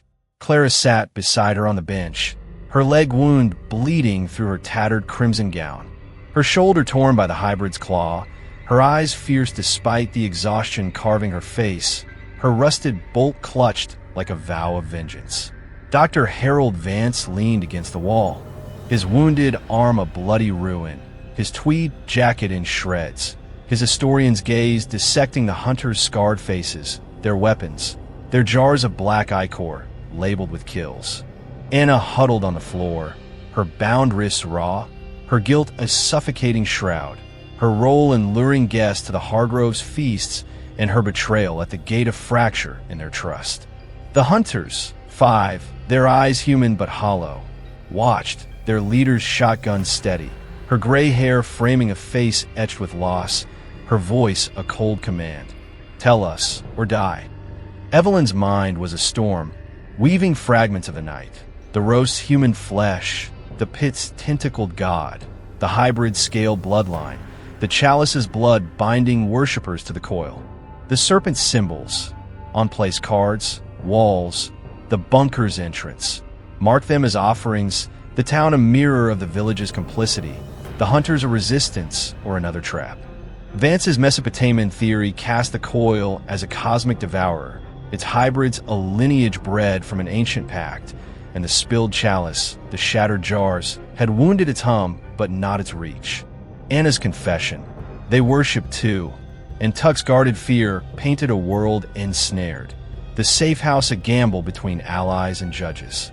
The hunger within Evelyn clawed. The coil's whisper tempting her to join, to taste, to live forever, stronger now, a tide in her blood, but she crushed it, her knife her defiance, her heart a drumbeat against surrender. The leader's eyes narrowed, her shotgun unwavering, her voice cutting through the bunker's silence. "You've seen the coil. What did you do?" Evelyn's knife steadied, her voice firm despite the pain. "We fought, burned their church, spilled their blood, broke their jars." It screamed. The hunters stirred, their hollow eyes sharpening, a murmur rippling through them. Clara's snarl was fierce, her bolt raised, her leg trembling but her fury iron. "We kill their hybrids, their acolytes.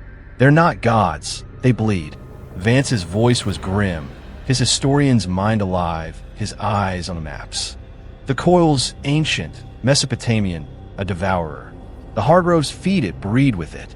We heard it, but it's waking. Anna's sob broke, her guilt spilling, her voice a whisper. I served them. Brought guests. I didn't know, not fully." The leader's shotgun snapped to Anna, her face hardening, the hunter's hands tightening on their weapons. Evelyn's heart pounded, her knife rising, her body shielding Anna despite the betrayal. "She's with us," she said, her tone a blade. "She fought, helped us break the ritual." The leader's eyes flicked to Evelyn, weighing her words. Her defiance, her wounds. "You're marked," she said, her voice cold but curious, nodding to the serpent scars on their skin. Faint, etched by the estate's touch, a brand of the coil. "You've tasted its hunger, haven't you?" Evelyn's blood froze, the hunger within stirring, the coil's whisper louder, promising eternity for surrender. She crushed it, her knife trembling, her eyes locked on the leader. "We fight it, not join it." The leader lowered her shotgun, a fraction, her scarred face softening, her voice low. "Name's Mara. We've fought the Hargroves 30 years. Lost more than you'll know. You hurt the coil, that's something, but it's awake now, hungrier. The town's theirs, the roads watched. You're not safe, not anywhere." The maps on the table showed serpent symbols stretching across counties, states, a web of altars, feeders, lairs. Vance's eyes widened, his historian's logic racing. "It's a network," he said, his voice hoarse. "The coil's not just here, it's everywhere." Mara nodded, her eyes grim. "They've bred it into the land, the blood. You've seen their hybrids, their god. It's not one, it's legion." A low growl rumbled outside, the hybrid's claws scraping the bunker's stone, the hum swelling, the coil's presence clawing at the walls. Evelyn's skin prickled, her knife steady. Her eyes on the door, where torchlight flickered, shadows moving. Clara's bolt rose, her snarl defiant, her wounds bleeding but her fury a storm. "They're coming," she hissed, her eyes on Mara, demanding action. The hunters moved, their weapons raised, their faces hard, their scars a map of battles lost and won. Mara's voice was a command, her shotgun snapping up. "Bar the door, ready the traps. They've tracked you," and the coil's pissed. The door shuddered, claws tearing at stone, the Hargrove woman's laughter slithering through, her hymn a venomous tide. The coil consumes. Evelyn's heart lurched, her mind flashing to the gas station, the spilled chalice, the god scream. The hunter's traps, blades, explosives, vials of black ichor, line the walls. A desperate arsenal against an eternal foe. Vance seized a map, his good hand tracing serpent symbols, his voice urgent. "There's a route, underground to a city. It's a long shot, but it's away from their heart. Anna's voice was a sob, her guilt a chain, but she stood, her eyes pleading. I can help. I know their paths. Clara's snarl was venomous, her bolt pointed. But Evelyn nodded, her knife steady, her trust fragile but necessary. The door buckled, a hybrid's claw breaking through, its glowing eye glinting, the Hargrove woman's chalice visible. Blood rippling, Evelyn lunged, her knife stabbing the claw, black ichor hissing, buying seconds. Clara hurled a vial, its ichor exploding, the hybrid screaming, the hum faltering. The hunters fired, their guns blasting, stones splintering, the coil's scream echoing, the gods' hunger a tide. Mara's voice was a roar, her shotgun blazing. To the tunnels. Move! The maps showed a passage. Hidden behind a shelf, its entrance carved with serpents, a path to freedom or deeper into the coil's lair. Evelyn shoved Clara toward the shelf, her wound screaming but her fury iron. Her bolt slashing an acolyte's arm, black blood spraying. Vance dragged Anna, his tire iron lost, his historian's logic guiding them, his eyes on the passage. The door collapsed. The Hargrove woman stepping through, her silver hair gleaming, her obsidian eyes locking onto Evelyn, her chalice raised, blood pulsing. You're the feast, she said, hybrids surging. Their claws a blur. Evelyn's knife slashed, catching the woman's hand, the chalice spilling, the gods scream deafening, the bunker quaking. The shelf slid open, revealing a tunnel, its air cold, its walls pulsing with serpents, the hum weaker but alive. Evelyn dove through, pulling Clara, Vance and Anna stumbling after, Mara and the hunters firing, their blasts muffling the hybrid's roars. The woman's hymn, the gods scream. The shelf slammed shut, a rusted bolt sliding into place, the coil's hunger clawing at their souls. The tunnel was a labyrinth, its serpents alive, its path a gamble, but Evelyn's knife was her anchor, Clara's fury her ally, Vance's knowledge her guide, and his guilt a chain. The hunger within tempted, the coil's whisper a tide, but they'd fight it, break it, or die in its jaws. The tunnel's darkness was a suffocating weight, its serpent-carved walls pulsing faintly. Their glow a sickly vein that seemed to breathe with the Hargrove's god. The coils hum a relentless heartbeat clawing at Evelyn Carter's resolve. Her dull knife, stained with black ichor and blood, trembled in her grip, its blade a fading ember of defiance against the horrors that pursued them. Hybrid's claws, acolyte's knives, and the Hargrove woman's blood-filled chalice. It spilled contents screaming in the bunker above.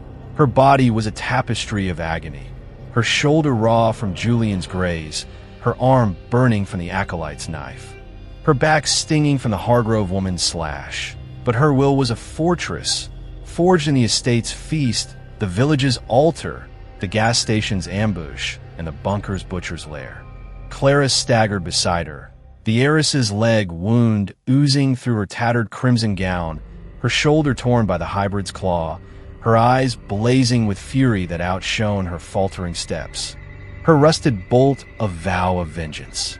Dr. Harold Vance supported Anna, his wounded arm a bloody ruin, his tweed jacket in shreds, his historian's gaze fixed on the tunnel's carvings, deciphering their ancient menace. Anna's bound wrists chafed raw, her guilt a crushing chain, her role in luring guests to the Hargrove's feasts, and her betrayal at the gate a wound that bled mistrust. The shelf's closure muffled the hybrid's roars, the Hargrove woman's hymn, and the gods' scream, but the hum persisted, tying them to the coil's eternal hunger. Evelyn's mind was a maelstrom, weaving the night's horrors, the roast's human flesh, the pit's tentacled god, the hybrid's scaled bloodline, the chalice's blood binding worshippers to the coil. The serpent's symbols, on place cards, walls, the bunker's jars, mark them as offerings at the safe house a battleground, not a refuge. Its hunters, allies, or judges in a war against a cosmic devourer. Vance's Mesopotamian theory cast the coil as a legion, Its hybrids a lineage bred from an ancient pact, and the spilled chalice, the shattered jars, had wounded its hum but stirred its wrath. Anna's confession. They worshipped too, and Mara's maps revealed a network of altars stretching across the land. The safe house a node in a web of resistance or complicity. The hunger within Evelyn surged, the coils whisper a tide in her blood, tempting her to join, to taste, to live forever, stronger now.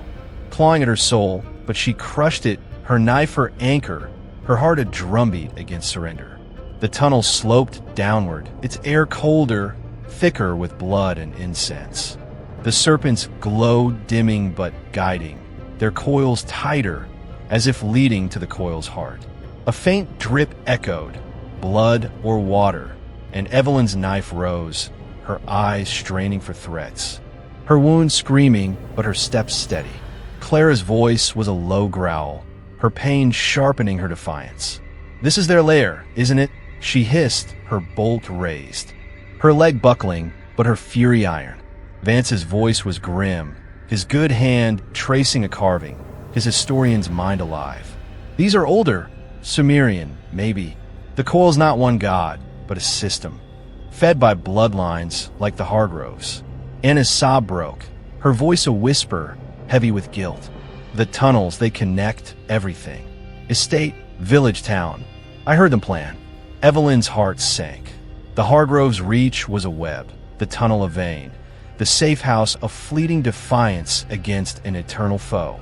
A low growl rumbled behind, the shelf's bolt rattling. Hybrid's claws scraping, the Hargrove woman's laughter slithering through, her hymn a venomous tide. The coil consumes. Evelyn's pulse spiked, her knife trembling, her mind racing. The tunnel offered no cover, its serpent a map to the god's lair or a trap, but retreat meant slaughter. Vance's eyes flicked to a side passage, narrower, its carvings cruder, its air fresher, a faint moonlight glinting at its end. "There," he said, his voice hoarse, his historian's logic clinging to survival. "It might lead out." Evelyn nodded, shoving Clara toward it. The serpents fewer but larger, their gemstone eyes glinting like the pits. The growl grew louder, joined by footsteps, human, deliberate, the Hargrove woman's chalice a rhythmic clink. Evelyn led, her knife a frail beacon, her wounds burning, but her resolve iron. The passage opened into a chamber, smaller, but no less horrific, its floor slick with blood. Its walls lined with hooks holding flesh, human, fresh, their surfaces gnawed, their eyes gone. A stone table stood at the center, its surface stained, carved with serpents. A cleaver embedded in its wood, blood pooling beneath. Evelyn's stomach lurched. This was the butcher's lair, the heart of the Hargrove's preparation, where guests became offerings. Their flesh fed to the coil. Clara retched, her bolt trembling, her eyes wide with horror. They carve us here," she whispered, her voice breaking. Vance's face was ashen, his historian's logic faltering, his eyes on a hook holding a hand, its fingers curled, a ring glinting, a guest's or cow's. "This is their kitchen," he said, his voice barely audible, his good hand flexing, searching for weapons. Anna collapsed, her knees hitting the floor, her bound wrists trembling. I saw this," she gasped, her guilt spilling. "They brought bodies here. I didn't stop them." Clara's snarl was venomous, her bolt pointed, her fury ablade. "You're as bad as them." Evelyn's jaw tightened. Anna's guilt was a chain, but division was death. "Focus," she snapped, her knife rising, her eyes on the table, the cleaver a grim temptation. The Hargrove woman's laughter echoed, closer, her chalice's clink a heartbeat. Hybrid's claws scraping the passage. Evelyn seized the cleaver, its weight heavy, sharper than her knife, a tool of slaughter turned defiance. "We fight," she said, her voice steady, her eyes on the passage, where torchlight flickered, shadows moving. Clara nodded, her bolt steady, her wounds bleeding but her fury a storm. Vance grabbed the hook, its point rusted but lethal. his strength fading, but his resolve iron. Anna stood, her guilt a burden, but she seized a bone from the floor, its end jagged, a frail weapon, her eyes pleading for redemption. The Hargrove woman stepped into the chamber, her silver hair gleaming, her obsidian eyes locking onto Evelyn, her chalice raised, blood rippling, the hybrids flanking her, their glowing eyes like the pit's gemstones. "You've seen the recipe," she said, her voice a hymn, her knife glinting. "Join the coil or feed it." Evelyn's blood froze, the hunger within surging. The coil's whisper a tide, promising eternity for surrender. She crushed it, her cleaver rising, her heart a drumbeat. Clara's bolt slashed, catching a hybrid's arm, black ichor hissing, her snarl defiant. Vance swung his hook, stabbing a hybrid's chest, its roar shaking the chamber. Anna hurled her bone, striking the Hargrove woman's hand, the chalice wobbling, blood splashing. The gods scream, erupting, the hum faltering. The hybrids lunged, their claws a blur, and Evelyn's cleaver hacked, catching a hybrid's neck, black blood spraying, its body crumpling. Clara's bolt stabbed a hybrid's eye, her leg buckling, but her fury iron, black ichor burning her skin. Vance's hook pierced another, his strength fading, his eyes on the passage, searching for escape. The Hargrove woman's knife flashed, grazing Evelyn's arm, a burning line of pain, but she swung the cleaver, catching the woman's shoulder, red blood, not black, spilling, her scream human but fierce. The chalice fell, blood pooling, the gods screamed deafening, the chamber quaking, serpents' gemstones dimming. A side door loomed, its frame carved with serpents, moonlight glinting through its cracks, a faint hope of the surface. Evelyn shoved Clara toward it, her wounds screaming but her fury a storm, her bolts slashing a hybrid's leg. Vance dragged Anna, his hook lost, his eyes on the door, his historian's logic alive. The Hargrove woman staggered, her knife raised, her eyes blazing, the hybrids rallying, the gods' hum returning, weaker but alive. Evelyn's cleaver swung, buying seconds, her heart a drumbeat, her resolve iron. The door beckoned, the coils hunger clawing, but they'd fight it, break it, or die in its jaws. Chapter 10, the final course. The butcher's lair trembled, its serpent-carved walls shuddering as the Hargrove woman's spilled chalice pooled blood across the stone floor. The coil scream, a piercing wail that cracked the air. Evelyn Carter's cleaver, heavy with the weight of slaughter, dripped black ichor and red blood. Its sharp edge a defiant stand against the god's hunger, whose hum pulsed in the chamber's bones, weaker but unyielding.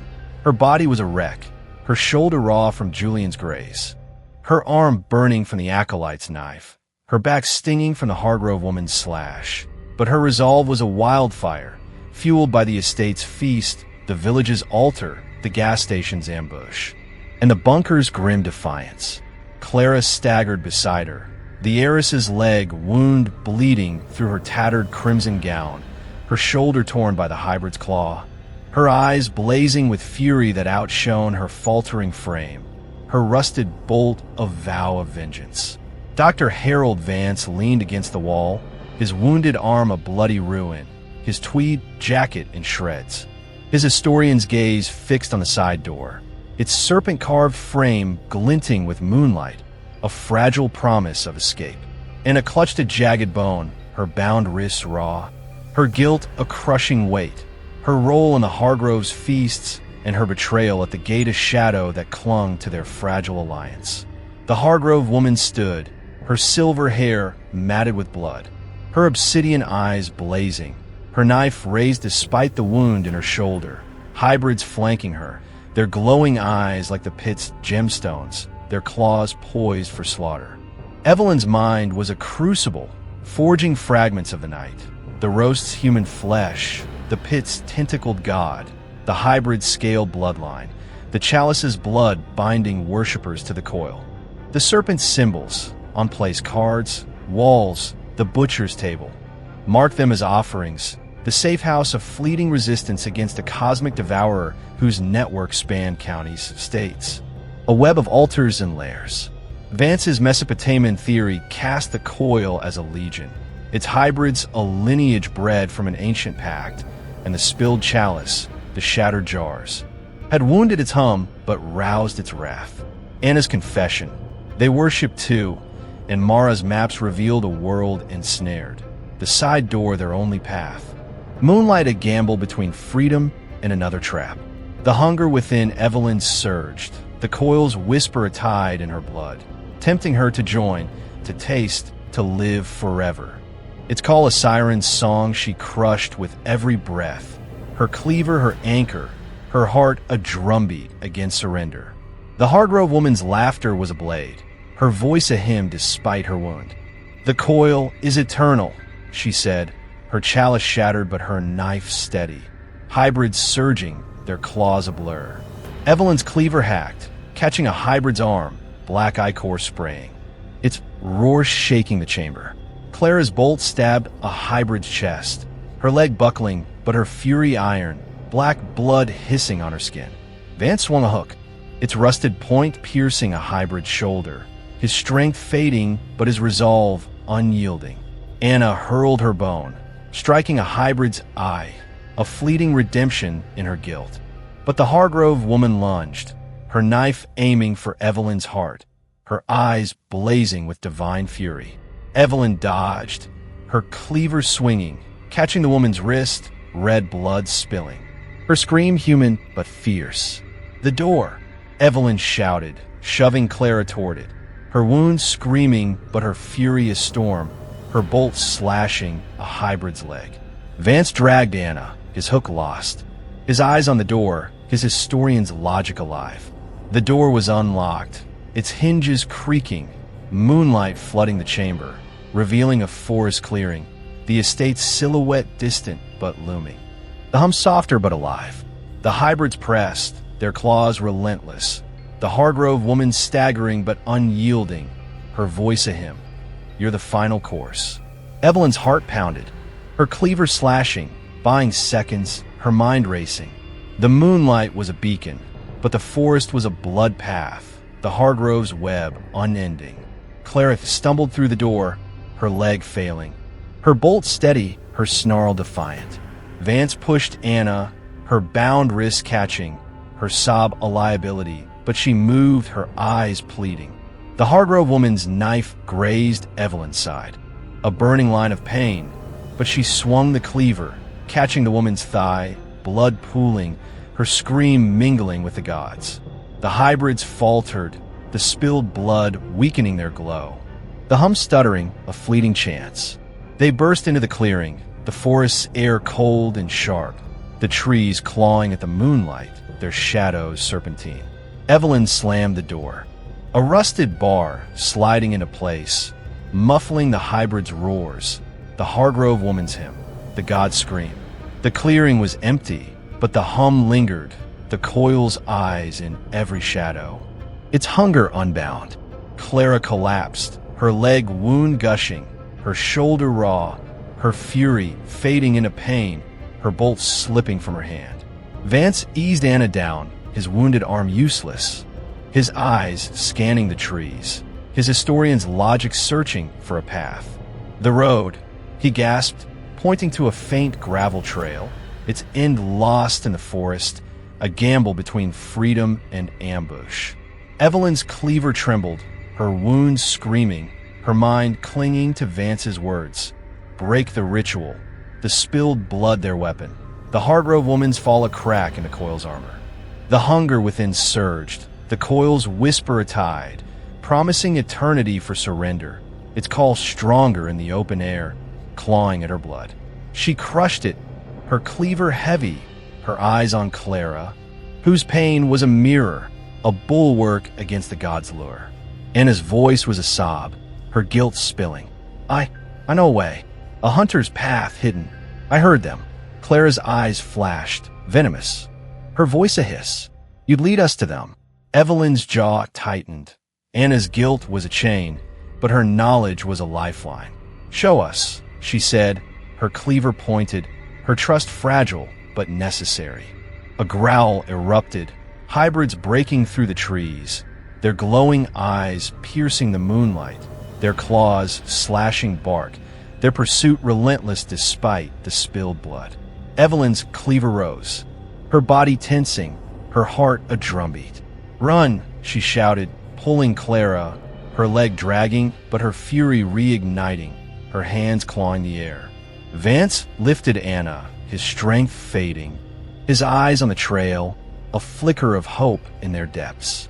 The trail was narrow, roots snaring their feet, branches scraping their wounds, drawing fresh blood, the hum swelling. The coils whisper louder, tempting Evelyn's soul. The hybrids closed, their claws a blur, and Evelyn swung her cleaver, catching a hybrid's arm, black ichor spraying, its roar shaking the trees. Clara's hands seized a branch, swinging it, cracking a hybrid's skull, her leg failing but her fury iron. Vance hurled a rock, striking a hybrid's eye, black blood hissing, his strength waning but his resolve unyielding. Anna pointed, her voice a gasp, left through the rocks. The trail split, a narrow gap between boulders, its entrance hidden. Moonlight glinting beyond, a faint hope of escape. Evelyn shoved Clara through, her cleaver slashing a hybrid's leg, buying seconds, her wounds screaming but her heart alive.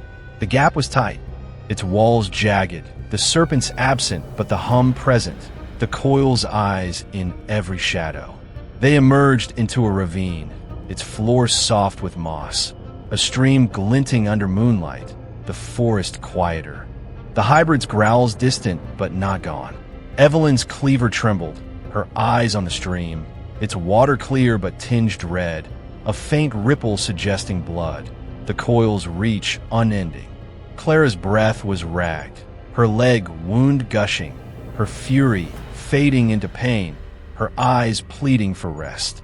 Vance eased Anna down, his wounded arm useless, his historian's logic alive. "The stream leads to a river," he said, his voice hoarse.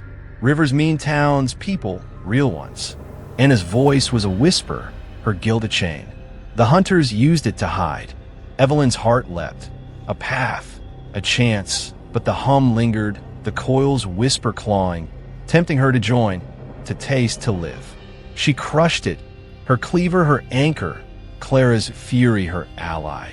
Vance's knowledge her guide, Anna's guilt a burden. The hybrid's growls grew louder, the forest stirring, the gods' hunger awake. They'd faced the final course, spilled its blood. But the feast was eternal, and their fight was a spark in its endless jaws. The ravine's mossy floor was a fleeting sanctuary, the stream's gentle gurgle a deceptive lullaby under the moonlight, its waters glinting with a faint red tinge that whispered to the Hargrove's god, the coil's hum pulsing softly in the earth. Evelyn Carter's cleaver trembled in her bloodied hand, its sharp edge stained with black ichor and red blood, a heavy symbol of defiance against the hunger that clawed at her soul. Her body was a ruin, her shoulder raw from Julian's graze, her arm burning from the acolyte's knife, her back and sides stinging from the Hargrove woman's slashes. But her resolve was a beacon, kindled by the estate's feast, the village's altar, the gas station's ambush, and the butcher's lair's grim truth. Clara leaned against a boulder, her leg wound gushing through her tattered crimson gown, her shoulder torn by the hybrid's claw. Her eyes fierce despite the pain etching her face, her hands empty but clenched, her fury a fading fire. Dr. Harold Vance crouched beside Anna, his wounded arm a bloody ruin, his tweed jacket in shreds, his historian's gaze scanning the ravine's walls, seeking paths or threats, his mind clinging to the stream's promise of a river, a town, a chance. Anna clutched a jagged bone, her bound wrists raw, her guilt a suffocating weight, her role in luring guests to the Hargrove's feasts and her betrayal at the gate of shadow that choked their trust. The hybrid's growls echoed from the forest above, their glowing eyes flickering through the trees, the coil's serpents slithering in every shadow, its hunger unbound by the blood they'd spilled. Evelyn's mind was a crucible, forging fragments of the night, the roast's human flesh, the pit's tentacled god, the hybrid scale bloodline, the chalice's blood binding worshippers to the coil. The serpent's symbols, on place cards, walls, the butcher's table, mark them as offerings, the safe house of fleeting resistance against a cosmic devourer whose webs span the land. Vance's Mesopotamian theory cast the coil as a legion, its hybrids a lineage bred from an ancient pact, and the spilled chalice, the shattered jars. The Heartgrove woman's blood had wounded its hum but roused its wrath. Anna's knowledge of the hunter's path had led them here, a hidden route, but her guilt made every word suspect. The stream's red tinge a warning that the coil's reach was unending. The hunger within Evelyn surged, the coil's whisper a tide in her blood, tempting her to join, to taste, to live forever. Its call a siren's song she crushed with every breath, her cleaver her anchor, her heart a drumbeat against surrender. The growl grew louder, hybrids descending the ravine's slope, their claws scraping stone, their scaled faces glinting, their eyes like the pit's gemstones. Evelyn's cleaver rose, her body tensing, her wounds screaming, but her voice steady. "Move!" She pulled Clara, the heiress's leg dragging, her breath ragged, her fury reigniting as she seized a rock, her hands trembling but ready. Vance lifted Anna, his strength fading, his good arms straining, his eyes on the stream, its flow a guide to the river, a town a hope. Anna's voice was a gasp, her guilt spilling, her bone raised. "The river, it's close. I swear."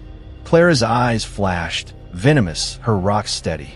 "You swore before," she hissed, but Evelyn's cleaver pointed, her trust fragile but necessary. "Lead or stay," she said, her tone a blade. The stream's bank was slick, its red-tinged water cold against their legs as they waded, the hybrid's growls closer, their claws splashing behind. Evelyn's cleaver slashed, catching a hybrid's arm.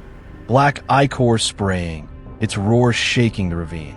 Clara hurled her rock, striking a hybrid's eye, black blood hissing, her leg buckling but her fury iron, her scream defiant.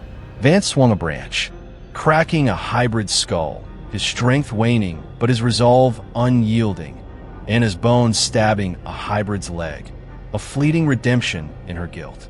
The stream widened, its current stronger, the hum softer but alive, the coil's whisper clawing at Evelyn's blood, tempting her to kneel, to taste, to join. She crushed it, her cleaver heavy, her eyes on the horizon where the forest thinned.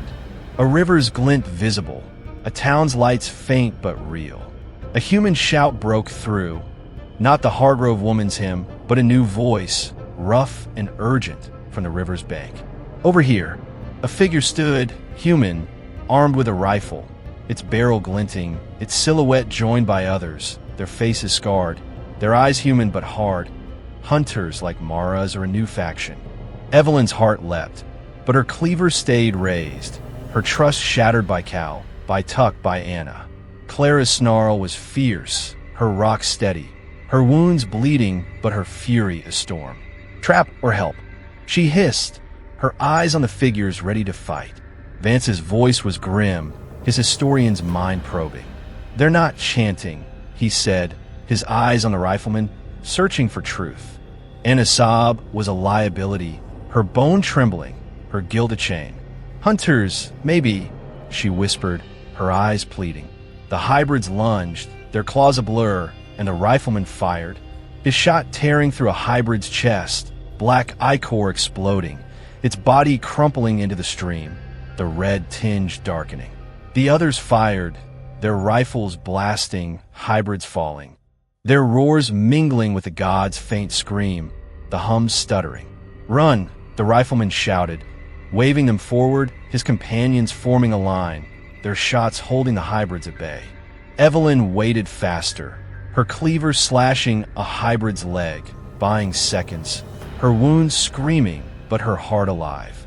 Clara stumbled, her leg failing, but Evelyn pulled her rock lost, her fury carrying her.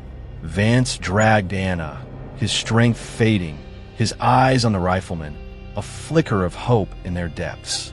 They reached the bank, the river wide and swift, its waters clearer, the red tinge fading, the town's lights brighter, a cluster of buildings, human, not serpentine. The rifleman, a grizzled man with a scarred face, grabbed Evelyn's arm, his grip firm but not cruel. "Name's Holt," he said, his voice rough, his eyes scanning her wounds, her cleaver, her defiance. "You've pissed off the coil. Keep up, or you're dead." His companions, 3 armed, scarred, covered their retreat, their rifles blasting, hybrids falling, the hum weaker but alive, the coil's eyes in every shadow. Evelyn's cleaver trembled, her eyes on Holt, weighing his scars against his words, her trust a frayed thread. Clara's snarl was fierce, her hands empty but clenched, her wounds bleeding but her resolve iron. "You're hunters?" she demanded, her voice a blade, her eyes piercing Holt's. He nodded, his rifle steady, his voice grim. "What's left of us? The Hargroves took our kin, our towns. You hurt their god. That's why they're desperate." Vance's eyes sharpened, his historian's mind alive, his voice hoarse. "The network. How far does it go?" Holt's face darkened, his eyes on the river, the town. "Farther than you want to know. But we got a plan." The hybrids rallied, their growls swelling, a new figure emerging. The Hargrove woman, her silver hair matted, her shoulder bleeding, her knife raised, a new chalice in her hand. Evelyn's cleaver slashed, catching a hybrid's neck, black ichor spraying, her heart a drumbeat, her hunger within clawing, the coil's whisper tied. She crushed it, her cleaver her anchor, Clara's fury her ally, Vance's knowledge her guide, and his guilt a chain. Holt's companions pulled them toward a boat, its hull battered but afloat, the river a path to the town, to safety, or to another altar. "Get in," Holt shouted, his rifle blasting, hybrids falling, the Hargrove woman's him fading, her chalice wobbling. Evelyn shoved Clara aboard, her wounds screaming but her fury iron. Vance lifting Anna, his strength fading, his eyes on the town. The boat lurched, the river carrying them, hybrids' claws scraping the bank. The gods hum a distant pulse, its serpents in every ripple. They'd faced the final course, spilled its blood, but the feast was eternal, and their fight was a spark in its endless jaws. The river's current pulled the battered boat with a relentless grip, its waters glinting under the moonlight, their faint red tinge a lingering whisper of the Hargrove's god. The coils hum a fading pulse that still clawed at Evelyn Carter's soul.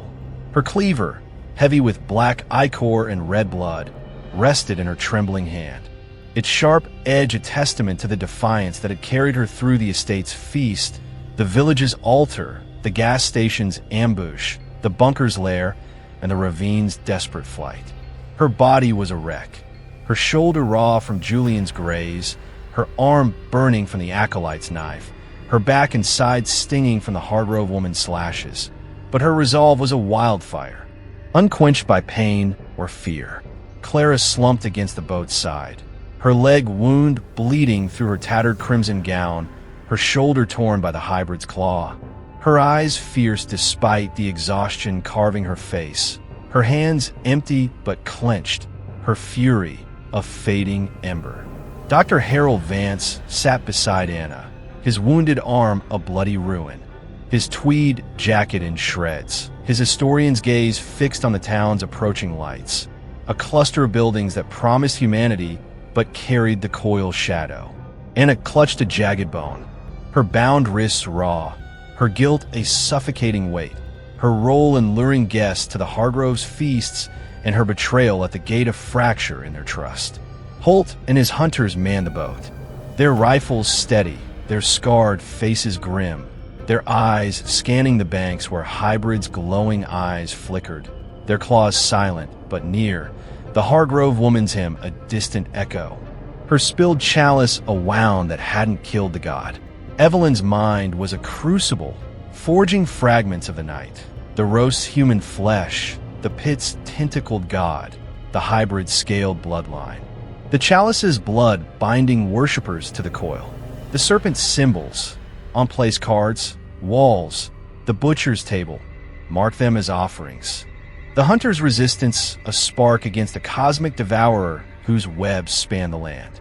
Vance's Mesopotamian theory cast the coil as a legion, its hybrids a lineage bred from an ancient pact. And the spilled chalice, the shattered jars, the Hargrove woman's blood had wounded its hum but roused its wrath. Holt's plan, hinted but unspoken, was their only lead. The town a gamble between sanctuary and another altar, its lights brighter but tinged with the coil's presence. The hunger within Evelyn surged, the coil's whisper a tide in her blood, tempting her to join, to taste, to live forever.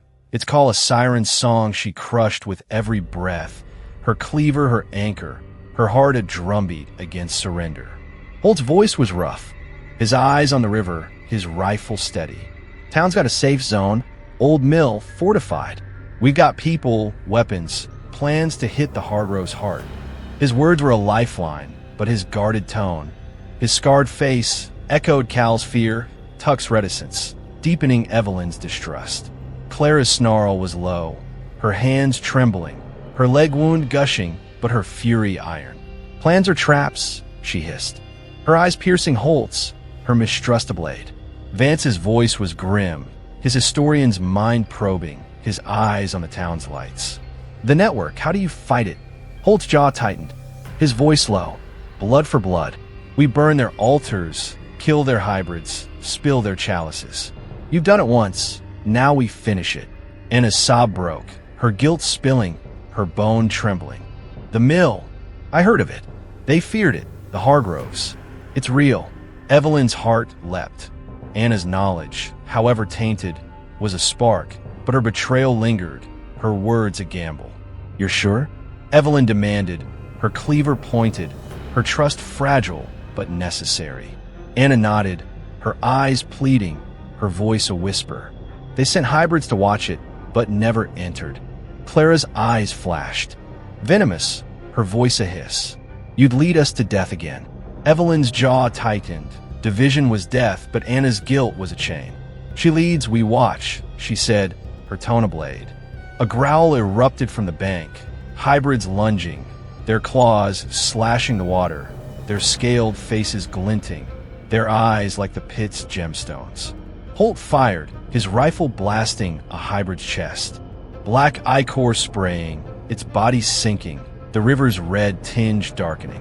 The hunters fired, their shots tearing through hybrids, their roars mingling with the god's faint scream, the hum stuttering.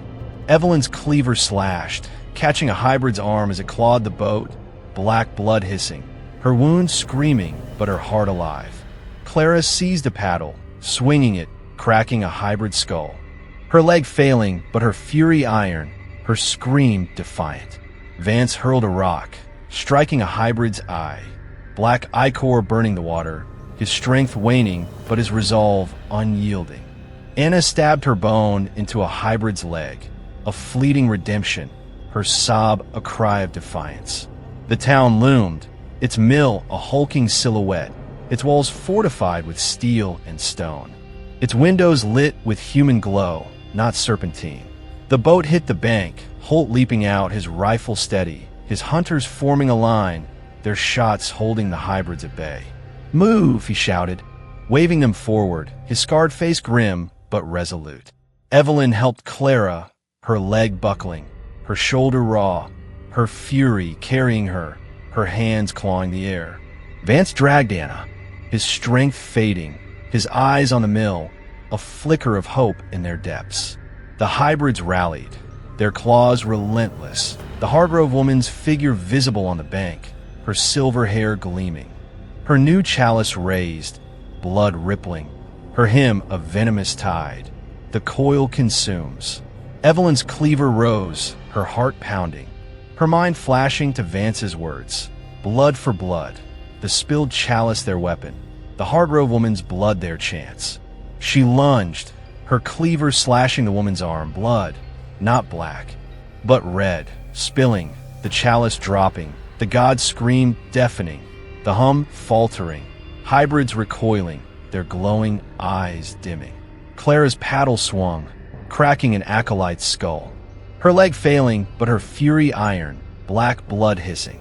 Vance shoved Anna toward the mill, his good arm swinging a rock, his historian's logic alive, his eyes on the fortified walls. A sanctuary or final stand? Holt's hunters pulled them through a steel gate, its surface carved with serpents, not glowing but scarred, a defiance of the coil. The gate slammed, muffling the hybrid's roars, the Hargrove woman's hymn, the god scream. The mill's interior was a fortress, its walls lined with weapons, rifles, blades, vials of black ichor, its floors scattered with maps, plans, names of Hargrove altars, a war room against the coil. Hunters, 10, scarred, human, watched, their eyes hard but not glowing, their leader. A woman with a burned face, stepping forward, her rifle steady, her voice rough. "You've spilled their blood," she said, her eyes scanning their wounds, their weapons, their defiance. That's a start. Now we end it. Evelyn's cleaver trembled, her eyes on the woman, weighing her scars against her words, her trust a frayed thread.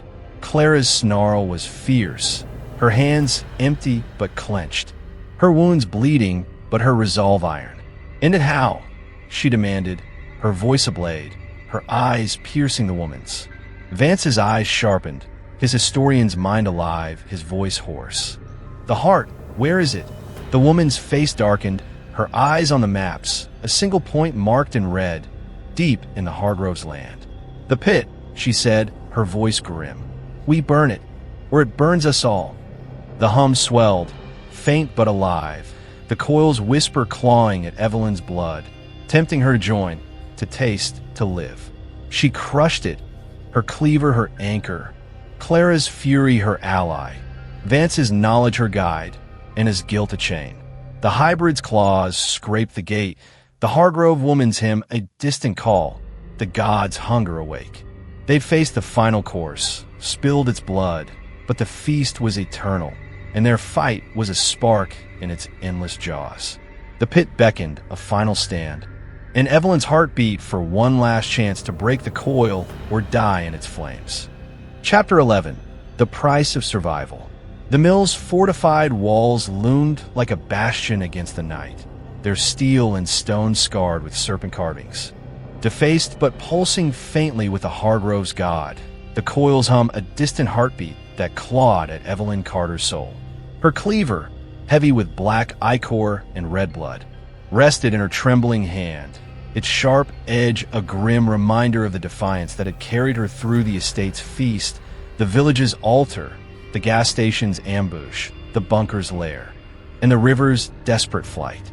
Her body was a wreck, her shoulder raw from Julian's graze, her arm burning from the acolyte's knife, her back and sides stinging from the Hargrove woman's slashes. But her resolve was a wildfire, unquenched by pain or the coil's relentless whisper. Clara slumped on a crate, her leg wound gushing through her tattered crimson gown, her shoulder torn by the hybrid's claw, her eyes fierce despite the exhaustion carving her face, her hands empty but clenched, her fury a fading ember. Dr. Harold Vance sat against a wall, his wounded arm a bloody ruin, his tweed jacket in shreds, his historian's gaze fixed on the hunter's maps. Their red-marked pit the coil's heart, a final stand or a death sentence. Anna curled in a corner, her bound wrists raw, her guilt a suffocating weight.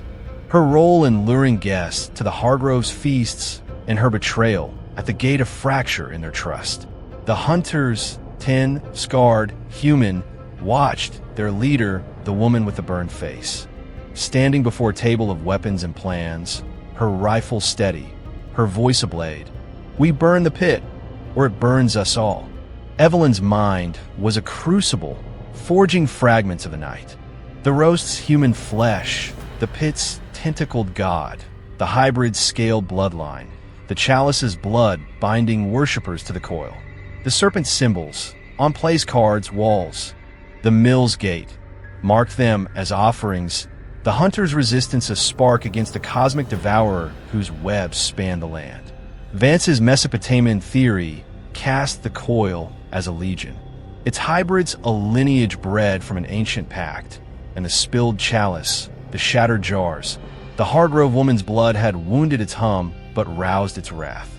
The leader's plan, to burn the pit, was a suicide mission. The pit the coil's heart, its destruction a chance to break the Hargrove's hold or awaken a greater hunger. The hunger within Evelyn surged. The coils whisper a tide in her blood, tempting her to join, to taste, to live forever. Its call a siren's song she crushed with every breath, her cleaver her anchor, her heart a drumbeat against surrender. The leader, her name, Lena, carved into her rifle, gestured to the maps, her burned face grim, her eyes scanning their wounds, their defiance. The pit's deep in their land, guarded by hybrids, acolytes, maybe the god itself. We've got fire, gas, explosives, ichor vials. We hit hard, burn it, run. Her words were a battle cry, but her eyes held loss. The scars of hunters fallen to the coil. Clara's snarl was fierce, her hands trembling, her leg wound bleeding, but her resolve iron. And if we fail, she demanded, her voice a blade, her eyes piercing Lena's jaw tightened, her rifle steady. We don't. Fail and the coil spreads, towns, cities, everything. Vance's eyes sharpened, his historian's mind alive, his voice hoarse. The pit's a nexus, isn't it? Like Sumerian ziggurats, a gate to their god. Burning it might close it, or open it wider. Evelyn's heart pounded, her cleaver trembling, her mind racing. The pit was the heart, the chalice's blood its life, the hybrids its claws, the Hargroves its priests. Spilling blood had weakened it, but burning the pit was a gamble. The coil's legion vast, its hunger eternal. Anna's sob broke, her guilt spilling, her bone trembling. I know the paths, the estate's tunnels, the pit's guards. I can help. Clara's eyes flashed, venomous, her voice a hiss. You'd lead us to death like before.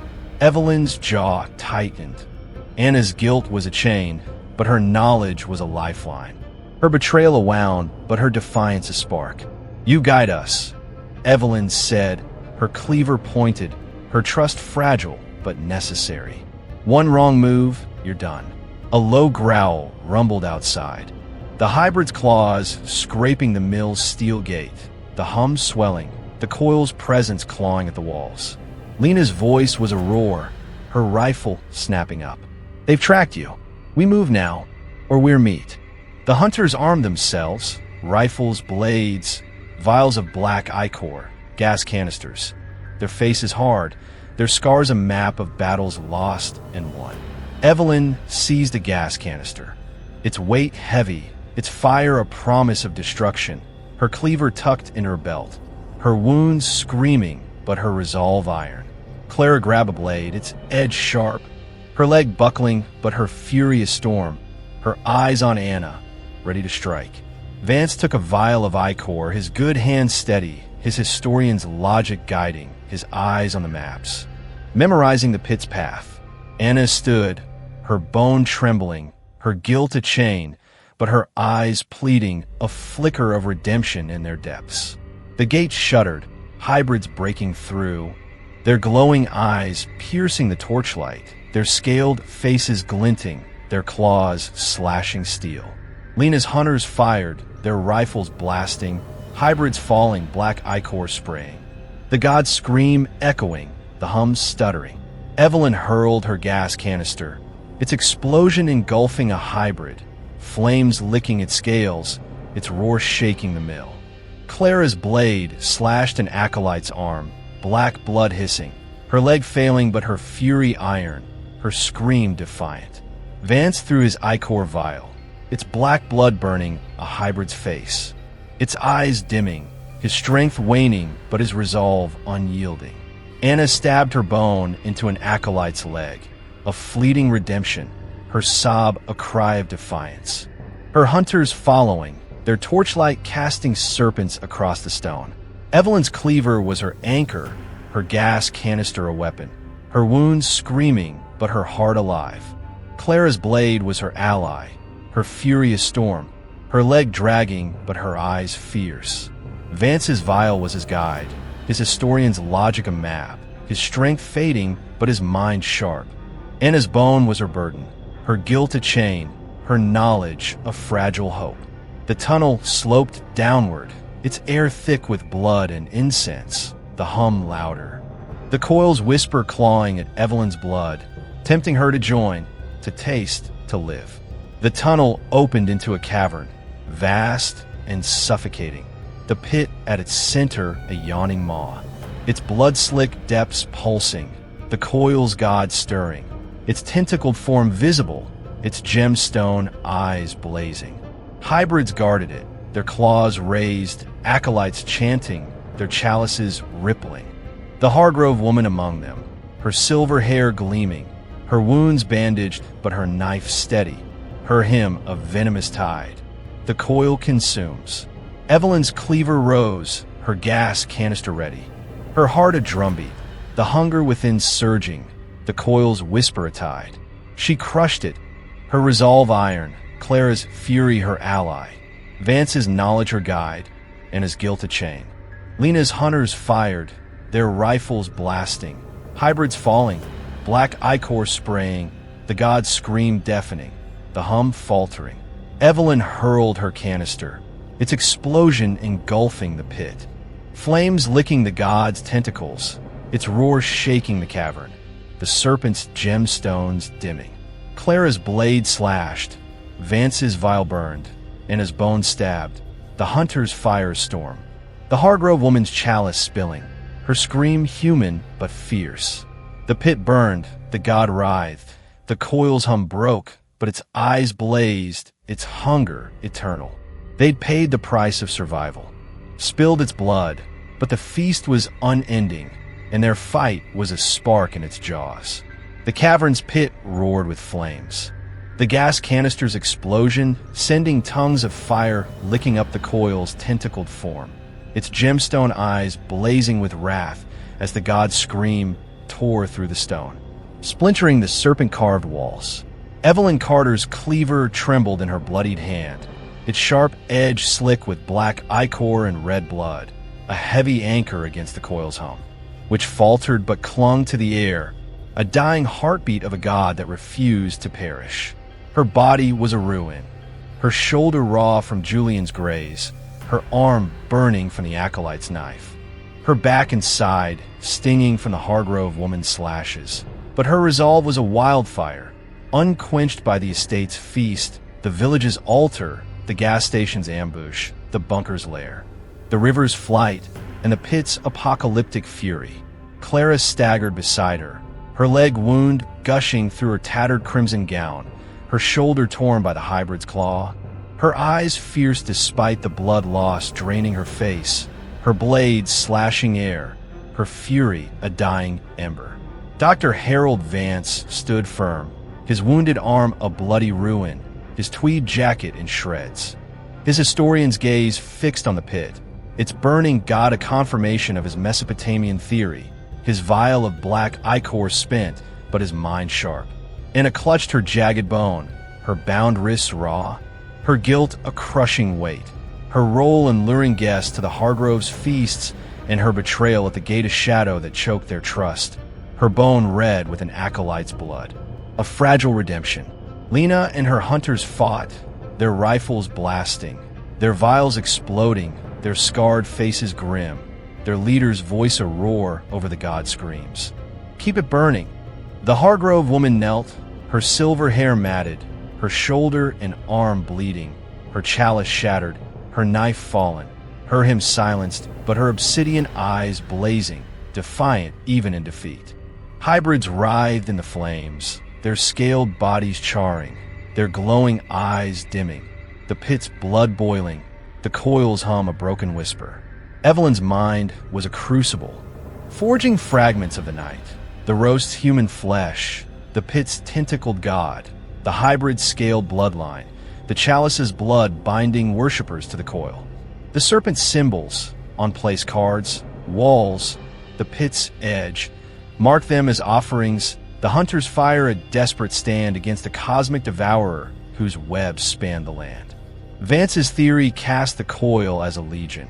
Its hybrids a lineage bred from an ancient pact, and the spilled chalice, the shattered jars. The Hargrove woman's blood had wounded its hum. But the pit's flames were a gamble, burning the god or enraging it. Lena's plan, to destroy the pit, had ignited a war, the god's wrath a tide that could drown them all. The hunger within Evelyn surged. The coils whisper a fading tide in her blood, tempting her to join, to taste, to live forever. Its call a siren's song she crushed with every breath, her cleaver her anchor, her heart a drumbeat against surrender. The pit's flames roared higher, the god's tentacles thrashing, its gemstone eyes cracking, black ichor leaking like tears. It screamed a wail that shook the cavern's ceiling, stone crumbling, dust choking the air. Lena's hunters hurled more vials, their black ichor fueling the fire, hybrids collapsing, their scales melting, their roars fading. Clara's blade slashed an acolyte's throat, black blood hissing, her leg buckling, her fury iron but her body failing, blood pooling beneath her. Vance seized a fallen rifle, his good hand firing, bullets tearing through a hybrid's chest, his strength waning but his resolve unyielding, his eyes on the pit. A historian witnessing the fall of a god. Anna stabbed her bone into an acolyte's leg, her sob a cry of defiance, her guilt a chain, but her fight a spark, her eyes pleading for forgiveness. Evelyn's cleaver hacked a hybrid's arm, black ichor spraying, her wound screaming, but her heart alive, her eyes on the Hargrove woman, whose defeat was a crack in the coil's armor. "Finish it," Evelyn shouted, her voice a blade, her cleaver aimed at the woman, who staggered to her feet, her obsidian eyes locking onto Evelyn, a smile twisting her bloodied face. "You've only fed it," she hissed, her voice a hymn despite her wounds, her hand reaching for a hidden vial, its black ichor glinting, a final offering to the god. Evelyn lunged, her cleaver slashing, catching the woman's chest, red blood, not black, spilling, her body crumpling, the vial shattering, ichor burning the stone, the god's scream deafening, the pit's flames surging, the hum stuttering to silence. The cavern quaked, the pit's edge crumbling, the god's tentacles retreating, its gemstone eyes dimming, the flames consuming its form, black ichor pooling, the serpent carvings cracking. Lena's voice was a roar, her rifle blasting a final hybrid, her hunters retreating, their faces grim but alive. "Out!" she shouted, pointing to a tunnel, its entrance revealed by the collapsing stone, moonlight glinting beyond, a path to the surface to survival. Evelyn pulled Clara, her leg useless, her shoulder raw, her fury fading into pain, her eyes pleading for rest.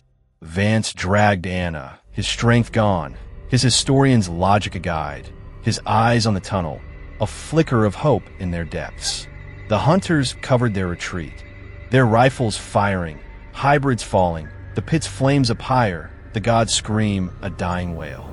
The tunnel was narrow, its walls smooth, the serpents absent, the hum gone, the air cold and sharp, moonlight flooding its end. Evelyn's cleaver was her anchor, her wound screaming but her heart alive, Clara's weight a burden she bore, her fury her ally. Vance's steps faltered, Anna's guilt a chain, but they moved, the hunters' rifles a shield, Lena's voice a command. The tunnel opened to a forest clearing, the estate's silhouette distant. The pit's flames aglow on the horizon, the hybrid's growls silenced, the god's eyes faded. They collapsed, the grass soft, the moonlight a balm, the hum absent, the coil's whisper gone.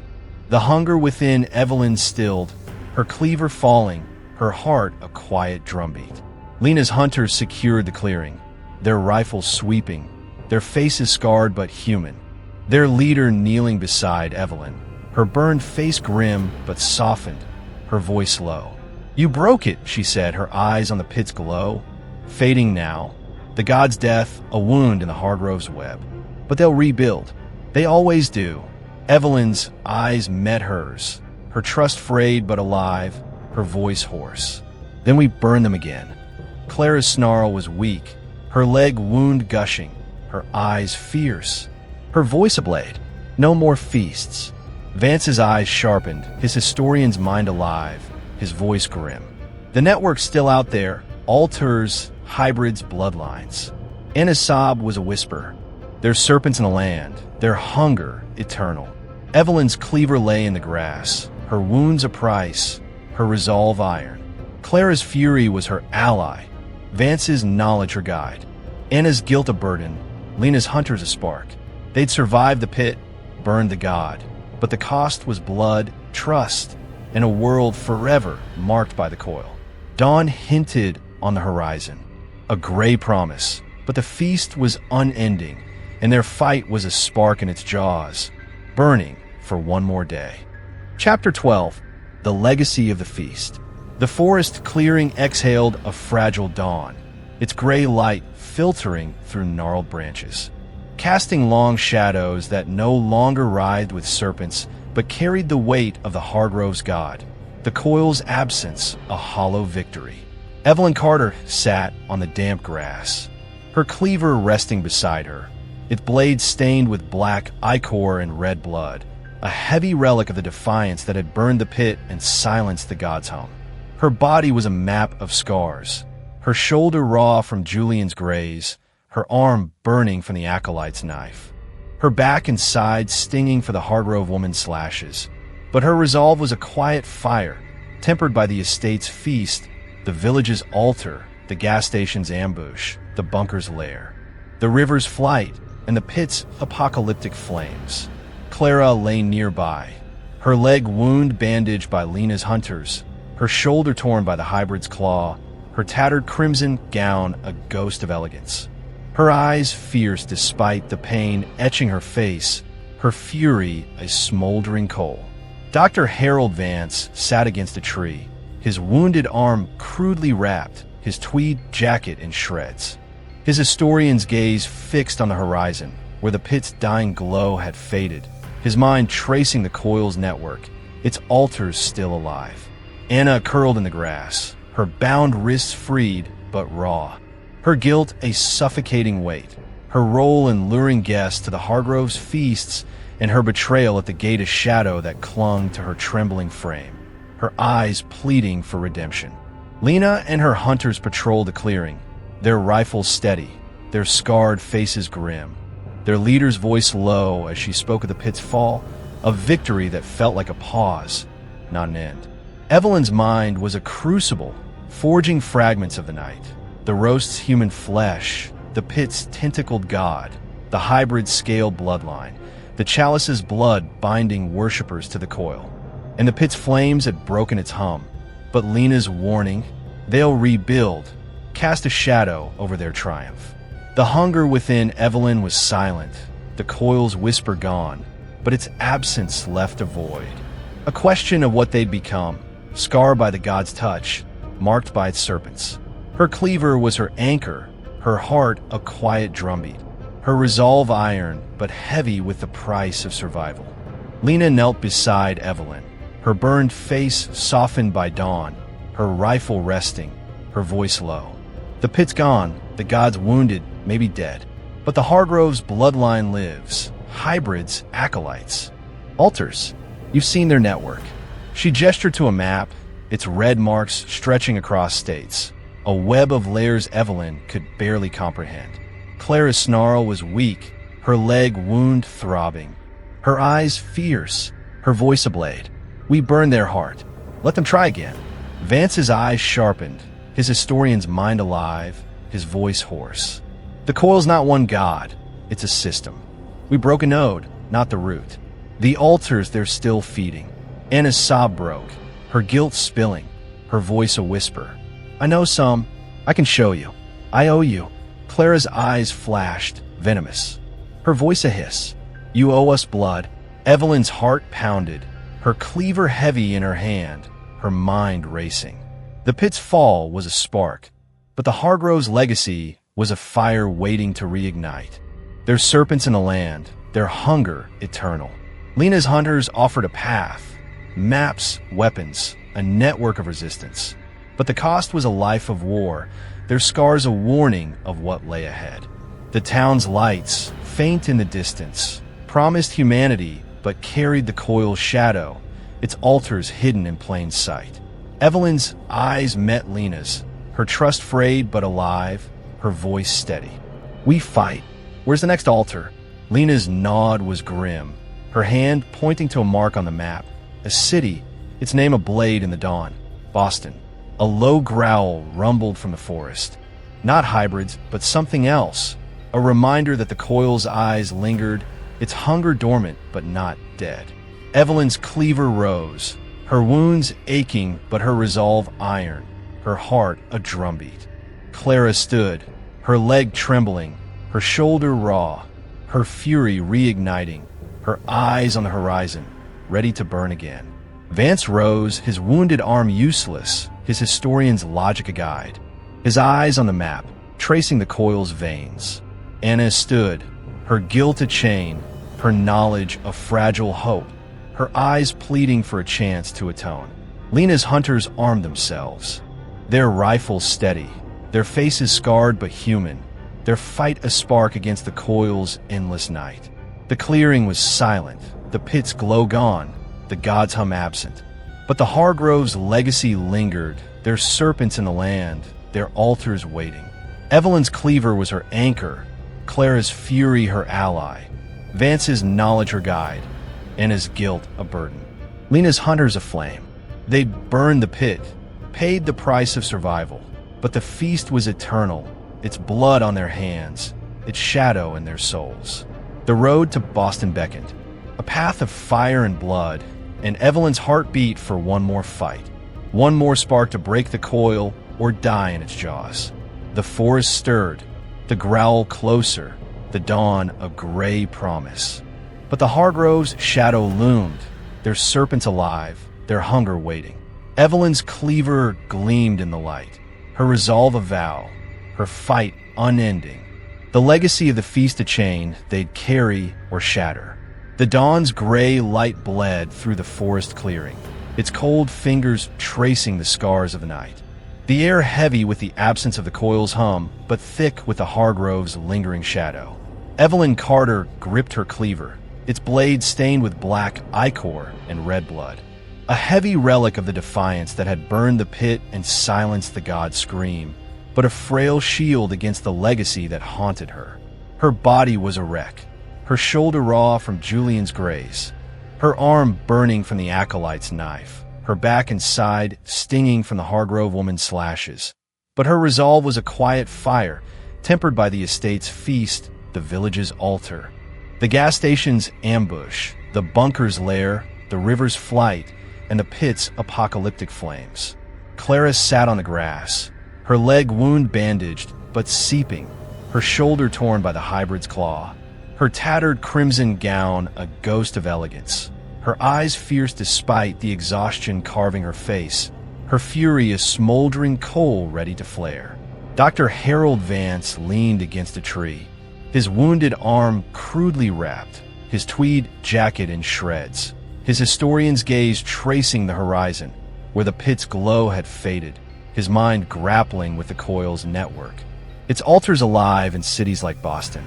Anna knelt in the dirt, her wrists freed but raw, her guilt a suffocating weight. Her role in luring guests to the Hargroves' feasts and her betrayal at the gate a shadow that clung to her trembling frame, her eyes searching for redemption in Evelyn's silence. Lena and her hunters stood guard, their rifles steady, their scarred faces grim, their leader's voice low as she folded the map, its red mark on Boston a call to war, a path of fire and blood. Evelyn's mind was a crucible, forging fragments of the night, the roast's human flesh, the pit's tentacled god, the hybrid's scaled bloodline, the chalice's blood binding worshippers to the coil. The serpent's symbols on place cards, walls, the pit's edge, had marked them as offerings, the hunters fire a desperate stand against a cosmic devourer whose webs span the land. Vance's Mesopotamian theory cast the coil as a legion, its hybrids a lineage bred from an ancient pact, and the pit's flames had broken a node, not the root. The Hargroves bloodline and altars ready to rebuild. Lena's warning, they'll rebuild, and Anna's knowledge of hidden paths offer a chance to strike.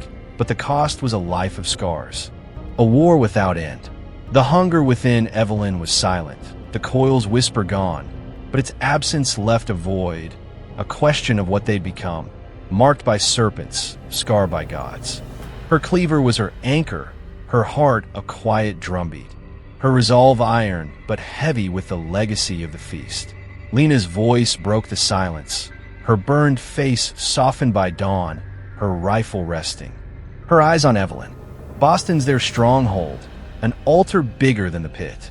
They've got hybrids, acolytes, maybe another god. We hit it, we hurt them bad, but it's a one-way trip. Her words were a battle cry, but her scars told of hunters lost, families devoured, a resistance clinging to sparks. Clara's snarl was weak, her leg wound throbbing, her eyes fierce, her voice a blade. Then we make it count. No more feasts. Vance's eyes sharpened, his historian's mind alive, his voice hoarse. Boston's a nexus, like the pit. Sumerian texts speak of city gates, places where gods cross. If we burn it, we sever their power or unleash it. Anna's sob was a whisper, her guilt spilling, her voice pleading. I know there's safe houses in the city. I can get us in. Clara's eyes flashed, venomous, her voice a hiss. You'd lead us to slaughter like before. Evelyn's heart pounded, her cleaver heavy in her hand, her mind racing. Boston was a crucible, a chance to break the Hargroves' web or ignite a greater hunger. The coil's legion vast, its altars hidden in plain sight. Anna's knowledge was a double-edged blade, her guilt a chain, her redemption a gamble. The hunters offered weapons, maps, a network of resistance. But their scars were a warning, their lives a price Evelyn wasn't sure she could pay. Her eyes met Clara's, her fury a mirror, a bulwark against the void left by the coil's silence. We go, Evelyn said, her voice steady, her cleaver rising, her trust frayed but alive. Anna leads, we watch. No more altars. A reminder that the coil's eyes lingered, its hunger dormant but not dead. Lena's hunters moved, their rifles sweeping, their faces scarred but human, their fight a spark against the coil's endless night. Evelyn stood, her cleaver gleaming in the dawn, her wounds aching but her resolve iron, her heart a drumbeat. Clara rose, her leg trembling, her shoulder raw, her fury reigniting, her eyes on Boston, a city of fire and blood. Vance stood, his wounded arm useless, his historian's logic a guide, his eyes on the map, tracing the coil's veins. A scholar turned warrior. Anna rose, her guilt a chain, her knowledge a fragile hope, her eyes pleading for a chance to atone, her hands empty but steady. The forest stirred, the growl closer, the dawn a gray promise, but the Hargroves' shadow loomed, their serpents alive in the land, their altars waiting in Boston's heart. Lena led them to a hidden truck, its bed loaded with weapons, rifles, blades, vials of black ichor, gas canisters, a mobile arsenal for a war without end. Evelyn's cleaver was her anchor, Clara's fury her ally, Vance's knowledge her guide, and his guilt a burden, Lena's hunters a flame. They'd burned the pit, paid the price of survival, but the legacy of the feast was a chain, its blood on their hands, its shadow in their souls. The road to Boston stretched, a path of fire and blood, and Evelyn's heart beat for one more fight, one more spark to break the coil or die in its jaws.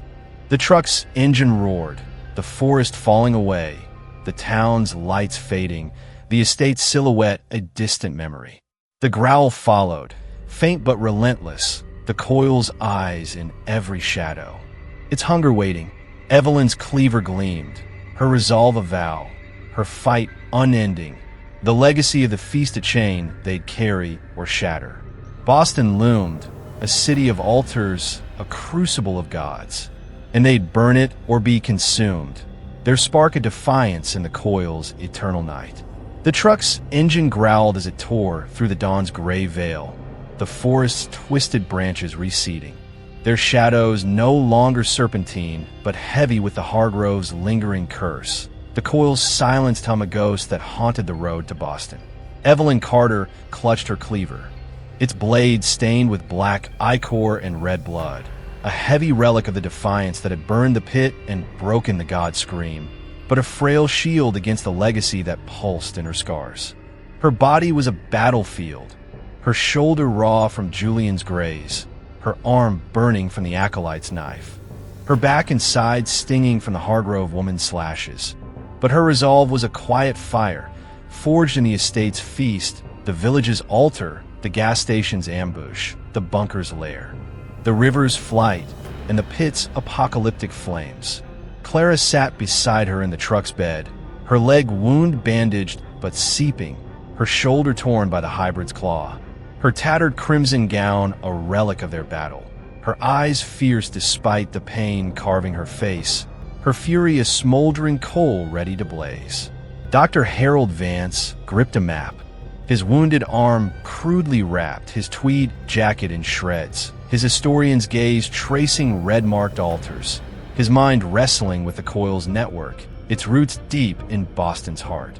Anna huddled against a crate, her wrists freed but raw, her guilt a suffocating weight, her role in luring guests to the Hargroves' feasts and her betrayal at the gate a shadow that clung to her trembling frame, her eyes searching for redemption in Evelyn's silence. Lena drove, her burned face grim, her rifle within reach, her hunters, 6 now, their faces scarred, their eyes human but hollow, guarding the truck's edges, their weapons a promise of fire against the coil's endless night. Evelyn's mind was a crucible, forging fragments of the night, the roast's human flesh, the pit's tentacled god, the hybrid's scaled bloodline, the chalice's blood binding worshippers to the coil, the serpent's symbols, on place cards, walls, the pit's edge, had marked them as offerings.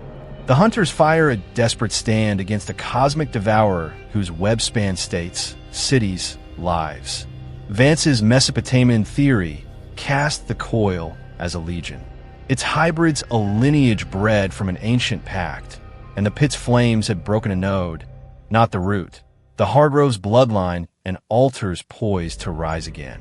Lena's map, its red mark on Boston, was a call to war, a city of altars where the coil's hunger waited, its acolytes and hybrids ready to rebuild. The hunger within Evelyn was silent, the coil's whisper gone, but its absence left a void, a question of what they'd become, scarred by gods, marked by serpents, bound to a fight without end. Her cleaver was her anchor, her heart a quiet drumbeat, her resolve iron, but heavy with the legacy of the feast. Lena's voice cut through the truck's rumble, her eyes on the road, her tone a blade. Boston's their fortress, warehouses, churches, tunnels, all marked with serpents. We hit the main altar, burn it like the pit, but it's guarded deep. Anna's paths better be good. Her words were a challenge, her glance at Anna sharp, her trust as frayed as Evelyn's. Clara's snarl was fierce, her leg wound throbbing, her eyes piercing Anna, her voice venomous. One wrong turn, and I'll gut you myself. Vance's eyes sharpened, his historian's mind alive, his voice hoarse, his fingers tracing the map. The altar's a gate, like Sumerian ziggurats. If it's like the pit, fire might close it, or summon worse. We need a plan, not just flames. Anna's sob was a whisper, her guilt spilling, her voice pleading. I know the tunnels under the city. They lead to the altar. I swear, no traps. Clara's eyes flashed, her hand tightening on a blade from the hunter's arsenal, her mistrust a blade. Evelyn's heart pounded, her cleaver heavy in her hand, her mind racing. Boston was a crucible, a city of altars where the Hargroves' bloodline thrived, their hybrids and acolytes guarding a gate to the coil's legion. Anna's knowledge was a lifeline, her guilt a chain, her redemption a gamble that could save or doom them. The hunter's weapons, rifles, blades, vials of black ichor, gas canisters, offered a chance, but their scars told of battles lost, lives consumed, a resistance teetering on despair. The town's lights had faded, the road stretching toward a city that pulsed with the coil's shadow, its altars hidden in warehouses, churches, the hearts of men. Evelyn's eyes met Clara's, her fury a mirror, a bulwark against the void left by the coil's silence. "We burn it," Evelyn said, her voice steady, her cleaver gleaming, her trust frayed but alive. Anna leads, we watch. No gods, no feasts. A low growl rumbled from the forest, faint but growing, hybrids or their kin, their glowing eyes flickering in the dawn's gray, the coil's eyes lingering. Its hunger dormant but stirring. Lena's hunters tensed, their rifles sweeping, their faces scarred but human, their fight a spark against the coil's endless night. Evelyn's cleaver rose, her wounds aching but her resolve iron, her heart a drumbeat. Clara gripped her blade, her leg trembling, her shoulder raw, her fury reigniting, her eyes on Boston, a city of fire and blood. Vance folded the map, his wounded arm useless, his historian's logic a guide, his eyes on the horizon, tracing the coil's veins, a scholar turned warrior. Anna stood, her guilt a chain, her knowledge a fragile hope, her hands empty but steady, her eyes pleading for a chance to atone. The truck hit a rut, jarring their wounds, the road narrowing, Boston skyline faint but growing.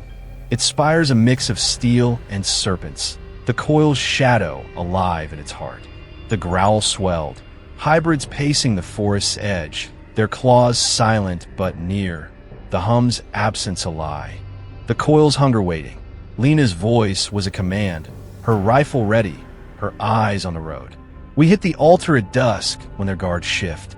Anna's paths better hold.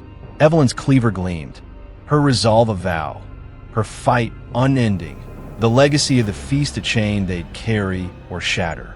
Boston loomed, a city of altars, a crucible of gods, and they'd burn it or be consumed, their spark a defiance in the coil's eternal night. The forest fell away, the road opening to a highway, Boston's lights brighter, human but tinged with the coil's shadow, its altars waiting, its hunger alive. Evelyn's heart beat, her cleaver steady, her eyes on the city, where the Hargroves' bloodline thrived, their serpents in the stone, their feasts unending. Clara's fury was her ally, Vance's knowledge her guide, and his guilt a burden, Lena's hunters a flame.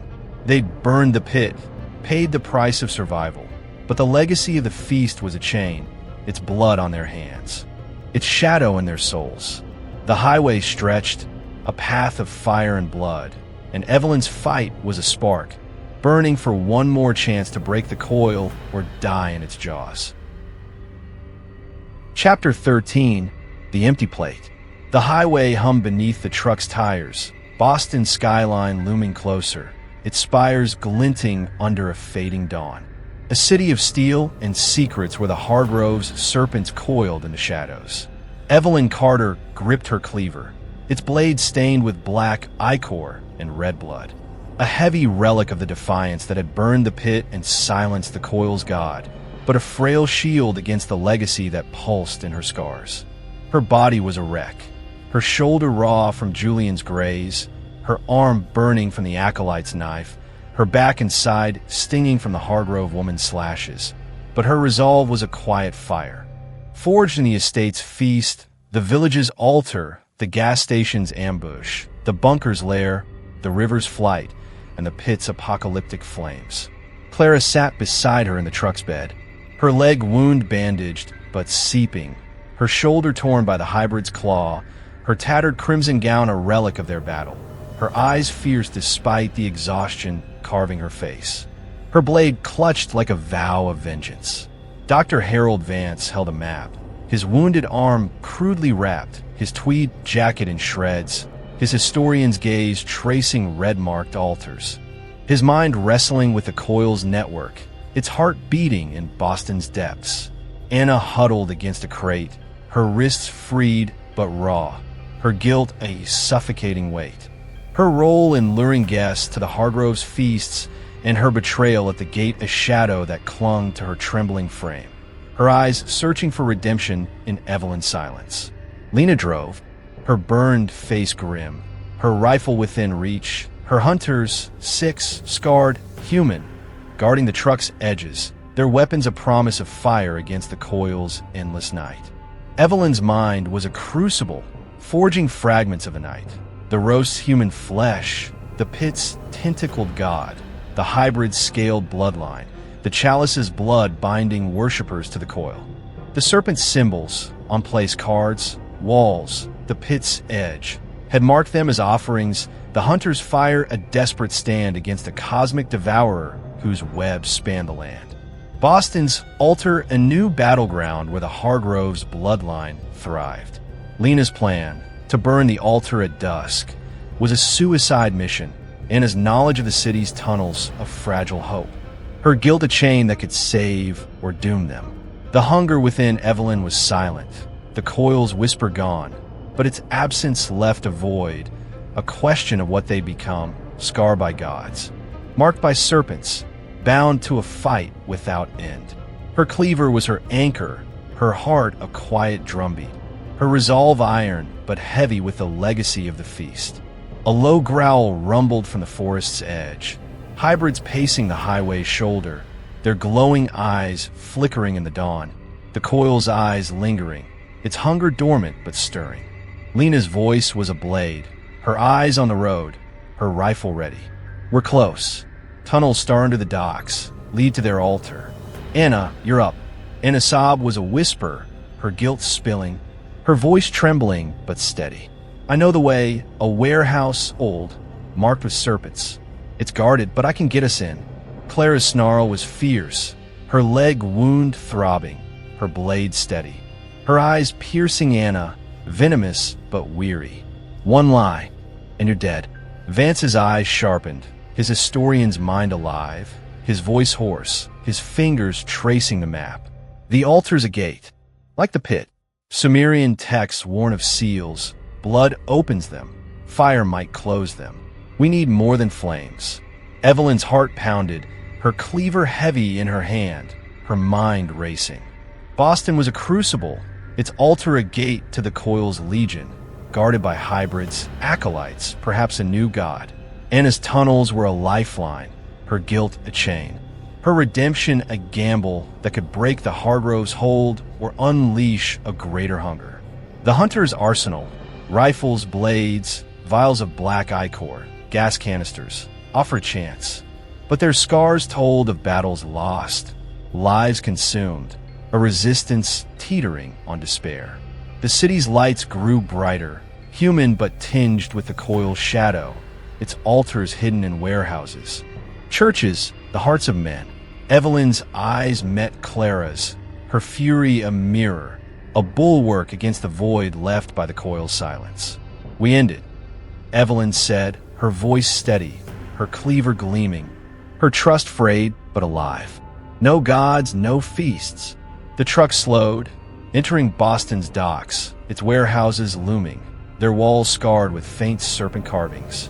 The air thick with salt and blood, the hum faint but alive, the coil's presence clawing at the shadows. Lena parked in an alley, her hunters fanning out, their rifles sweeping, their faces grim. Their scars a map of battles lost and won. Anna led, her steps hesitant but sure, her eyes scanning a warehouse, its doors rusted but marked with a serpent's coil, its windows dark but flickering, as if eyes watched within. Evelyn's cleaver rose, her wounds aching but her resolve iron, her heart a drumbeat. Clara gripped her blade, her leg trembling, her shoulder raw, her fury reigniting. Her eyes on Anna, ready to strike. Vance held a vial of ichor, his good hand steady, his historian's logic a guide, his eyes on the warehouse, a scholar turned warrior. Lena's hunters followed, their rifles ready, their faces scarred but human, their fight a spark against the coil's endless night. The warehouse door creaked open, Anna's knowledge true, revealing a cavernous interior. Its floor stained with blood, its walls lined with serpent carvings, their gemstone eyes glinting, the hum louder, the coil's hunger awake. Crates held jars of organs, chalices of blood, a stone altar at the center, its surface carved with serpents, a pit beneath, smaller but pulsing, blood rippling, a new god stirring, its tentacles faint but alive. Hybrids guarded it, their claws raised, acolytes chanting, their chalices rippling, a new Hargrove, a man, his silver hair gleaming, his obsidian eyes blazing. Leading them is him a venomous tide. The coil consumes. Evelyn's cleaver rose, her heart pounding, her mind flashing to the pit, the spilled chalice, the god scream. Lena's hunters fired, their rifles blasting, hybrids falling, black ichor spraying. The god scream echoing, the hum faltering. Clara's blade slashed, Vance's vial burned, and his hand seized a chalice, smashing it, blood spilling, the god scream deafening, the pit quaking. The Hargrove man lunged, his knife flashing, grazing Evelyn's arm, a burning line of pain, but her cleaver hacked, catching his chest, red blood spilling, him silenced, his body crumpling. The pit burned, the god writhed, the coil's hum broke, but its eyes blazed, its hunger eternal. The warehouse quaked, the altar cracking, the god's tentacles retreating. The flames consuming its form, black ichor pooling, the serpent's gemstones dimming. Lena's hunters retreated, their faces grim, their rifles covering the exit. Evelyn pulled Clara, her leg useless, her fury fading into pain, her eyes pleading for rest. Vance dragged Anna, his strength gone, his historian's logic a guide, his eyes on the dawn, a flicker of hope in their depths. The pit's flames died, the god's hum gone, but a whisper lingered, a question unanswered. Was the coil dead or merely sleeping, its altars waiting, its hunger eternal? They stumbled into the alley, the city waking, human but scarred, the coil's shadow, faint but alive. Evelyn's cleaver fell, her wounds a price, her resolve iron. Clara's fury was her ally, Vance's knowledge her guide. Anna's guilt a burden, Lena's hunters a flame. They'd burned the altar, broken the god, but the legacy of the feast was a chain, its blood on their hands, its shadow in their souls. The city stretched, a maze of altars, and an open question lingered. Would they fight or flee? The coil's hunger a whisper in the dawn? The Boston dawn crept through the alley, its gray light a cold caress on the blood-slick pavement. The warehouse's smoldering ruins a testament to the fire that had consumed the Hargrove's altar, yet the coil's shadow lingered. Its silenced hum a ghost in the city's pulse. Evelyn Carter leaned against the truck, her cleaver heavy in her trembling hand, its blade stained with black ichor and red blood. A relic of the defiance that had burned the pit and shattered the god's scream, but a frail shield against the legacy that scarred her soul. Her body was a ruin, her shoulder raw from Julian's graze, her arm burning from the acolyte's knife, her back and side stinging from the Hargrove woman's slashes, her newest wound a fresh burn from the Hargrove man's blade. But her resolve was a quiet fire, forged in the estate's feast, the village's altar, the gas station's ambush, the bunker's lair, the river's flight, the pit's flames, and the warehouse's apocalyptic stand. Clara slumped beside her, her leg wound bandaged but seeping, her shoulder torn by the hybrid's claw, her tattered crimson gown a ghost of their battle, her eyes fierce despite the exhaustion carving her face. Her blade resting in her lap, her fury a smoldering coal. Dr. Harold Vance sat on a crate, his wounded arm crudely wrapped, his tweed jacket in shreds. His historian's gaze fixed on the city's skyline, its spires hiding altars, his mind tracing the coil's network, its roots unbroken. Anna knelt in the dirt, her wrists freed but raw, her guilt a suffocating weight, her role in luring guests to the Hargrove's feasts and her betrayal at the gate of shadow that clung to her trembling frame. Her hands empty, but her eyes pleading for redemption. Lena and her hunters stood guard, their rifles steady, their scarred faces grim, their leader's voice low as she scanned the alley. Her burned face etched with the cost of their victory. The warehouse's flames a spark in the coil's endless night. Evelyn's mind was a crucible, forging fragments of the night. The roast's human flesh, the pit's tentacled god, the hybrid's scaled bloodline, the chalice's blood binding worshippers to the coil. The serpent's symbols, on place cards, walls. The warehouse's altar had marked them as offerings. The hunters fire a desperate stand against a cosmic devourer whose web-spanned cities, states, lives. Vance's Mesopotamian theory cast the coil as a legion, its hybrids a lineage bred from an ancient pact, and the pit's flames, the warehouse's inferno, had broken nodes, not the root. Boston's altars a flicker in a vast network. Lena's warning. They'll rebuild. And the Hargrove man's fall left an open question. Was the coil dead or merely sleeping, its hunger dormant, its bloodline poised to rise? The hunger within Evelyn was silent, the coil's whisper gone, but its absence left a void, a question of what they'd become, survivors, hunters, or something marked by serpents, bound to a fight without end. Her cleaver was her anchor, her heart a quiet drumbeat, her resolve iron but heavy with the legacy of the feast. Lena's voice broke the silence, her rifle resting, her eyes on Evelyn, a spark of respect in their depths. You burned their heart, twice now, pit and altar. Boston's quiet for now, but the Hargrove's blood runs deep. Other cities, other altars. You in for the long fight. Her words were a challenge, her scars a warning. The hunter's rifle's a promise of war without end. Clara's snarl was weak, her leg wound throbbing, her eyes fierce, her blade gleaming, her voice a blade. I'm in. No more gods, no more feasts. Vance's eyes sharpened, his historian's mind alive. His voice hoarse, his fingers tracing a map's red marks. The coil's a system, Sumerian, eternal.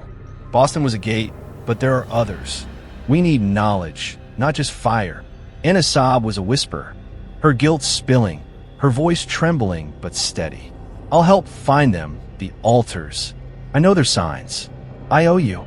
Clara's eyes flashed, venomous, her blade twitching, her voice a hiss. You owe us blood, not promises. Evelyn's heart pounded, her cleaver heavy in her hand, her mind racing. Boston's altar was ash, its god burned, but the Hargrove's legacy was a hydra. Its heads countless, its hunger eternal. The hunters offered a path, maps, weapons, a network of resistance. But the cost was a life of scars, a war that might consume them before the coil. The city stirred, human voices rising, unaware of the serpents in their midst. The altars hidden in warehouses, churches' hearts. Evelyn's eyes met Clara's, her fury a mirror, a bulwark against the void left by the coil's silence. We fight, Evelyn said, her voice steady, her cleaver gleaming, her trust frayed but alive. Find the altars, burn them in the bloodline. Lena nodded, her rifle steady, her eyes grim but resolute, a flame in the dawn. A low growl rumbled from the alley's end, not hybrids, but a distant echo, a reminder that the coil's eyes lingered.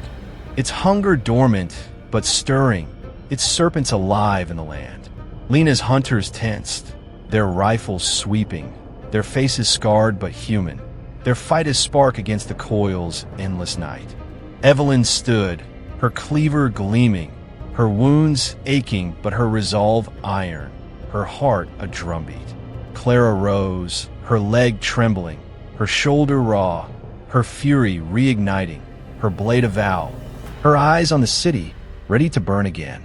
Vance stood, his wounded arm useless, his historian's logic a guide, his eyes on the skyline, tracing the coil's veins, a scholar turned warrior. Anna rose, her guilt a chain, her knowledge a fragile hope, her hands empty but steady, her eyes pleading for a chance to atone, a spark of defiance in their depths. The alley stirred, a human figure approaching, Not an acolyte, but a civilian, his eyes wide, his voice trembling, drawn by the warehouse's smoke. "What happened here?" he asked, his gaze flicking to their wounds. Their weapons, their scars. Evelyn's cleaver lowered, her voice steady, her heart heavy. "A fire," she said, "the truth await, the coil's shadow a secret they'd carry." The man nodded, retreating, unaware of the serpents watching, the altars waiting, the hunger beneath the city's skin. Lena's hunters moved, their rifles ready, their faces grim. Their truck a mobile arsenal for a war without end. The city stretched, a maze of altars, its lights human but tinged with the coil's shadow, its hunger dormant but alive. Evelyn's cleaver was her anchor, Clara's fury her ally, Vance's knowledge her guide, and his guilt a burden, Lena's hunters aflame. They'd burned the altar, broken the god, paid the price of survival. But the legacy of the feast was a chain, its blood on their hands, its shadow in their souls. The road stretched beyond Boston, to cities unmarked, altars unseen, a question lingering.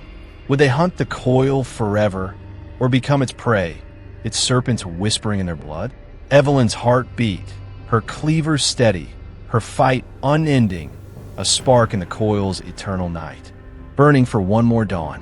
The truck roared to life, the alley fading, Boston's skyline a silhouette, the growl distant but alive, the coil's eyes in every shadow, its hunger waiting.